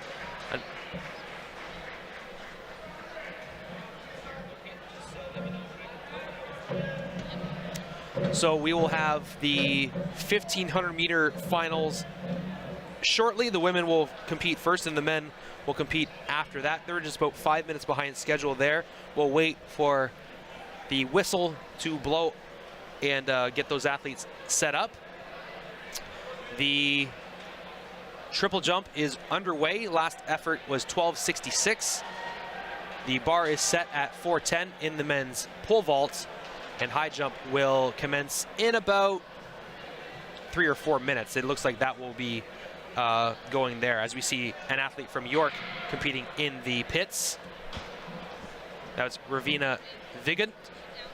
All right, let's send it down to Andrew Papadopoulos for an interview trackside here at the OUA Track and Field Championships. The Ottawa GG's track and field program, the 4x200 meter relay race team. Very impressive effort. Got to say, this was one of the last teams to the check-in table, but had a lot of energy all throughout and even before and after the race, and they're happy to share some thoughts with us here. Let's ask around here. We have Katie. Want to share any thoughts about how that happened in that last event? I mean, yeah, late check-in wasn't ideal, but super grateful to be in the race anyways. And we started off strong and we ended strong. I'm super honored to just be a part of this team and run alongside these amazing girls. That's awesome, and I do want to ask one follow-up question on that. What goes into like a late check-in, like mentally, right? And then you got to go out there and run the race. How was that towards the mojo? It seems like you guys were completely unfazed by that. I'm gonna ask, who wants to answer? I mean, I was a little bit, shaken up, but my teammates, talked to me and, motivated me, so it helped. But yeah, just got to shake it off and be positive. That's how I see it. And you guys are certainly a positive bunch. Again, that's why we made sure it took a little bit of extra time to get you guys over here. But again, we do appreciate you guys here chatting with us a little bit and radiating those positive vibes all throughout. So anything else you want to add going into nationals in Winnipeg? So how does an event like this prepare you for that? I think a lot of people focus on the provincial side, but what about the nationals coming up for you? Yeah, I mean, nationals is obviously a huge meet with like such deep competition. So it's really exciting to have a good run put together, and just like the late check-in things happen at nationals, there's always something going on, and so to be able to be on the fly and work on our feet even if things don't really go according to plan is really exciting. And like you said, we're a great bunch. We're all so chatty. We're not the most locked in focus group, but we're always going to get the job done, so we're excited. Splendid. And our final thought here, what does it mean to be down here this weekend in Windsor from the nation's capital representing the Ottawa GGs? It honestly means a lot. This is one of our first 4x2s that we have done in a while that competed and ended up in the top 4. So it's really a huge honor, and especially get to running with these girls. I love them with all my heart, and representing Ottawa is important because, we rarely get to do that as much, and we came out here, we showed our stuff, and we performed as best we can. A smaller school with a big heart, and thank you all so much for dedicating some time with us here today, and back to you guys upstairs. All right, great job, Andrew, keeping up with the 4x200 meter relay team from Ottawa there. The 1500 meter, the opening section, is on the track right now in the women's 1500 meter. Just 5 athletes in this section, Cole. If you're working from the first section, what might be a little bit of a different strategy that you take in the 1500 meter? Yes, smaller section for the first section. There will be 3 of these. Really easy to have your own race without any complications. So definitely you can talk to someone. You got to work together. It's a timed final, so the fastest time of any of these sections will take the overall title, and points can come from any section. I would work together with these athletes if I was them, and run my own race, complication-free, problem-free. That way you can set yourself up for the best chance of success. We're coming on 3 laps to go here now as the athletes make their way down the home stretch. We are underway on the high jump. We are underway in pole vault. The height is set at 410. I believe that's Ebby unable to clear at 410 there. 3 laps to go. 3:08 is the time for this first group of athletes.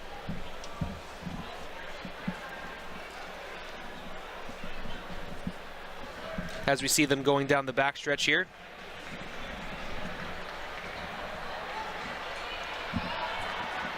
We'll keep up with our athletes in the field as well as keep up with this race. It's Heather Grandy from Ottawa now in the triple jump pit. 195. No, pardon me, we're still in warm-up for the men's high jump event.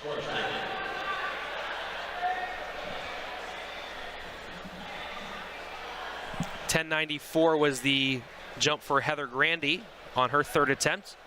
That will keep her in 10th place, and she will not advance to the final, unfortunately.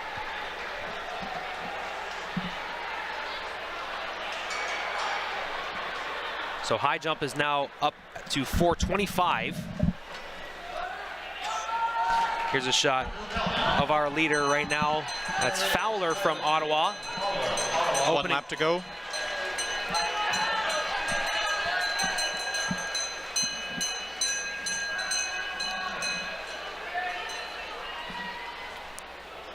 So last lap in the opening section of the 1500 meter.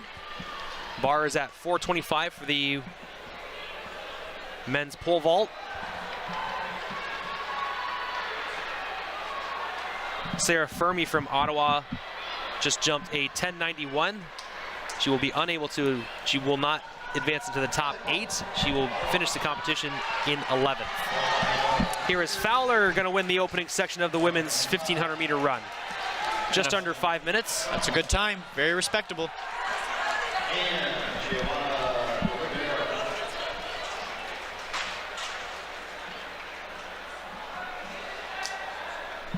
So I think they're making the final preparations here for the men's high jump event at 2:07 p.m. Jada Roach from Toronto just jumped in 11:40 in the triple jump. And here's Roach, one of the top athletes in the long jump last night.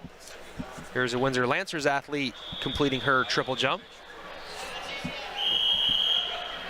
I believe that's Mason Harris jumping right there. And that Toronto athlete, that'll be Jonathan Ebby. That was his last attempt at 410, unable to clear. And that'd be Spencer Bobian.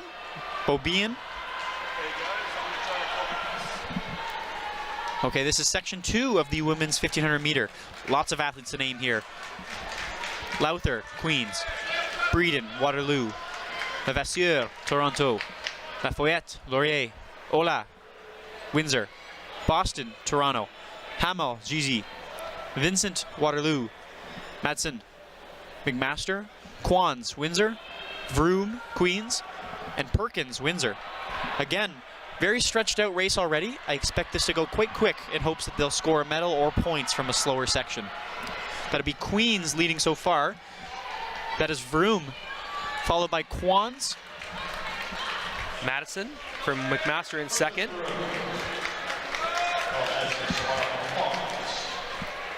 Great charge by these ladies. Yeah. Not wanting to mess around, knowing what's at stake. The top 6 have separated themselves from the bottom 5. So 11 racers in this section.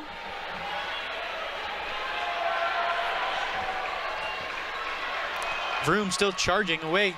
She has that lead. Huge pack of ladies right behind her.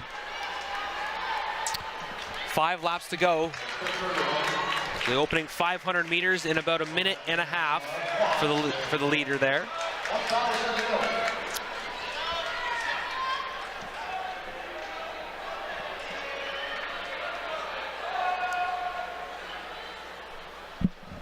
Good job from our crew to capture this 1500 meter race.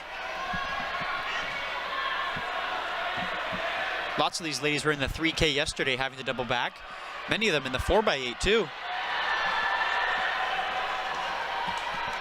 Kind of that bridge of speed where they get the 800 and the 3K, 1500 feet to the middle ground. But here comes Samara Quans of Windsor with 4 laps to go. She's done playing around with Vroom. Ella Madsen from McMaster stays in second, then 2 members of the Queen's Gales right behind her.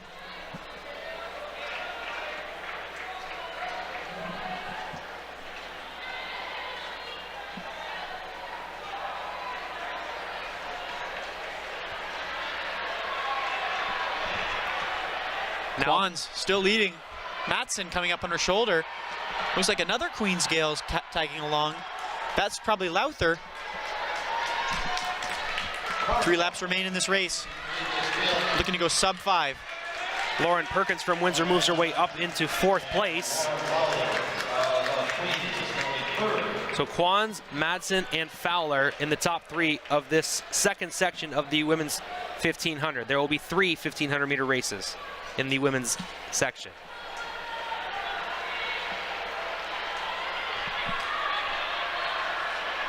So the top 9 in women's triple jump have been,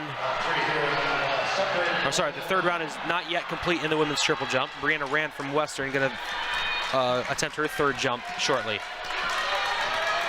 2 laps remain. Matson takes the lead. Lauer goes 2.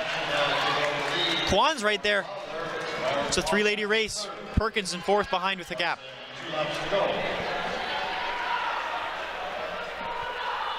A Guelph athlete just cleared 425 in the men's pole vault. That would have been Mason Harris of Guelph. 3 athletes remain in this lead pack, coming on to 1 lap remaining. It's the bell lap, and we've got 3 racers at the front. It's Lowther, then Kwan's moving up into second.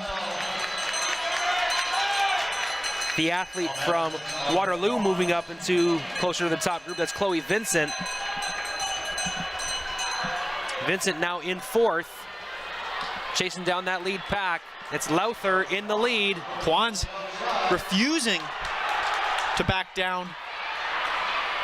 Kwan's looking to take the lead here in the final 50. Samara Kwan's shoulder to shoulder with Lowther. Let's see who's got the kick down the stretch. Big race from Kwan's. This is going to be a great time. 4:39. Wow. Great time from them. They're going to have to make that last heat run fast. So unofficially 4:39. We'll wait to see what officially they give her as the final competitors cross the finish line here in the second section of the women's 15. Very good.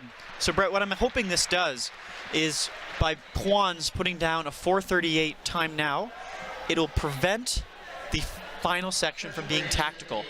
If it does go tactical, Kwan's then has a great position to either medal or score points for her Windsor team. So officially 4:38.92 for Samara Kwan. Lauren Lowther from Queens is second in 4:39 in change.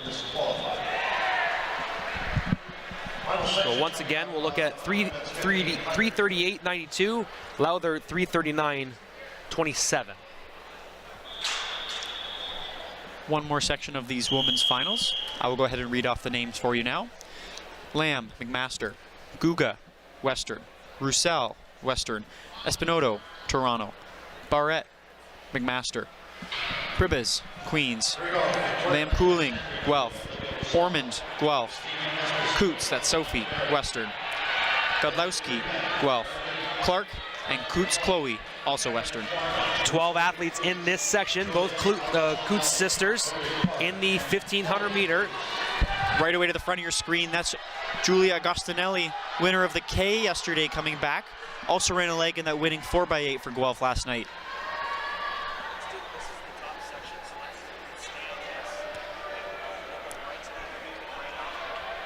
That is Cameron Ormond of Guelph Griffins, tucked in second place. Please be advised, she is the national #1 athlete in this event. So although she didn't win it yesterday in the K, she's the #1 fastest lady in the country over the 1500 meter distance. It is Agostinelli, Ormond, Coots. Hillary Clark of Waterloo in this event, possibly looking for some revenge. She finished 4th in a dip of the women's K yesterday. Down the backstretch now, this final section of the women's 1500 meter. Looks to be a quicker race, not tactical yet. Have to see what the kick brings or whether they slow up. So this will be the opening 500 meters. That will give them an even 5 laps to go as they cross the finish line here. Agostinelli, Ormond of Guelph, then Kooks, Western, Hillary Clark, other Coots, Western, Jardine, Guelph. Sandra Guga in the back. Olivia Roussel hiding in the back. She was a medalist in the women's 3,000 meter yesterday, biding her time. We just saw Chloe Knox with her 3rd attempt in the women's triple jump. She's currently in 1st place. We'll wait on that measurement in just a moment. Lots of changes here happening in the 1500 meter. It's one big clump now. I won't be surprised if someone else tries to take the lead and make a move. And that lady who does do it, Cameron Ormond of Guelph, looking to put a surge and injection into this pace. It's anyone's race right now here in the final section of the women's 1,500-meter race. It's a group of 10 athletes right near the front. 3, 6, 7, 10, 13, all 13 right on each other's heels here. Victoria Lamb McMaster moves up a little bit. She wants to be in striking distance for this race. Hillary Clark doing the same. Brett, the way this is looking now, it could be a huge sit and kick. Absolutely. I mean, look at that pool of athletes just waiting. Absolutely. I think that's Sophie Coots moving up. Yep, Chloe's in the back there in the 6th position. Now there are 4 Western Mustangs here. Only 3 of them will be able to contribute to team scores, but all of them are able to medal. Chloe Coots got bumped a little bit as they were crossing the finish line. Now she moves her way up into the top 6. Okay, now here's the surge. Look at it string out right now. Ormonds begin to move. That move is matched by both Agostinelli, Coots, Clark, and Lamb. 2 laps remain. Bit of a bump there between Coots and Goodjohn. Sorry, Rosalind Barrett. So the 3 ladies who are leading now were also the top 3 finishers in the K yesterday, but in a different order. And Hillary Clark, also finishing 4th, moves into that top quarter. Chloe Coots right in behind that pocket of athletes there at the top, working her way into medal contention perhaps. 2 Western, 2 Guelph, 1 Waterloo, and then a chase pack following them. So the top 5 here heading into the bell lap in the women's 1,500. Going to be a good race. Ormonds leading the charge, followed by Agostinelli, both of Guelph. That's Coots, Western, Clark to follow them. And Coots, small gap behind them. Ormond running away with it. Agostinelli closing behind. Bronze could be up for grabs here by Clark, chasing down Coots. Sophie Coots trying to hang on to the bronze medal. Look at this kick. Julia Agostinelli may go for the double gold. I think Ormond holds her off. And it's going to be Sophie Coots in 3rd place for the 15. Hillary Clark will be 4th again. Chloe Coots will be in 5th. Very good performance from these ladies. Results still to come. At this time, why don't we throw it down to Andrew for the interview with, I think, some TMU Bold. We'll send it down there in just a moment as they get ready. What an incredible final section of the women's 1,500 meter here, Cole. Yeah, wonderful. Like I said, that 2nd section done by Samara Kwans made this last section fast. Great effort from all the Griffins and the Western Mustangs. Hillary Clark will look for revenge back in 2 weeks in Winnipeg. All right, let's send it down to Andrew to trackside interview with some members of the TMU Bold. All right, back laneside here at the Dennis Farrell Fieldhouse. Pleased to be joined now by some members of the TMU Bold, Toronto Metropolitan University in Toronto, of course. We have a jumper, a sprinter, and a coach. So 3 interesting perspectives here. We'll start off with the jumper. Do you want to talk a little bit about your events this weekend and what it means to represent the TMU Bold? Yeah, so hi, I'm Jacob.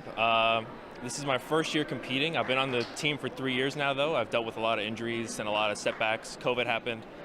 So I finally got to jump this year. I set PBs in both at this meet here at OUA's, and so I had a blast, and I'm ready to build on for next year. Awesome. So you've overcome some adversity there, Jacob, and that's wonderful that you're here at OUA Provincials this year, and of course joined by a teammate down here. You wanted to share a little bit about what you did this weekend. I know we had a litany of events for yourself. Hi, I'm Aaron.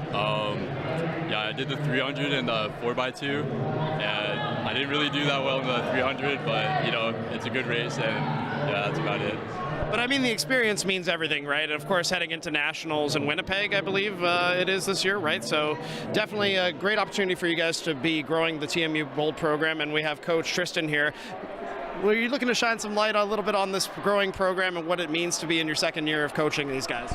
Yeah, sure. I mean, I think it's really great just so we have a little bit of continuity with the coaching and the athletes so that we can really try to build a program, because something like that does take more than just a season or a year. So I think the more that we can have returning athletes and returning staff will really help the program get bigger and better every year and kind of help establish ourselves in the OUA scene. That's awesome. And one last question for you here, Coach. What goes into preparation from a coach's perspective heading into this event this weekend? Just consistency. Just trying to get the athletes out, you know, all the lifts, all the team practices, packing snacks and everything with all the workouts and everything, and just doing that 4, 5, 6 times a week, every week for the last 6 months. So it's not interesting, but it's just consistency over time. All right. Well, thank you, Tristan, Jacob, and Aaron for spending some time with us, and we'll send it back to you guys up in the crow's nest. Thank you very much, Andrew. We are joined in the first section of the men's 1500 meter, and we've got a pretty stacked field of some really talented runners here in this opening section of the 15. Cole, tell us a little bit about them. Yeah, absolutely. So two sections of the men's 1500 meter today. Right at the front of your screen, I believe that's Marco De Felici leading. Behind him would be Western University's Koyanagi? Kyle Koyanagi, correct. And I believe he was just snubbed from the fast heat of this 1500. So he'll be doing everything in his power to run a fast prelim in order to either score or medal from this section. It's been done before. These gentlemen are certainly capable of it now. Hiding behind them in the back is Will Cox of Queens. Remember, he won the silver medal in the 3K last night. 3 laps to go, please.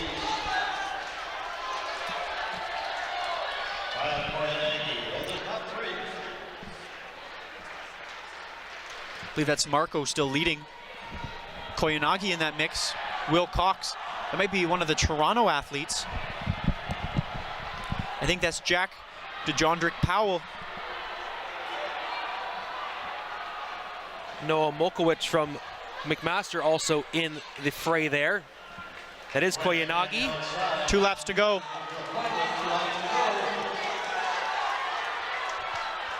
Currently they're on pace for a 4 flat 1500. Wow. And Will Cox, the silver medalist in the 3K from last night, takes the lead. He doesn't want to mess around. Taking the lead now as he heads with about a lap and a third to go. Very different from the women's race. Lead changes here.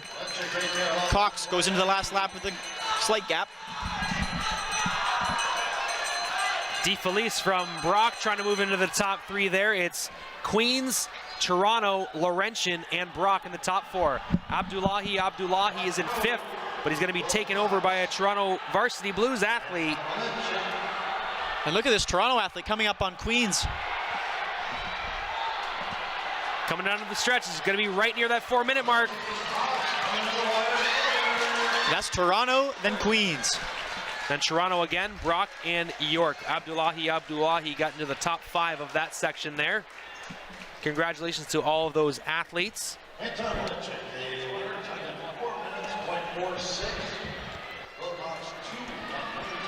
So let's take a look at the previous section. There's the end of this race, pardon me. Oh, Toronto just gets the York athlete there.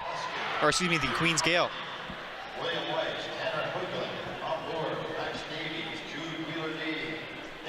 Okay, one more section of the men's 1500 meter gonna go. Yes, this is the fastest section of the men's 1500. I will name you the lineup and any accolades these athletes have received thus far. McMaster, Samuel Patrick. Western, Ben Fox. Windsor, Paul Popescu. Windsor, Luke Mawhinney. McMaster, William Waste. Queens, Tanner Huling. Western, Tom Boers. Guelph, Max Davies. Queens, Jude Wheeler-D. Guelph, Nick Bannon. Guelph, Rohan Nobatsing. And Windsor, Jacob Fitzpatrick. A little bit of jostling out of the start here in this second section of the men's 1500. Now this race, there are big stakes here. Right away, 1 and 2 are Max Davies, Jude Wheeler-D, the 1-2 finisher from the K last night. That was a great race. Max Davies didn't perform here last year in this event. Jude Wheeler-D, the defending champion. However, Max Davies does have a sub 4-minute mile time. That is incredible. That equivalates to about a 3:42 1500. If he's able to pursue that today, that'd be excellent. Behind those two gentlemen will be Jacob Fitzpatrick, Rohan Nobatsing, and Nicholas Bannon. All those are top-ranked athletes in this event. Nick Bannon winning the 3K yesterday. Right away, they've strung out quite long, as this is a quick pace for these athletes. Ryan Fitzpatrick right near the lead of that pack, had a very strong race last night. I believe picked up the bronze medal. Actually, I think Wilcox, oh, he did get the bronze, correct. Yes. He did get the bronze. Look at these athletes looking at each other. They know this pace is fast, and they're sizing each other up for how this race might continue. So the opening section is 3 Guelph Griffins, a Queen Gale, and a Windsor Lancer.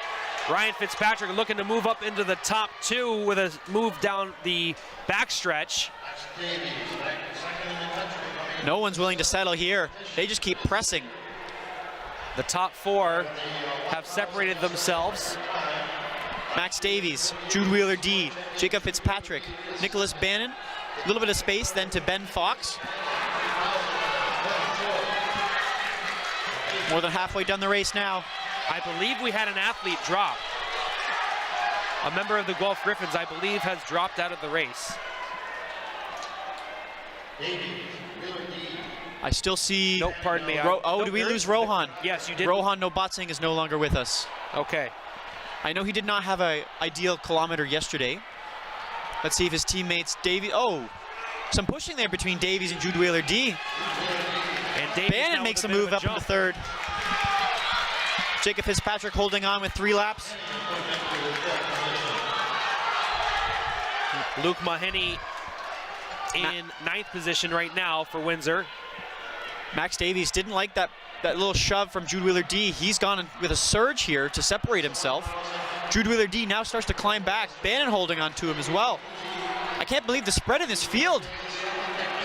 Ryan Fitzpatrick sitting in 4th place with a little bit of pain and anguish on the face, looking to push through the adversity with 2 laps to go. Big move from Nick Bannon, moving into 2nd ahead of Jude Wheeler-D with 2 laps remaining. Nick Bannon, not always known for his amazing kick, but certainly been working on it. Goes to chase down his teammate, Max Davies. Max Davies beginning to pull away. Ryan Fitzpatrick in 4th could be losing grip on that 4th position as we get down the home stretch here. 1 more lap to go in the 1500. Max Davies looking to run an incredible time here. Nick Bannon in 2nd place and closing. Jude Wheeler-D, known for his kick. See what happens here. Queens goes in 4th, then Mac, then 2 Windsor athletes. Luke Mahoney having a good kick. Davies seems to have this one almost wrapped up. It'll be a good fight still between Bannon and Jude Wheeler-D. Queens coming through for 4th. Mac, Windsor, Mac. See on your screen, Max Davies going to be the championship of the OUA with a time of around 3:44. Nick Bannon coming in 2, rounding the time in 3:48. Hands in the air, Jude Wheeler-D wins the bronze medal, and Queens gets 5th, and Mac gets 4th. Another Mac in 6th. Windsor. Should be interesting to see where those Windsor Lancers finish up, to see in the team standings how that will affect the overall team standings. The official time, it looked to be just south of 3:44. 3:44.24 for Max Davies. An incredible race there. Very good time. New OUA record for Max Davies. 2 for 2 for Davies. Incredible. The previous meet record was set in 1978 by Bob McCormick. That was a time of 3:44.60. Max Davies lowering that by about half of a second. Incredible feat from Max Davies. Now, as we collect ourselves there, let's look at some of our recaps that we had from the women's 1500 race that we collected in the truck today by our very talented cast and crew in just a moment. You'll see it on the screen shortly as we'll keep up with the field events that are going on right now as well. Okay. This was the first section from the women's 1500 here as we see the Gigi, followed by the second, Samara Kwan's Windsor winning that heat. And in the third, the Guelph duo, 1st and 2nd, followed by Coots of Western. And Hillary Clark in 4th once again. So a little bit of yeah, let's take a look at the finish of the men's whenever that is available to us. The bar is at 182 in the men's high jump. That is well underway now. Richard Edwards just cleared 182 on his 3rd attempt at that height. Ethan Edwards will attempt 182 as well. Oh, this is the final of the men. See the hand go up there, noticing Jude Wheeler-D imposing on Max Davies' space. That's Max Davies crossing the finish line there. Jude Wheeler-D as well, followed by teammate for Jude Wheeler-D and a McMaster Marauder. So a tight race in the men's 1500.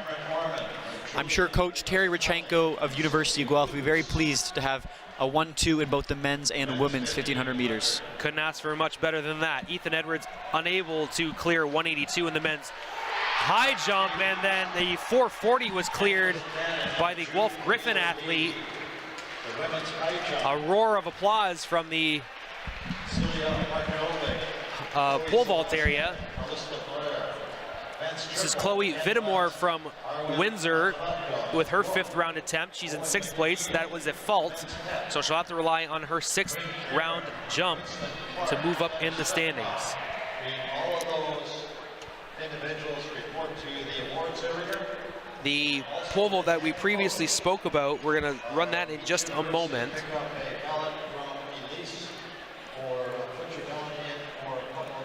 Look at this pole vault jump here. Great flex in the bar, contortion of the body over the green horizontal bar, and then did not touch it on the way down. Flawless at 440 here as the bar that would have been moved up. Sorry, Brett, that would have been Spencer Boban of Guelph, currently in the 3rd medal position. Callista Elliott from Western just jumped in the women's triple jump. That was her 5th round jump. She's currently in 4th place. Her mark of 12:04 will keep her in 4th, and we will continue coverage of the triple jump, high jump, and pole vault as it continues here. We're going to roll towards the 4x400 meter relay. That's going to be at 3 o'clock, and the men's will kick it off, or we'll finish things off at 3:15 with that, and then of course we'll have our medal presentations and our award presentations afterwards. So 3 field events: triple jump, high jump, and pole vault. Here's Mandy Brunette, currently in 2nd place. Let's go, Mandy. And jumping right now is Bennett Woods of Guelph in the the pole vault. That was a triple fault on his first entry to this event. So he will receive a DNF as well. That is 3 DNFs in this competition thus far. Yes, please. Mandy Brunette with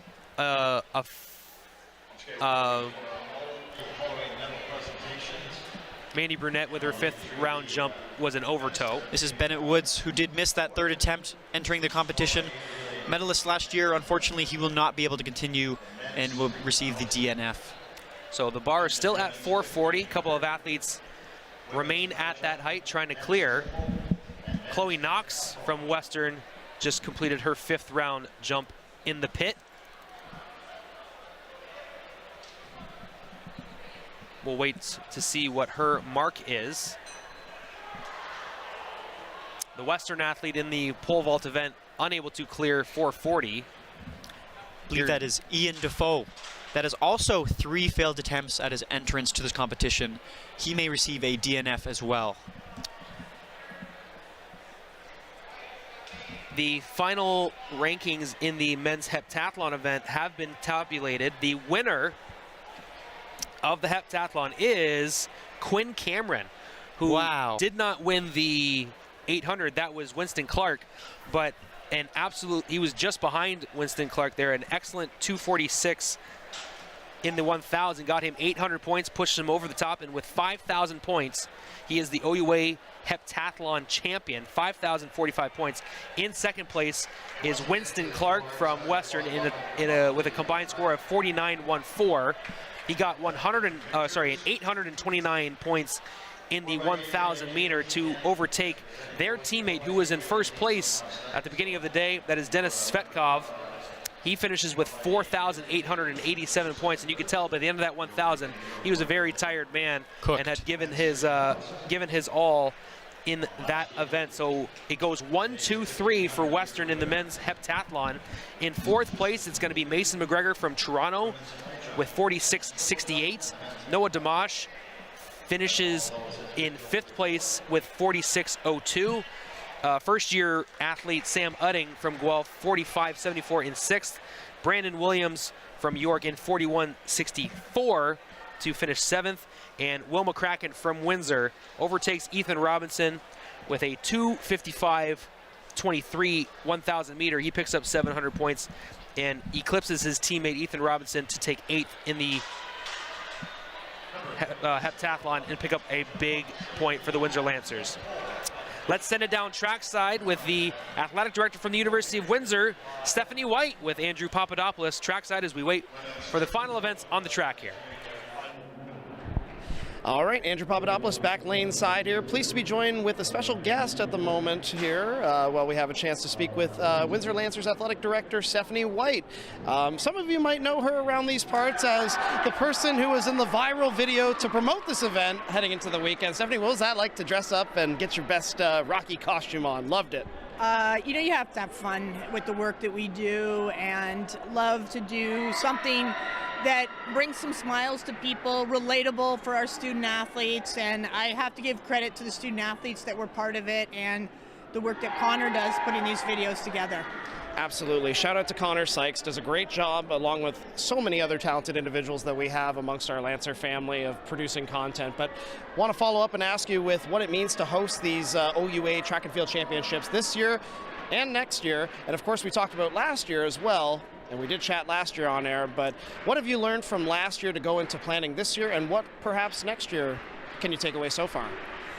Well, the University of Windsor truly is a track school, and we have a great history of hosting track events in the Dennis Farrell Fieldhouse. So, we're relying on our team and I'll say the muscle memory of hosting. And so we've put a few tweaks in place. We continue to try and make this event special for our student athletes, for the coaches and participants, and of course the fans. And so, nothing major had to be done, just a few tweaks here and there. And you know what? The student athletes are really the show. What incredible performances we've already seen here today, and I love seeing it.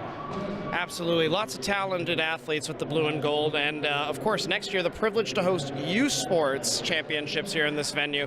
And of course, you alluded to the late, great Dennis Farrell and the legacy that he, of course, brings to this building, even here in spirit still. And what does it mean to be able to have that championship come to Windsor next year? And how will we be prepared to host it, which we're excited to do so, I'm sure. Absolutely. We're excited to get back to hosting a national championship, and we had a little bit of a delay because of the incredible Toldo Lancer Center being built, but now we're going to host, and we're going to bring the top athletes from across Canada to Windsor, and we're going to see some incredible performances, and it's special for our student athletes. And you imagine you're here 4 or 5 years, and you get to compete at home in front of your crowd, maybe with your parents here coming. It's really a special time. So we're excited. It'll be big. We want the community to be involved. We want the community to come out and be, watch and be part of it. And of course, we are working on becoming one of the top programs in the country, and we're hoping that this year's finish here, and then of course hosting next year, gets us to be there. Absolutely. Looking forward to chatting with you next year, Stephanie. I know we're making this an annual tradition, so I'm very excited for it, and thank you so much for dedicating some time with us here to share your thoughts. Let's do it again next year, and maybe I'll get you in one of my videos next year. But thank you again for showcasing our incredible OUA student athletes and Windsor Lancers. We love you. My pleasure. Thank you. And the love is mutual, and we'll send it back up to you guys in the Crow's Net, Brett and Cole. Okay, this is a replay of some of our last jumps here in the women's triple jump event. Here's Callista Elliott's 6th round jump of 11.75. We just enjoyed that interview with Andrew Papadopoulos and Stephanie White. And Stephanie said that she was going to get Andrew in her Nest hype video. I say bet. I definitely want to see Papadopoulos in one of those hype videos for next year's OUA Championships and the U Sports Championships as well. Let's focus on the triple jump here. We only got one more jump left, and it will be the gold medalist, Chloe Knox. Mandy Brunette just faulted on her 6th attempt in the pit.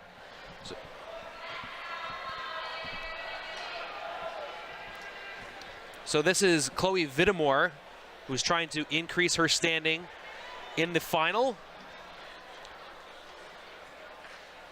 That jump would be good for 4th overall.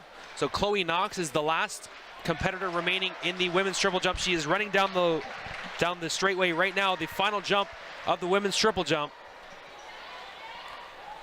It is a clean jump. Gets the white flag. So she will be the champion regardless, looking to improve on her current best of 12:78.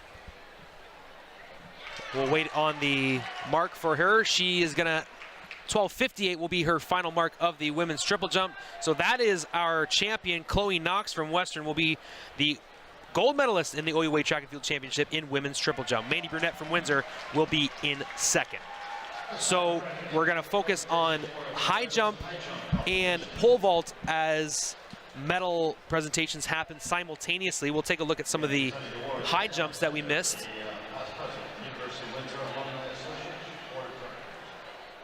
As a missed attempt at 187.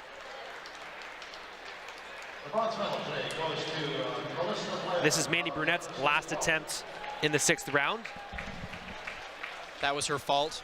She did get the silver medal as a result of this competition. Yeah, last year's U Sports champion will obviously move on to the national championships in 2 weeks in Winnipeg. So good to get the silver medal and good to have another competition against the top athletes in Ontario. But on to the next one now, as they like to say.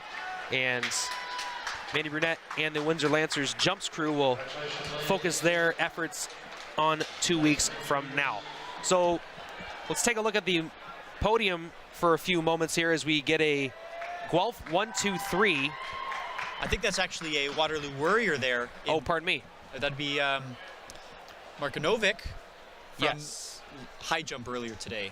Yeah, that was a tight race. Four athletes got to the final height. None of them were able to clear 172, so it goes to a tiebreaker. And Celia Markovinovic from Waterloo takes the gold medal there alongside 2 Guelph Griffins, Callista Blair and Chloe Zaraska. So congratulations to those athletes. We have the pole vault still going on. 455 is the height at the moment. The high jump is at 187. Richard Edwards is in the infield. Has missed on 2 previous attempts at 187. And he clears it. Incredible. Well done, high jump. So this is going to be the 4x800 meter from last night, as we see a Guelph athlete running down the pole vault runway. 3rd attempt for Spencer Boubin, and he will not get that. That'll push him into the 4th place position. Brett, I know it's been kind of hidden away from the screen a lot of the time, but I do want to take a brief moment to talk about men's pole vault. Last year in this competition, we had a lot of athletes struggle to even enter this competition and get 3 clean jumps, giving them a beginner mark. And unfortunately, it looks to be that history has repeated itself. I see that 4 athletes have not been able to get an initial mark and will be DNF'd from this competition. And we have 3 athletes already bowed out. So already we are down to the medalists, but we don't know what order. Currently tied for the gold medal position, we have Michael Ivanov of Brock, a current medalist from last year. Noah Parker of Windsor also has a clear scorecard. Both of them have jumped a height of 4 meters, 55 centimeters. And Emmanuel Desilets came in a little earlier, around 425, but has continued to jump 555. Go ahead. These 3 athletes will continue to go at 465. And please tell me what my podium is seeing. This is the 4x8 from last night, a very close race. We've got the McMaster Marauders to the right of the screen in the bronze medal, the Queens Gales in silver, and the Guelph Griffins taking home the 4x800 meter gold medal thanks to a fantastic performance last night to close out day 1 of the OUA Track and Field Championships. So we're going to have men's triple jump join us on the podium in just a few moments. We will keep up with high jump and pole vault for the time being. Back to pole vault for the brief moment. Emmanuel Desilets looking to clear the first attempt, 465. And worth noting, Manu was the top-ranked athlete in the heptathlon in Canada. He did not participate in the heptathlon this weekend. He does not have to. He hits the OUA, the U Sports standard. So he will focus just on pole vault here. Oh, and he knocked 465 up on the way. More from him to come. And another heptathlete that did not compete at the OUA Track and Field Championships is Aiden Grout from Toronto. He is competing in the high jump, though. So he will be an athlete that you see toward the very end. He's the highest ranked jumper in this competition right now. These are our medalists in the triple jump. Owen McNeil from Windsor. Marwin.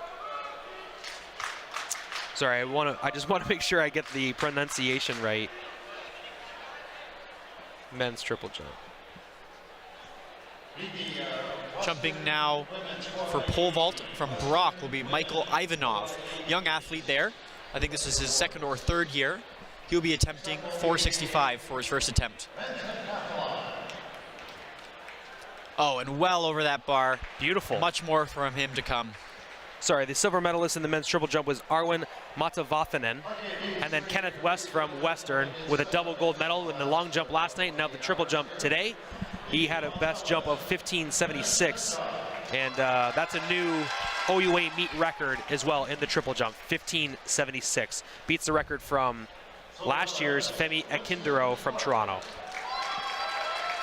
So this is the heptathletes. So it was a great battle between three Western teammates in the heptathlon. Dennis Svetkov in bronze, Winston Clark in silver, and Quinn Cameron in gold. Well deserved, absolutely incredible. The athleticism, the endurance, the stamina, and just the sheer will to compete 7 events in 2 days is commendable beyond my wildest imagination. So congratulations to those gentlemen. Congratulations to everybody that competed in the heptathlon today, this weekend, I should say. So very, very special to say that you're a multi-event athlete. So here's Noah, correct? Correct. Noah Parker. This will be his first attempt at 465. Triple faulted in this event last year, got a DNF. Looking to make revenge as he's the Canadian Championship outdoor. Noah Parker with a clear scorecard from him. Yeah, 465. 465. So the bar has been raised to 192 in the men's high jump. Jared Milligan going to attempt his first jump at this height. Here's Milligan. Milligan not needing a mulligan on the 92. No, lots of bar love though. Yes. Gets a nice handshake from his teammate there. Yeah, I gotta say, I'm really enjoying the energy from the Waterloo Warriors team. They've been right behind in the bleachers, right behind the high jump area in the bleachers, cheering on their athletes, whether it was the women's event or the men's event. They've really brought the energy today. Oh, look at that. Kennebai, Windsor, 192 clearance. Also much love from the bar. Very good vertical on that, though. It was a very technical jump. Here is Manu Deslitz at 465, unable to clear. That's his first attempt, ends in a fault. Quick look at the podium here in just a moment when we have the moment. Michael Ivanov, who was just competing in the pole vault, now enters the competition in the high jump. This is the men's 3,000 meter award ceremony. Jacob Fitzpatrick of Windsor getting the bronze. Will Cox of Queens getting the silver and auto-punching his ticket to U Sports in 2 weeks. And Nick Bannon of Guelph receiving the gold medal. Congratulations to these gentlemen.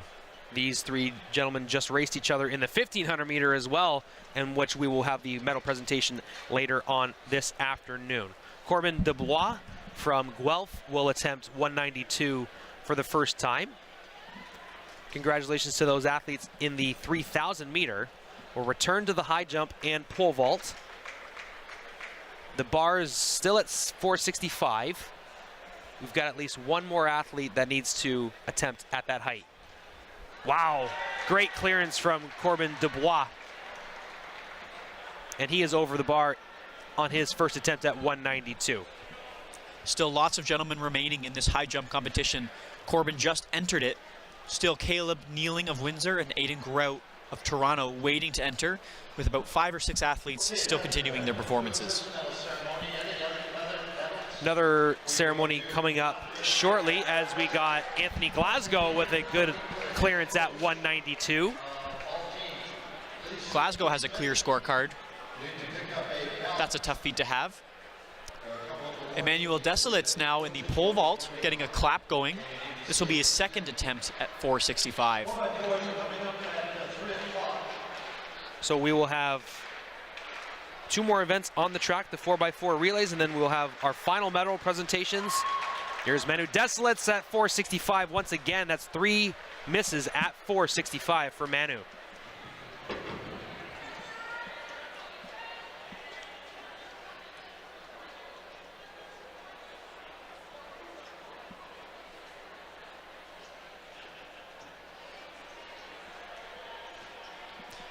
This would be an increased personal best for Emmanuel Desilets this season.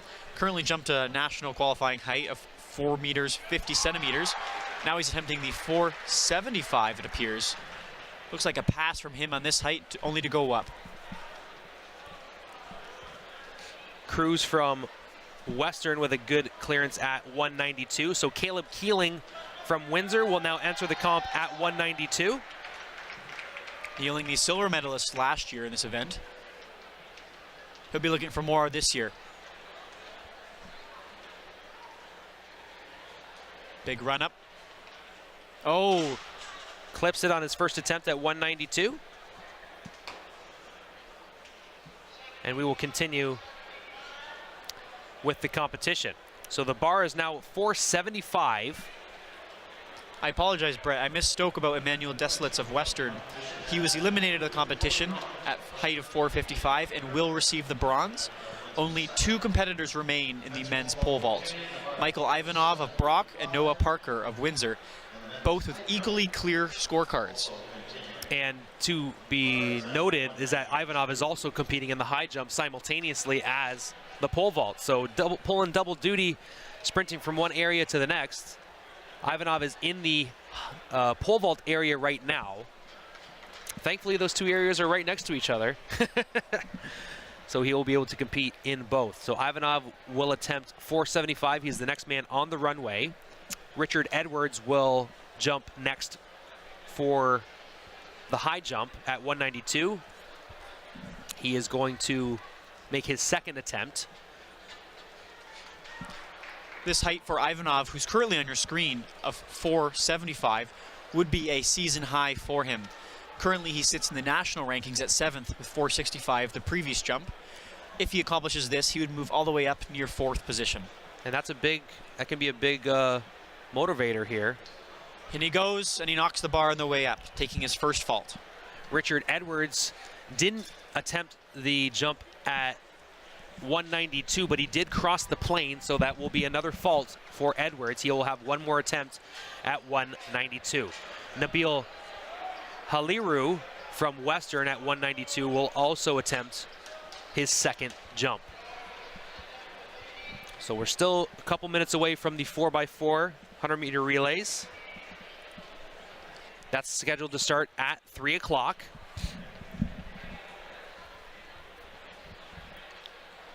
So Haliru is next in the high jump here. And there is Nabil.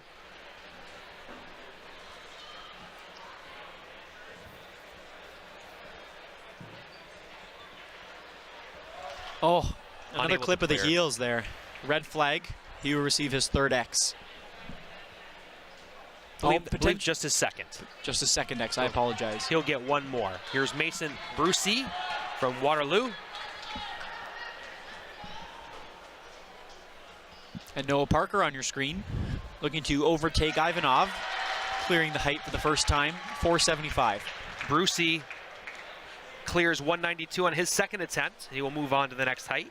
Here's Noah. Noah's up, and he's well over that bar. He takes the lead by surpassing this height with no faults. Great job by our crew to capture these incredible moments in the men's pole vault event and the high jump simultaneously. Caleb Keeling from Windsor will attempt 192 for the second time. Here's Caleb.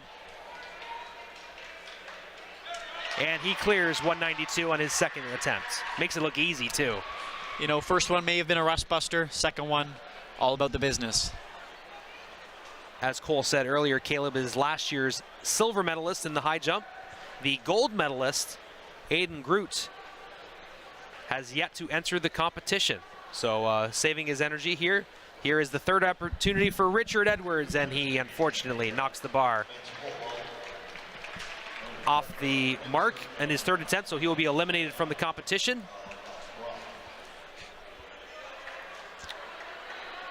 Currently, that would put him in 11th place. Hey, it's Richard Johnston. Good old Rich. Nabil Haliru, his last attempt at 192.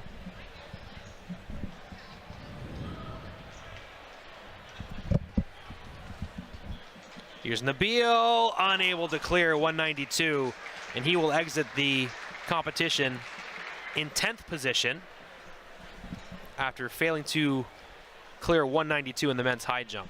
So the bar now will be set at 197. Here's Michael Ivanov for Brock, and he's over. Clears. That's a new height for Ivanov.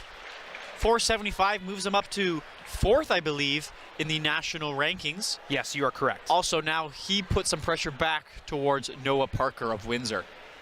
Noah Parker currently leads due to a fault on Ivanov's scorecard, but they have both achieved the same height of 475. So we're going to go up to 485 now. And that will take just a couple minutes to recalibrate the height of the pole vault bar. Jared Milligan will be the first athlete to attempt 197 as we direct our attention to the women's 4x400 meter relay. There's going to be 6 teams in this section. Jared Milligan at 197, unable to clear. His right shoulder hit the bar there, so he'll have a chat with his coaching staff about some of the finer points on his delivery.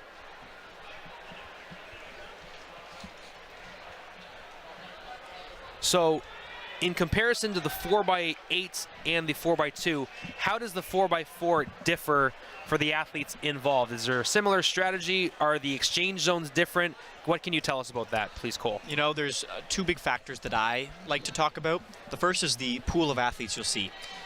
You theoretically could get some 60-meter athletes moving up to this event, could get some 1,500-meter athletes moving down to this event, and everyone here has run an event. We have tired legs. Yep. I would be quite surprised to see if there's a team that's been saving an athlete to have fresh legs for this event, because there's a team cap size for all teams. So most athletes you'll see today, this could be their 2nd, maybe 3rd event. And we're pulling from all sides of this track. The other thing I want to talk about is the cut-in.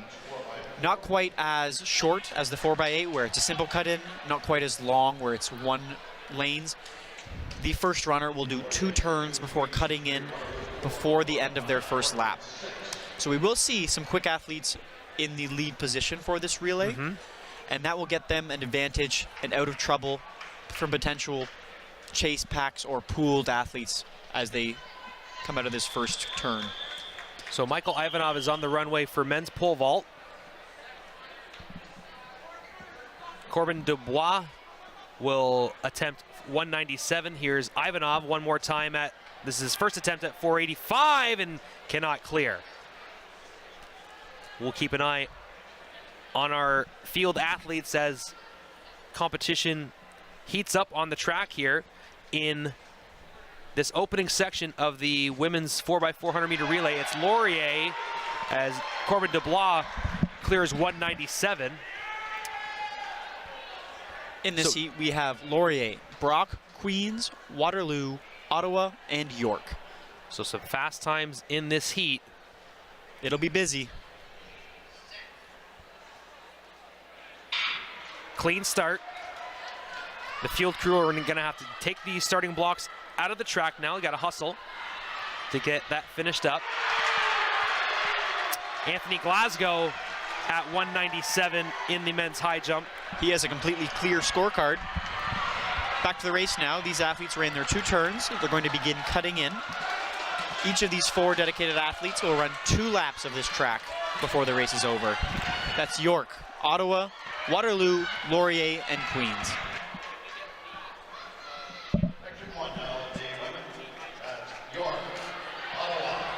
So here's Zach Courtney, unable to clear at 197.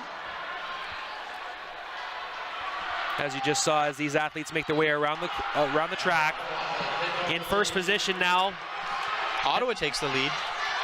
It's Ottawa, York, Laurier, Waterloo, and Queens. Oh, big stoppage there.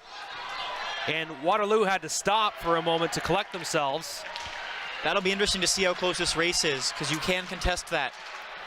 So if you're an athlete that just completed the handoff, your job is to get out of the way. Yep. It'll come down to a time difference.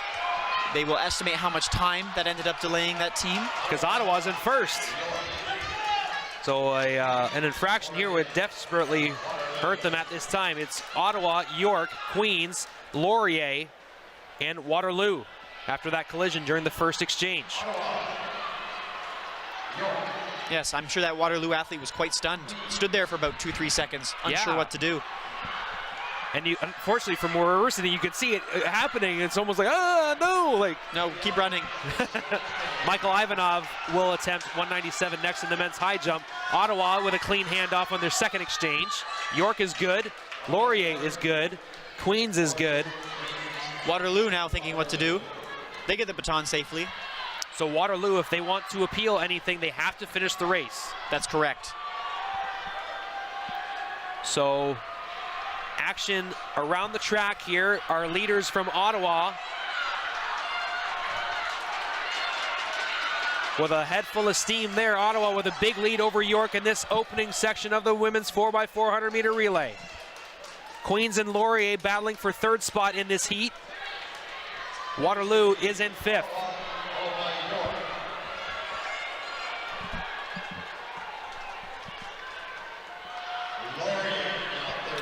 So Aiden Groot now will enter the competition in the men's high jump at 197.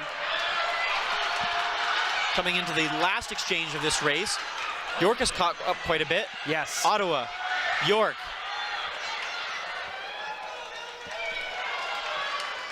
Laurier, Queens get their handoff. Ottawa making a little bit of a lead upon York, but it's still a lap and a half to go. Ottawa opening up a lead of about 15, 20 meters here. Looking strong is the anchor leg for Ottawa. Ottawa continues to press. York follows.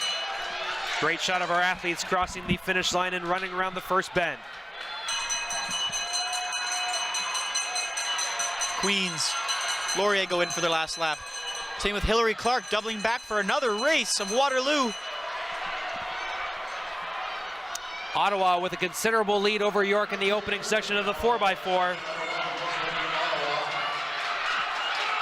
Here comes Ottawa, but they will have to see what Waterloo's intentions are and if they can appeal that. Officially 3:55.34 for Ottawa, 3:59.12 for York. Interesting. Check out this distance between Laurier and Waterloo, because if they determine that Waterloo would have been able to make up that distance from the time they were delayed at that infraction, that is a justified reason to appeal.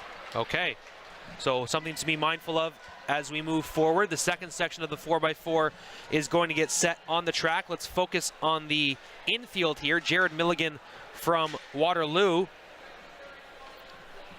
Second attempt at 197 is off the mark, so he'll get one more crack at the can there. 495 is the bar height in the men's pole vault. I don't see any athletes on the runway. It looks like Ivanov is in the area. I hope we didn't miss the final of the pole vault there, as Kanabe of Windsor misses on his second attempt at 197. So 495 is the bar height right now. The bar is on the rack, is set on in the pole vault event. Yes, I think we're waiting for either Ivanov or Parker to make the decision. So Mason Brucey from Waterloo unable to clear 197 on his second attempt. He'll get one more. So this is Ivanov entering the high jump competition now. Zach Courtney from Western, will attempt his second chance at 197.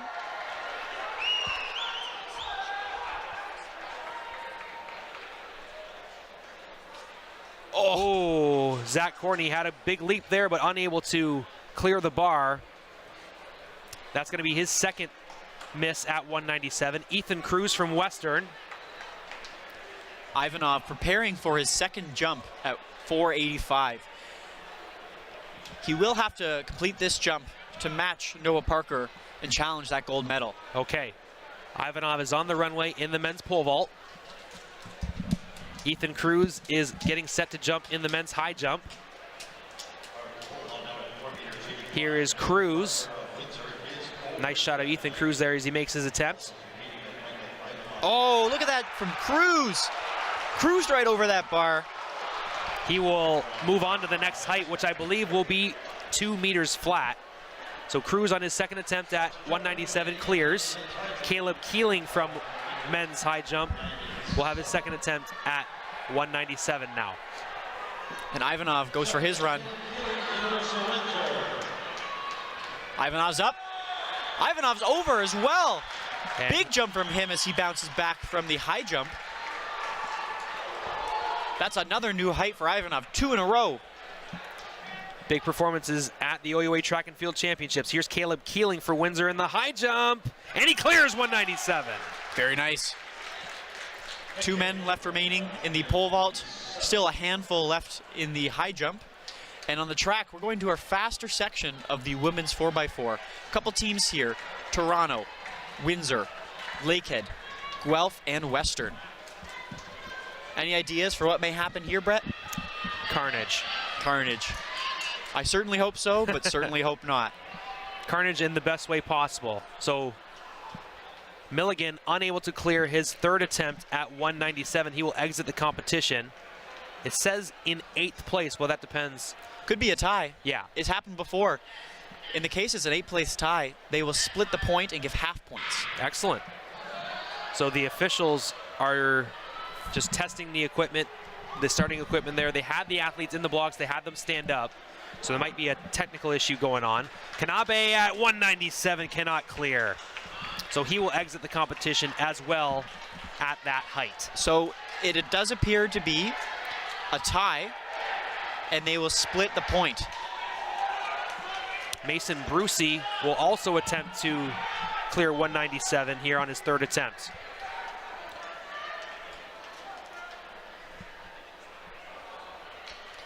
Lots of athletes still in the hunt here in the men's high jump.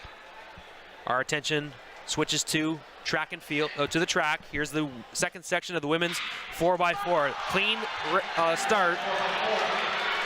Right away, I already noticed Gabrielle Cole of Guelph rocketing her way up to the front of this turn here. So Maya Ryan of Toronto making a surge before the cut-in. Maya Ryan from Toronto in the inside lane, number 2, pardon me. So now they can cut in now. It's Guelph, Western, Windsor, Toronto, Lakehead. Great running so far.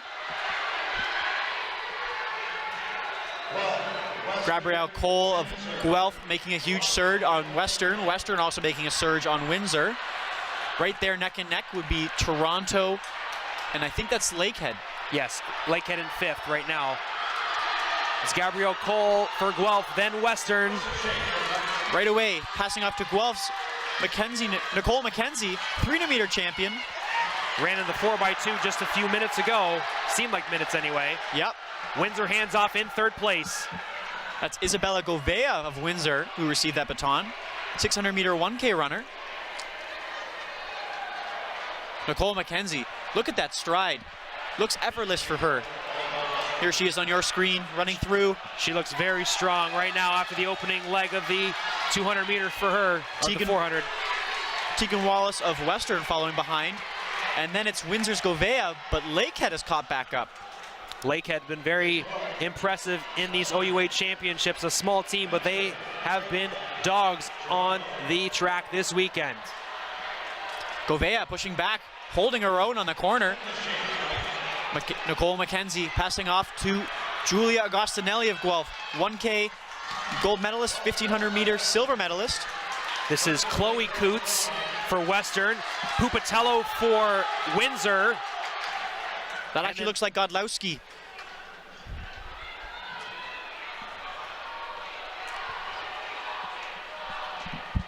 Pardon me, you are right. Pupatello will be the last leg of the 4x4 for Windsor. Late changes perhaps. Agostinelli running through, Coots to follow.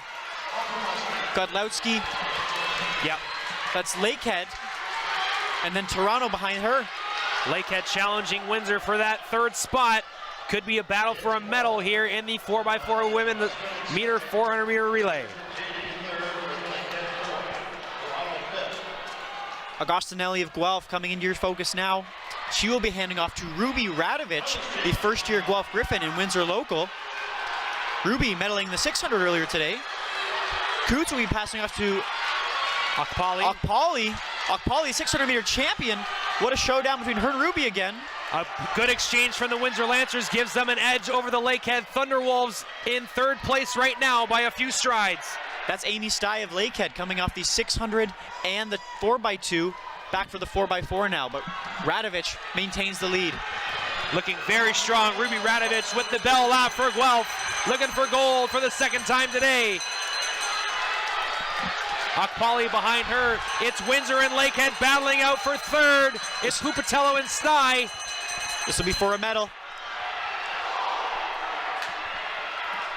Pupatello falling behind Amy Stye down the back stretch. Lakehead looking to get a team medal in the 4x4 100 meter relay. Here's Ruby Radovich, the Windsor native for Guelph, taking home gold for the Griffins in the 4x4. Okpali for Western in second. Amy Stye for Lakehead for third. Great run by Lakehead there. And Windsor coming in for fourth, getting team points too.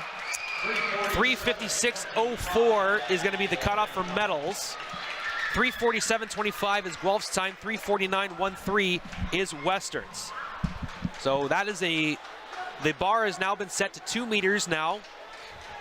Anthony Glasgow of Guelph missing at that height. Ethan Cruz from Western will now attempt that height. Please make sure you hand in your ballots to Elise at the... No kidding. Jumping back over here to the men's pole vault, we've had some drama in the reverse order. Okay. So the height has been raised to 495, just shy of 5 meters. Michael Ivanov actually cleared it on his first attempt, but Noah Parker, the outdoor national champion, missed his first attempt, moving him into second position. Ethan Cruz unable to clear 2 meters on his first attempt in the high jump.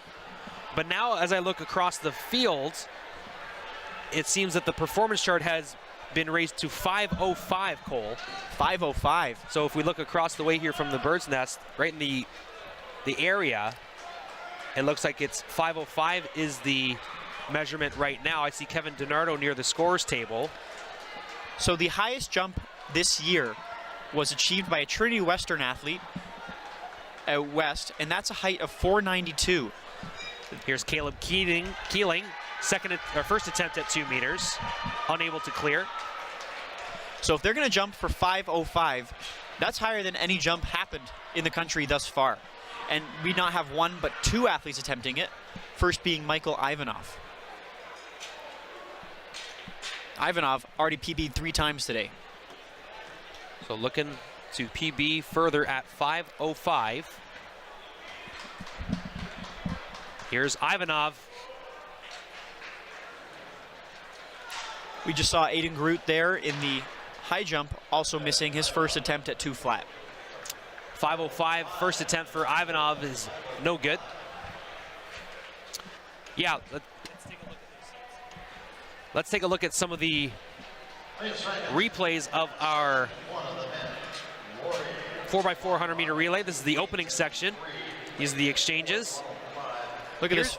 Look at this fall. Boom! And how long do you think that might have taken? It was at least 2 Mississippis. At least 2. That can look like a lot in this 4x4 relay. So that could be something to be aware of later on today. Great job to a production crew capturing that.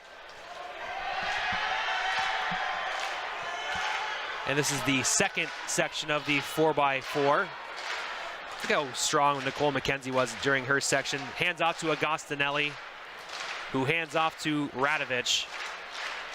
And she just took it home. Here's Corbin Dubois for 2 meters in the men's high jump. After 1 attempt failed, he clears on his second. And Corbin will look to continue his success in the high jump in the next round.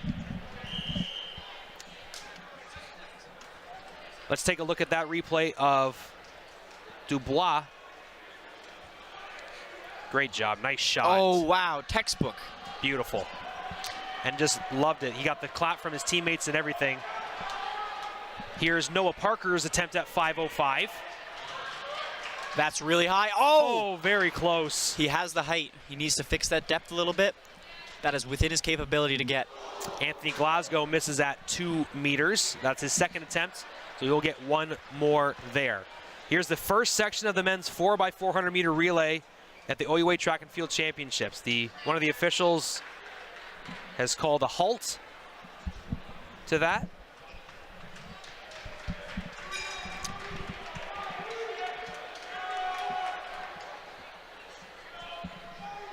I'm not sure what's going on. But if you're looking at the far right of our screen, you'll see our director for the entire production. That's Emily Moore, doing a fantastic job for Coach Co and Your TV. Here's Ethan Cruz. 2 meters. Oh, unable to clear. That'll be his second miss at this height. Ladies and gentlemen, these are our last closing events of the day. We have 2 sections of the men's 4x4. This is the men's pole vault and men's high jump. Really appreciate you being with us all this time. It's been an absolute pleasure. Thank you so much, Cole. You've been an absolute rock star this weekend. I couldn't imagine doing it with anybody else. Run it back next year? We'll look into that one, Brett.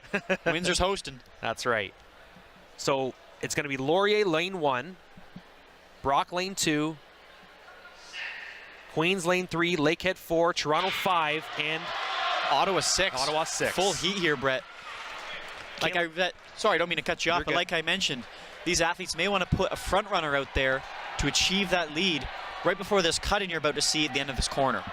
So Caleb Keeling unable to clear 2 meters on his second attempt. Aiden Groot, last year's gold medalist, will attempt his second chance at 2 meters as well. Here's Groot, and he clears 2 meters with ease on his second attempt. So Ottawa in the lead now. Ottawa, Toronto, Queens, Lakehead, Laurier, Badgers.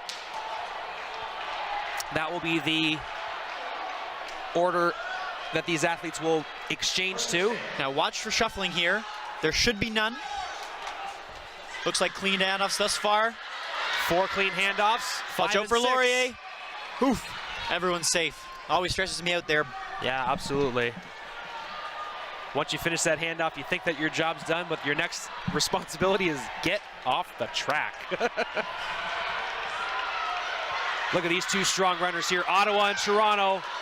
Toronto having a great one with this leg. Ooh. Oh my goodness. I don't know if the camera caught that. A Badger almost lost his head. Just the top inch of his hair, he's fine.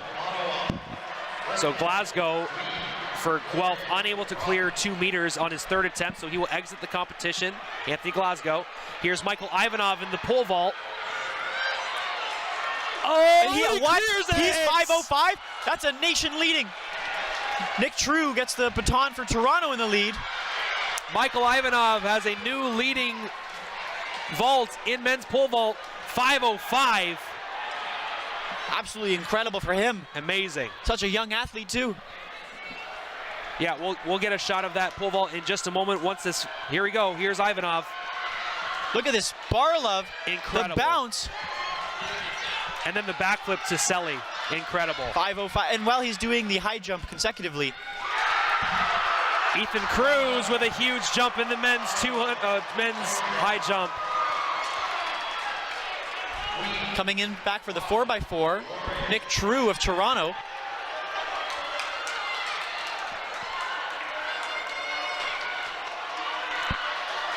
That might be Emmett Barakovis of Toronto. Lakehead and Ottawa battling now for the inside lane on that opening curve. Queens and Brock in the 4x4. Here's take a look at this high jump here from Ethan Cruz. Big height from him too. Incredible. Absolutely incredible performances here from the OUA Track and Field Championships. Barakovic going into his final lap here. Ottawa regains the lead from the Thunderwolves. Bravakis was the gold medal winner in the 300-meter last night. He's got a big lead over Ottawa and Lakehead here in the opening section of the 4x400-meter relay. So this time we'll contest the time in a later section. Caleb Nealing getting over 2 on a second attempt. Toronto finishes in 3:20.68 in the men's 4x400-meter relay. Caleb Keeling for Windsor clears on his third attempt in the high jump.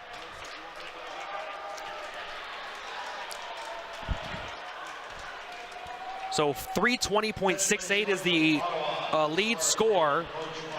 Let's look at Caleb Keeling in the high jump. Wow. Incredible. And he raises both hands and says, "Are you not entertained?" Like butter, man. Right over the bar. Absolutely beautiful. So that is the opening section of the 4x4. Noah Parker's second attempt at 5:05 is no good. Actually, I think that's it for Noah Parker today, as he faulted on the 495, passed, and then received 2 attempts at the 5:05 mark. He's still got the vault, the pole vault in his hand, so he might have one more. I could be wrong. He's having a conversation with Coach Kevin DiNardo right now. Our resources with the Windsor timing, they could be off by one turn, so we don't want to speak out of turn for what's going on.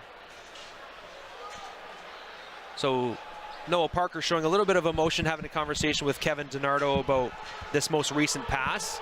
The bar is being put back up to 5:05, so I think that Noah will have one more shot at this height.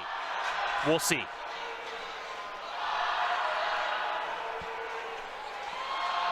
I believe you are correct, Cole. I believe that is the final attempt of the day for Noah Parker. Noah Parker, having triple faulted in this event last year, will receive the silver medal in this event. Michael Ivanov, currently achieving a gold medal and mark of 5:05, does have the opportunity to continue at his height of choice. So the bar has been increased to 2:03 in the men's high jump event. Corbin Dubois was the first man to clear 2 meters, so he will be the first person to attempt to clear 2:03. So I believe our intuitions are correct about Noah Parker from Windsor. I believe that his day is done, but an absolutely incredible meet, an incredible feat of accomplishment by Michael Ivanov. If this is indeed the end of the road for Noah Parker today. So Michael Ivanov is currently sitting 6th in men's high jump. He has passed the last 2 heights, probably doing his duties at the men's pole vault and winning that gold medal. I'm curious to see if and when he returns to the men's high jump and what height he'll have to return at. Noah Parker puts away his pole, so that is the end of his day. Michael Ivanov is the last man standing in pole vault. So he is the gold medalist. Noah Parker will be the silver medalist. And the bar has now been raised to 5:15 in the men's pole vault. We will keep you abreast of that as that progresses. So the second section of the men's 4x400-meter relay, the main event of the day, is just moments away. York in 2, Waterloo 3, Guelph 4, Western 5, and Windsor in lane 6. Wow. Already I'm seeing some stellar athletes. Ben Tilson, winner of the 600, will be leading off for the Windsor Lancers. That was a great race, the 600. Aaron Thompson of Western #1 300-meter time in the country this year in lane 5 for the Mustangs. Carter Teal, outdoor 4x4 champion and specialist for Team Canada, lane 4. And then Owen Babcock and Marcus Penaloza waiting on the inside, get to run. This is going to be fast.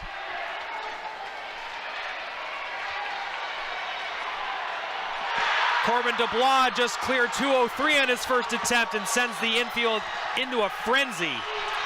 Take a look at this cut in here. Carter Teal of Guelph, 4x4 specialist. Guelph, York, Western, Windsor, Waterloo. Very tight. Ethan Cruz will be the next man to attempt 2:03. Here comes Ben Tilson from 4th place. Going to climb these rankings if he can. Oh, look at this squish coming in. Everyone's here. Look at this Jocelyn. Handoffs. Watch out. Oh, big push there from Guelph on Western. Wonder if we can get a replay of that later. Pushed him way out into lane 3. Western's caught right back up though. York's in the mix. Windsor's there too. Waterloo coming in behind. Guelph, Western, York, Windsor, Waterloo. That's Alonzo Ryan, last year's 600-meter winner at OUA's.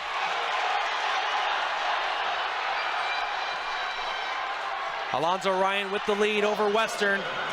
Alonzo Ryan, part of that Guelph 4x8 winning team, doing a great job maintaining control of this race. Alonzo Ryan looking strong heading into the second exchange. That's Eric Campbell of Guelph. Campbell, a nationally ranked 600 runner, finished 5th at OUA's in the 600. Waterloo has moved up into 4th. Windsor in 5th with Will McBride on this leg. Campbell of Guelph, followed by Western, now getting passed by the York Lions. 1 lap to go in this leg.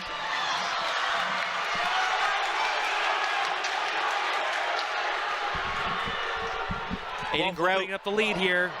Grout unable to clear 2:03.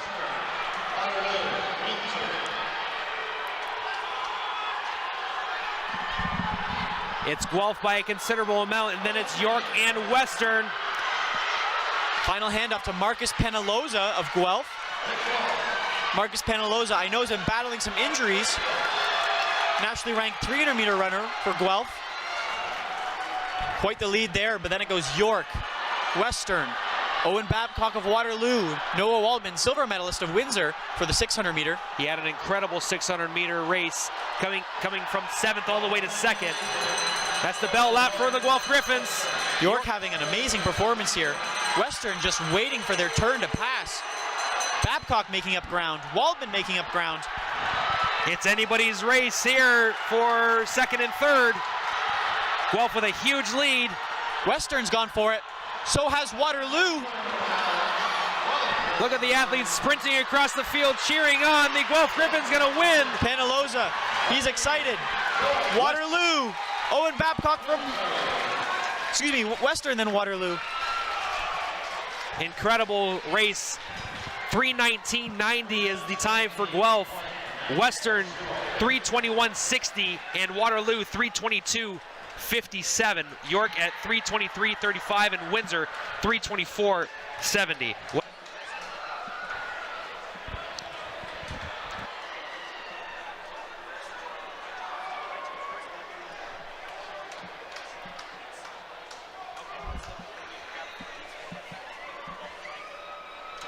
All right, let's take a look at some of our clips from the 4x400 meter relays.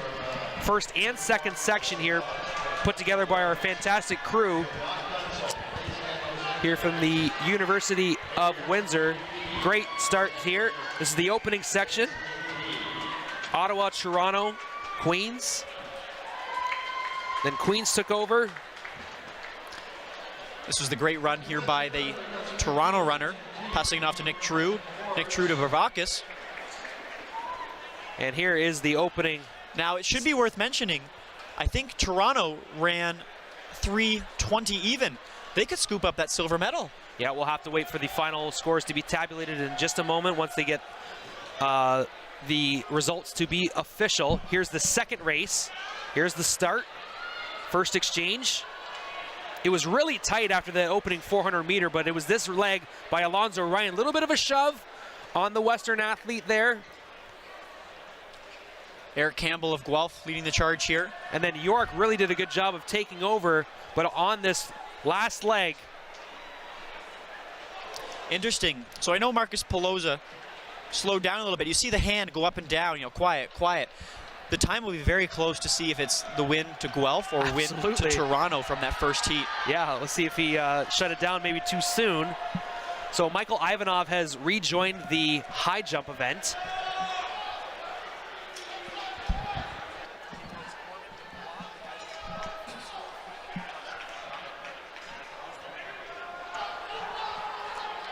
So here's Caleb Keeling, his second attempt at 2:03. I know he's cleared 2:09 already this year.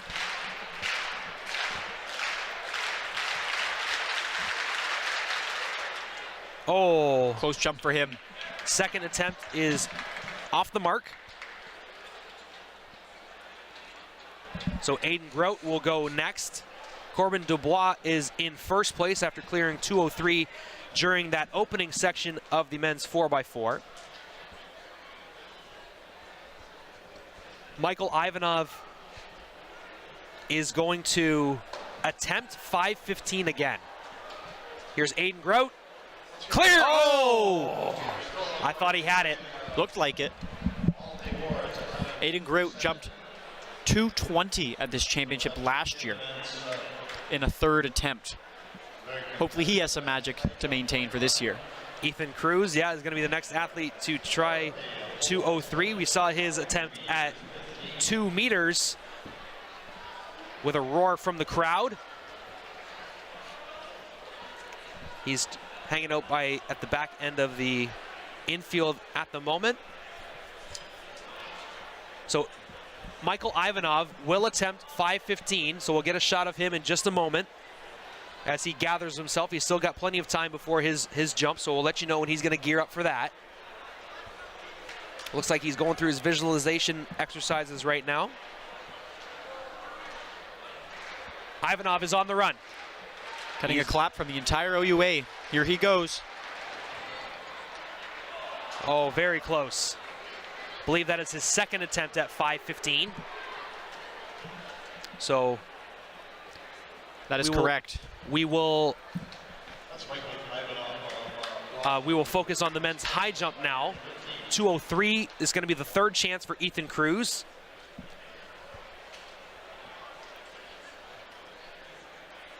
Here's Cruz. Third chance at 2:03 and cannot complete.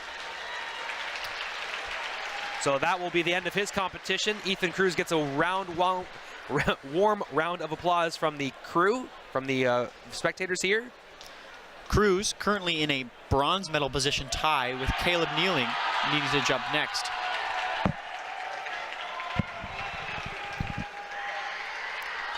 Caleb will need to make this jump of 2:03 if he wants to secure that bronze medal to himself and continue on with this competition. Big clap. Going to collaborate with the entire OUA scene. Here's Caleb, OUA silver medalist last year. Hey, he's over! Captain Caleb Nealing over at 2:03 on his third attempt. Secured the bronze, in the running for the gold and silver. He will keep going. Let's take a look at that once again. For the Windsor Lancer, competing in the high jump. He says, third place, no thanks.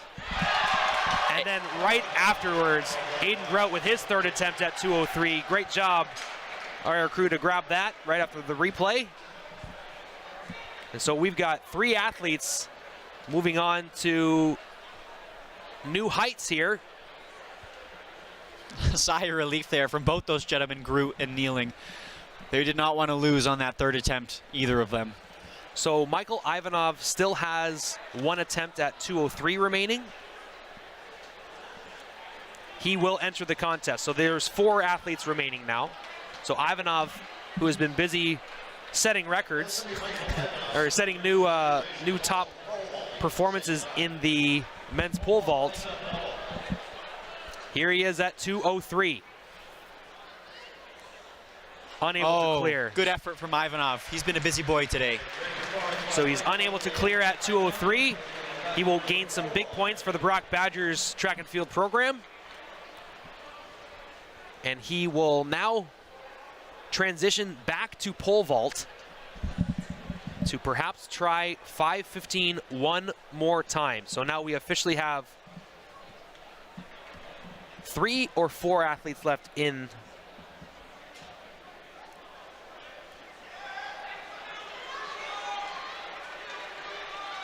So we've got 3. So this is the top 3 is going to be decided now at 2:06. Corbin Dubois from Guelph. Corbin Dubois currently leading this competition as he has the clearest scorecard. He has the least faults with only 1 at 2 flat. So they're going to measure, make sure that the bar is set at the correct height. Brett, I love this part of the track meet. You know, this is our final event. We're closing down OUAs for 2024, but I think this is super important that we're sharing. And we're sharing as both an OUA unit, as a school unit, individual athlete units. Because when I look out there from my bird's eye view, I see all the schools cheering on all of the athletes. And I can't think of anything more powerful and more important for sport than what we're seeing right now. This is what I love about OUA Track and Field, especially here at the University of Windsor. The home venue of so many incredible OUA Track and Field moments.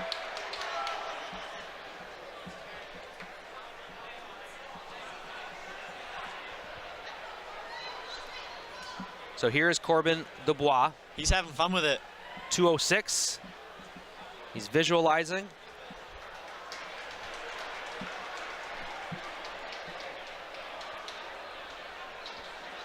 So all the attention's on the infield now as all the tracks events have completed for the day.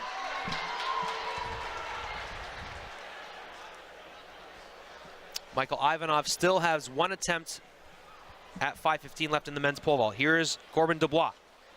Oh, very close. Corbin's capable, and he knows it. Yep. He's keeping a good energy. I'd say he's more excited that he missed that. He knows what's coming. So 2:06 next for Caleb Keeling, and hear the ovation from the hometown crowd for Captain Caleb, looking to clear 2:06.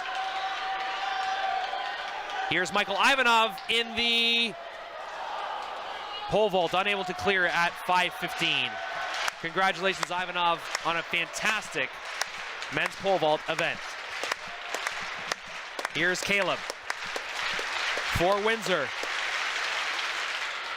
2:06, unable to clear on his first attempt. Good effort from Caleb. So now it's going to be Aiden Groot.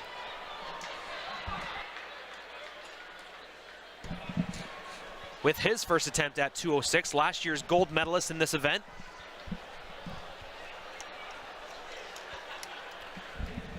Here he goes. Clears 2:06 and takes the lead. Well done from Grout. We knew he was saving himself for this event. He bowed out from competing in the men's heptathlon earlier yesterday and today. He did flunk out of the hurdles with a fall yesterday in the 60-meter hurdles. So I know coming into this event, he had high hopes. 2:06 is now the lead for Grout. Last year's gold medal winner hands off his water bottle to a teammate, says, hey, can you do me a solid and fill this up for me? Teamwork makes the dream work.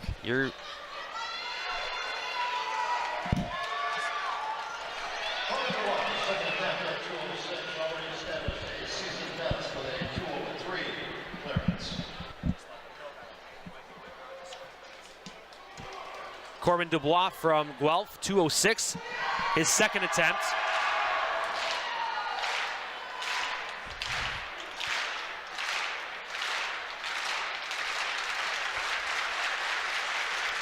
Dubois unable to clear 2:06. So one more attempt for Corbin. So that will lead up to Caleb Keeling for Windsor. I still love the fact that we've got a couple of athletes that were eliminated from the competition that are still sitting on the bench in the infield because they get the best seat in the house. That's correct. Yes. That's Flanagan and Kanabe from Windsor and Laurier. Caleb Keeling, second attempt at 2:06.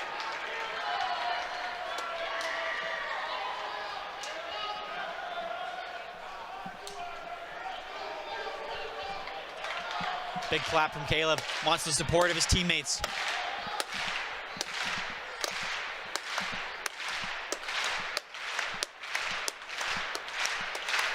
Here goes Caleb, 2:06.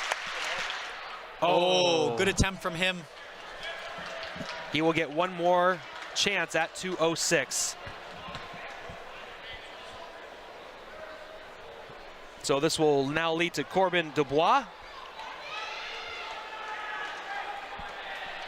He will get one last chance at 2:06 to try and match Aiden Grout's clearance at that height.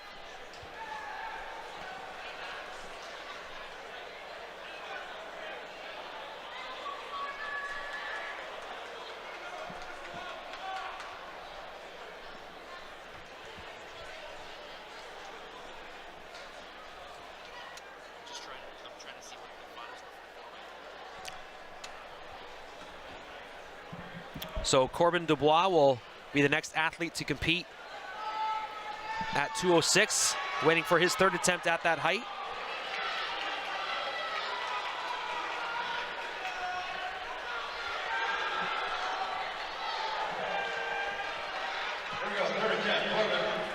Corbin also wanting the clap. All schools helping him out here.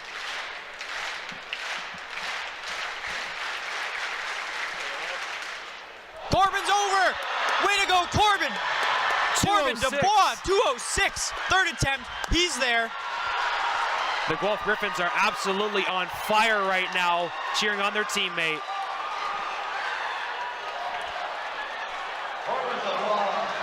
So he moves on to another height. They're gonna wait to see if Caleb Keeling can join them.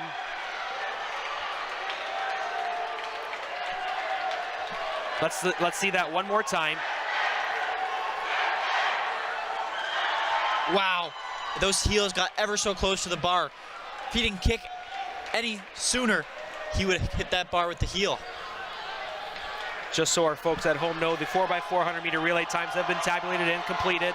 Guelph wins the gold in the women's event for 3:47, like we said. Western second for 3:49.13, and Ottawa is in third, 3:55.34. After this jump, I'll give you the results of the men's 4x400 meter relay.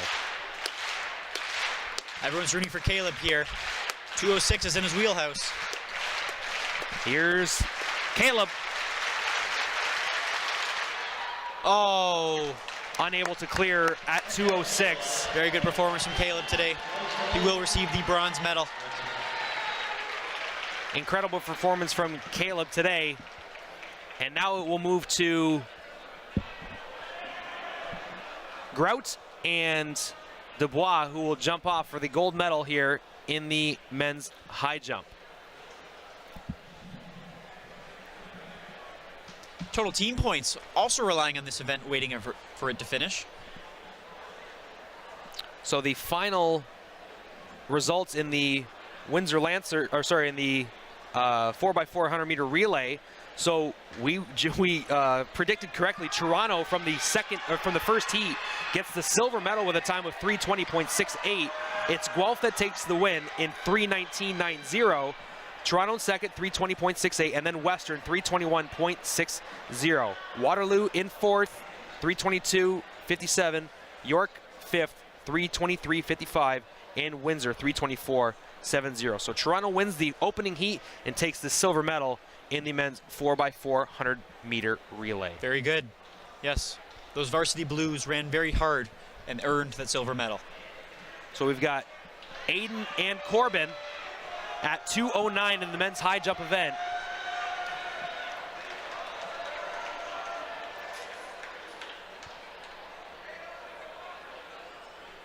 After this event concludes, we'll have medal presentations and award presentations here.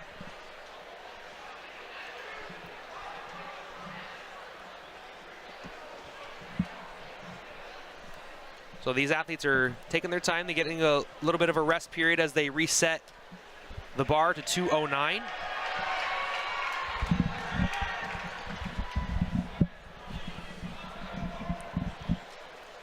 Corbin Dubois really sizing up that height.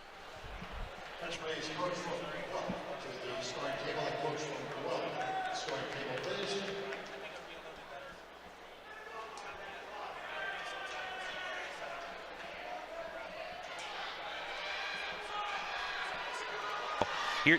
Here's Corbin Dubois. Oh, just nicked the bar with his calf on his first attempt at 2:09. Corbin Dubois, originally sitting 16th in the country coming into this event, he had an initial height of 198. So kudos to him for jumping the 206 mark, getting him in that top 12, qualifying for the U Sports National Championship. Followed by Grout. Grout almost clearing the 209 already. He wasn't wasting time at all. Grout currently sitting second in the nation with a height of 214. He did that on December 1st of last year. So Corbin and Aiden, both with a miss at 2:09.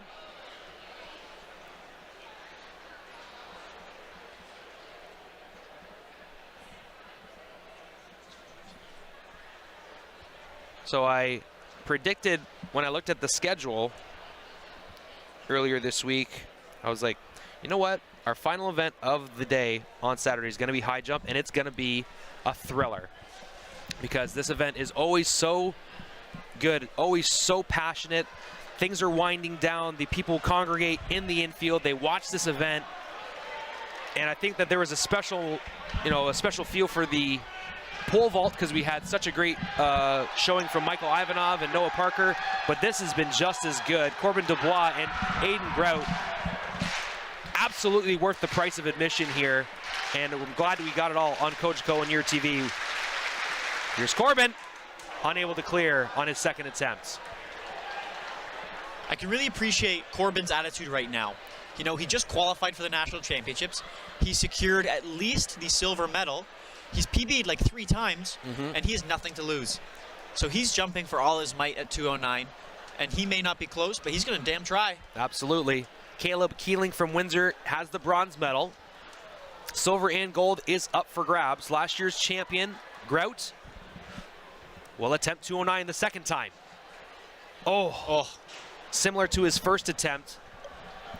Got his upper body over the bar with ease. It's that lower body that he was unable to clear. And both athletes will have one more attempt at 209. Almost seems like these athletes thrive on the fact that they only get one more chance. We've seen so many today where on that third attempt, they just come up with their best stuff. And that's just the beauty of track and field, my friend. Don't you agree? I do agree. Wouldn't have it any other way.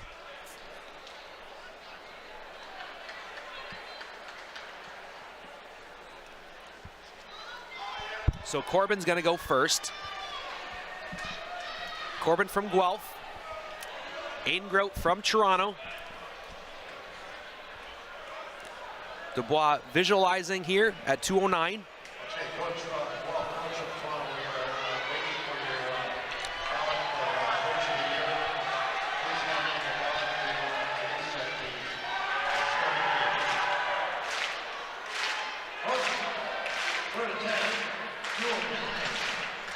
Corbin, first-year athlete from Tibbins. Here he goes. Oh, and he will exit at 209. But we'll wait to see what Aiden Grout can do here. What a championship for Corbin. First year in the OUA, receives a silver medal and punches his ticket to the national championship. Proud Griffin should be walking him home today. Congratulations to him.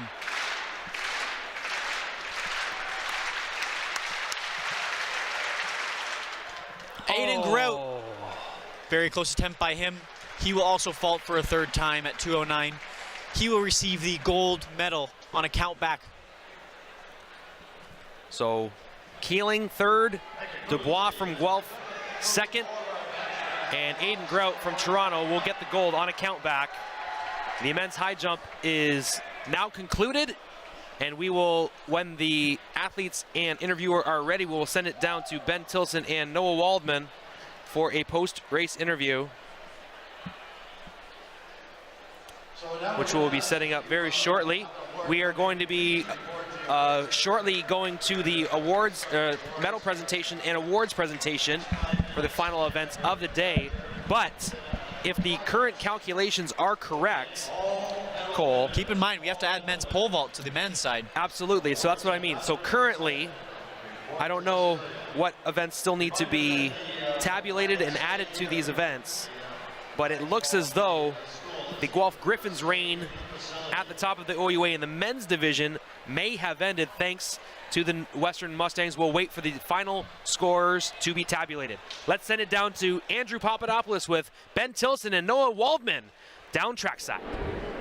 All right, back trackside here alongside a couple of blue and gold Windsor Lancers. Ben Tilson, a hometown hero, along with Noah Waldman, a guy from out of town who's repping the blue and gold. Pleased to be joined by them, fresh off of that last event. Guys, just want to talk a little bit with both of you about the team aspect of the Windsor Lancers track and field culture. Obviously, the legend, the late great Dennis Farrell, Fieldhouse, were in here. What does it mean to be donning the blue and gold, and especially for you, Ben, as a hometown guy? What's it been like competing here? Oh, it's huge. Team aspect is arguably the biggest aspect we have going for us. This is, we like to call our house. So, you know, the Dennis Farrell Fieldhouse, we like to, you know, be the loudest people in the arena here and make sure we're the loudest team cheering. And yeah, it just really helps the when you're any event you're doing. Honestly, like, it's a big encouragement. If you're running a race, you're feeling tired, you got your teammates in the crowd yelling, cheering you on. Yeah, it's huge for us. And Noah, would you have anything to add to that? Just the emotion in the track, like the teammates cheering us on. It makes the track rumble when you're going around those bends, and it fires you up, and it makes you run your best race. So without our teammates, we wouldn't be able to do what we do. That's epic, and of course it's a loud environment, as we just heard some last-minute cheers here. And last year, this event was held here, the OUA Provincials Championship, and of course next year we look ahead, going to be back here next year, and the U Sports Nationals as well. Do you guys want to talk a little bit about the excitement and the buzz around that heading into next year hosting? I'll start with you first, Noah. Oh, the energy! I just know this place is going to be bumping. When it comes to U Sports time, I know all of our student body is going to come in, all of our fellow varsity athletes are going to come watch us compete. It's going to be electric. I'm looking forward to it. Yeah, it's huge having OUAs here, but U Sports is going to be even bigger and better. So yeah, we're really excited, especially with the group of guys and females we have right now coming into the next season. We've got a lot of people sticking around, so it should be an exciting year. Sounds exciting, and we know the whole Lancer family and Windsor and Essex County track community is behind you guys. Want to thank you guys so much for taking some time with us here to wrap up, and all the best going forward with both of you. We'll send it back to you, Brett. Right, thank you very much, Andrew. A wonderful interview there.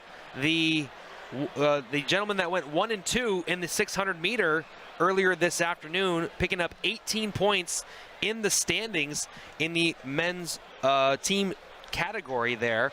And our rough estimates here from our scorers, it's not quite final yet. The things do need to be added up, but it seems as though the Windsor Lancers are going to get third in both the men's and women's team category. The men's, the Windsor Lancers men, now that those final events have been tabulated, Windsor has 101 points compared to Toronto's 76. Guelph in second in the men's category with 151, and Western would win at 170.5.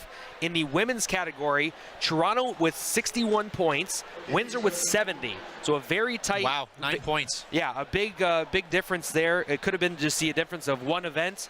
Guelph in second place in the women's team category, and currently Western would be winning both the men and women's team standings, with the Western women getting 185 points. Those have yet to be finalized.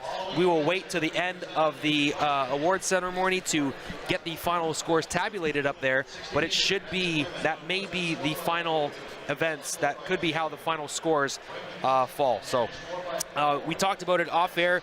Big 18 points from Windsor in that event. That might have been what pushed them over the edge there to get them into third place. Yes, huge swing from there. And you know, I'll talk about a conversation I had with Colin Inglis, the head coach of Windsor, earlier yesterday. I asked him to describe Windsor's journey to get to these championships in one word. And you know, the best word that Colin was able to provide for me was passionate. You know, he said they were passionate that the Lancers placed fourth in both the men's and women's team event last year. They were passionate that they wanted to do better, and they were passionate that they were able to achieve something greater here at this championships. So to see them projected to be third in both men's and women's, increasing their rankings from last year, I think is just phenomenal, Brett. Absolutely, a huge improvement in the program. I remember the year that Colin Inglis took over the program in 2017. I had him on my television show at the time, and I asked him, I was like, do you feel pressure coming into a program that's been so successful? And of course, Colin was with the program in the late 90s, working under Dennis Farrell, and he's like, of course there's pressure when you have a successful program like that, but it does take time to build. So it's taken 7 years. The Lancers have been on the outside looking in on the medals in the last number of years, and he said this year, this is the year where we are poised to be in the podium hunt for both sides. And from what we can tell from the current scores, they were able to accomplish that goal. So I think that Colin Inglis would be absolutely thrilled with the effort that he's seen at the OUA Championships here, and I'm sure he's really looking forward to the U Sports Championships in Winnipeg in 2 weeks' time. Absolutely. Now, Brett, another conversation I want to have with you, just before all the fun of awards comes, I want to name out some athletes that I think you and I might identify as some standouts and some high performers and some high achievers today. Because I know they're going to give an award to one male and one female athlete of this meet, but I'm sure there's plenty we can name and commemorate right now. I may go first, starting off with Robin Selkirk, who competed in a multitude of events. She competed in the women's pentathlon, the women's 60-meter hurdles as an individual event. She competed in, I think, the high jump as an individual event. Yep, earlier today. And I did see her throw a shot put in the women's shot put. Right away, that is a plethora of events that her alone contributed to. Absolutely, yeah. There's a couple of different athletes that were in the multi-event categories and then came back to help out their teams in other events on day two. Jocelyn Ertl comes to mind. She threw in the shot put as well as competed in the pentathlon. Emma Hendrickson from Western got third in the pent and then came back and competed in high jump as well. So those athletes definitely deserve recognition. I think a lot of the sprinters that doubled up to do multiple events and then came in to do relays, they deserve a lot of credit. A lot of those middle distance athletes that came in, you know, ran the 1K or ran the 3K and then came back and doubled in the 4x8, then maybe having to take part in the 4x2 or the 4x4, depending on what better suits their skills. Absolutely incredible performances there. But you know, throwers are dear to my heart. I got to give a big shout out to AJ Stanton from Windsor for the double gold medal wins there. Two weight throw, the gold in weight throw, gold in shot put, despite a fantastic effort from Seth Edwards to push him to the brink there. So I got to give a shout out to AJ Stanton. Two big gold medals, 20 points in the standings, and when you only beat the next best team in the medal category by 24 points, your mind goes racing like, okay, well, what if this had happened? What if this had happened? So those stellar performances in the throws are really what helped the Windsor Lancers solidify themselves in the position that they are on. And the women's category as well, you got Harley Martin competing in weight throw and shot put, Audrey O'Connor, Kristen Kistelinik, all contributing to those point totals as well. So a big job there. Obviously, there are jumps athletes that are doing both a long jump and triple jump. That's a tough double to do. Obviously, they're in 2 days, but those athletes deserve recognition as well. So anyone that put their spikes on the track this weekend or put their throwing shoes in the field, I believe deserves a lot of recognition. We've had some record-breaking performances as well. True. Max Davies has 2 records to his credit now. Yes. We had the new record in the women's pole vault as well, Jennifer Elizarov. So those are exciting. So let's go to the medal presentations now, and we'll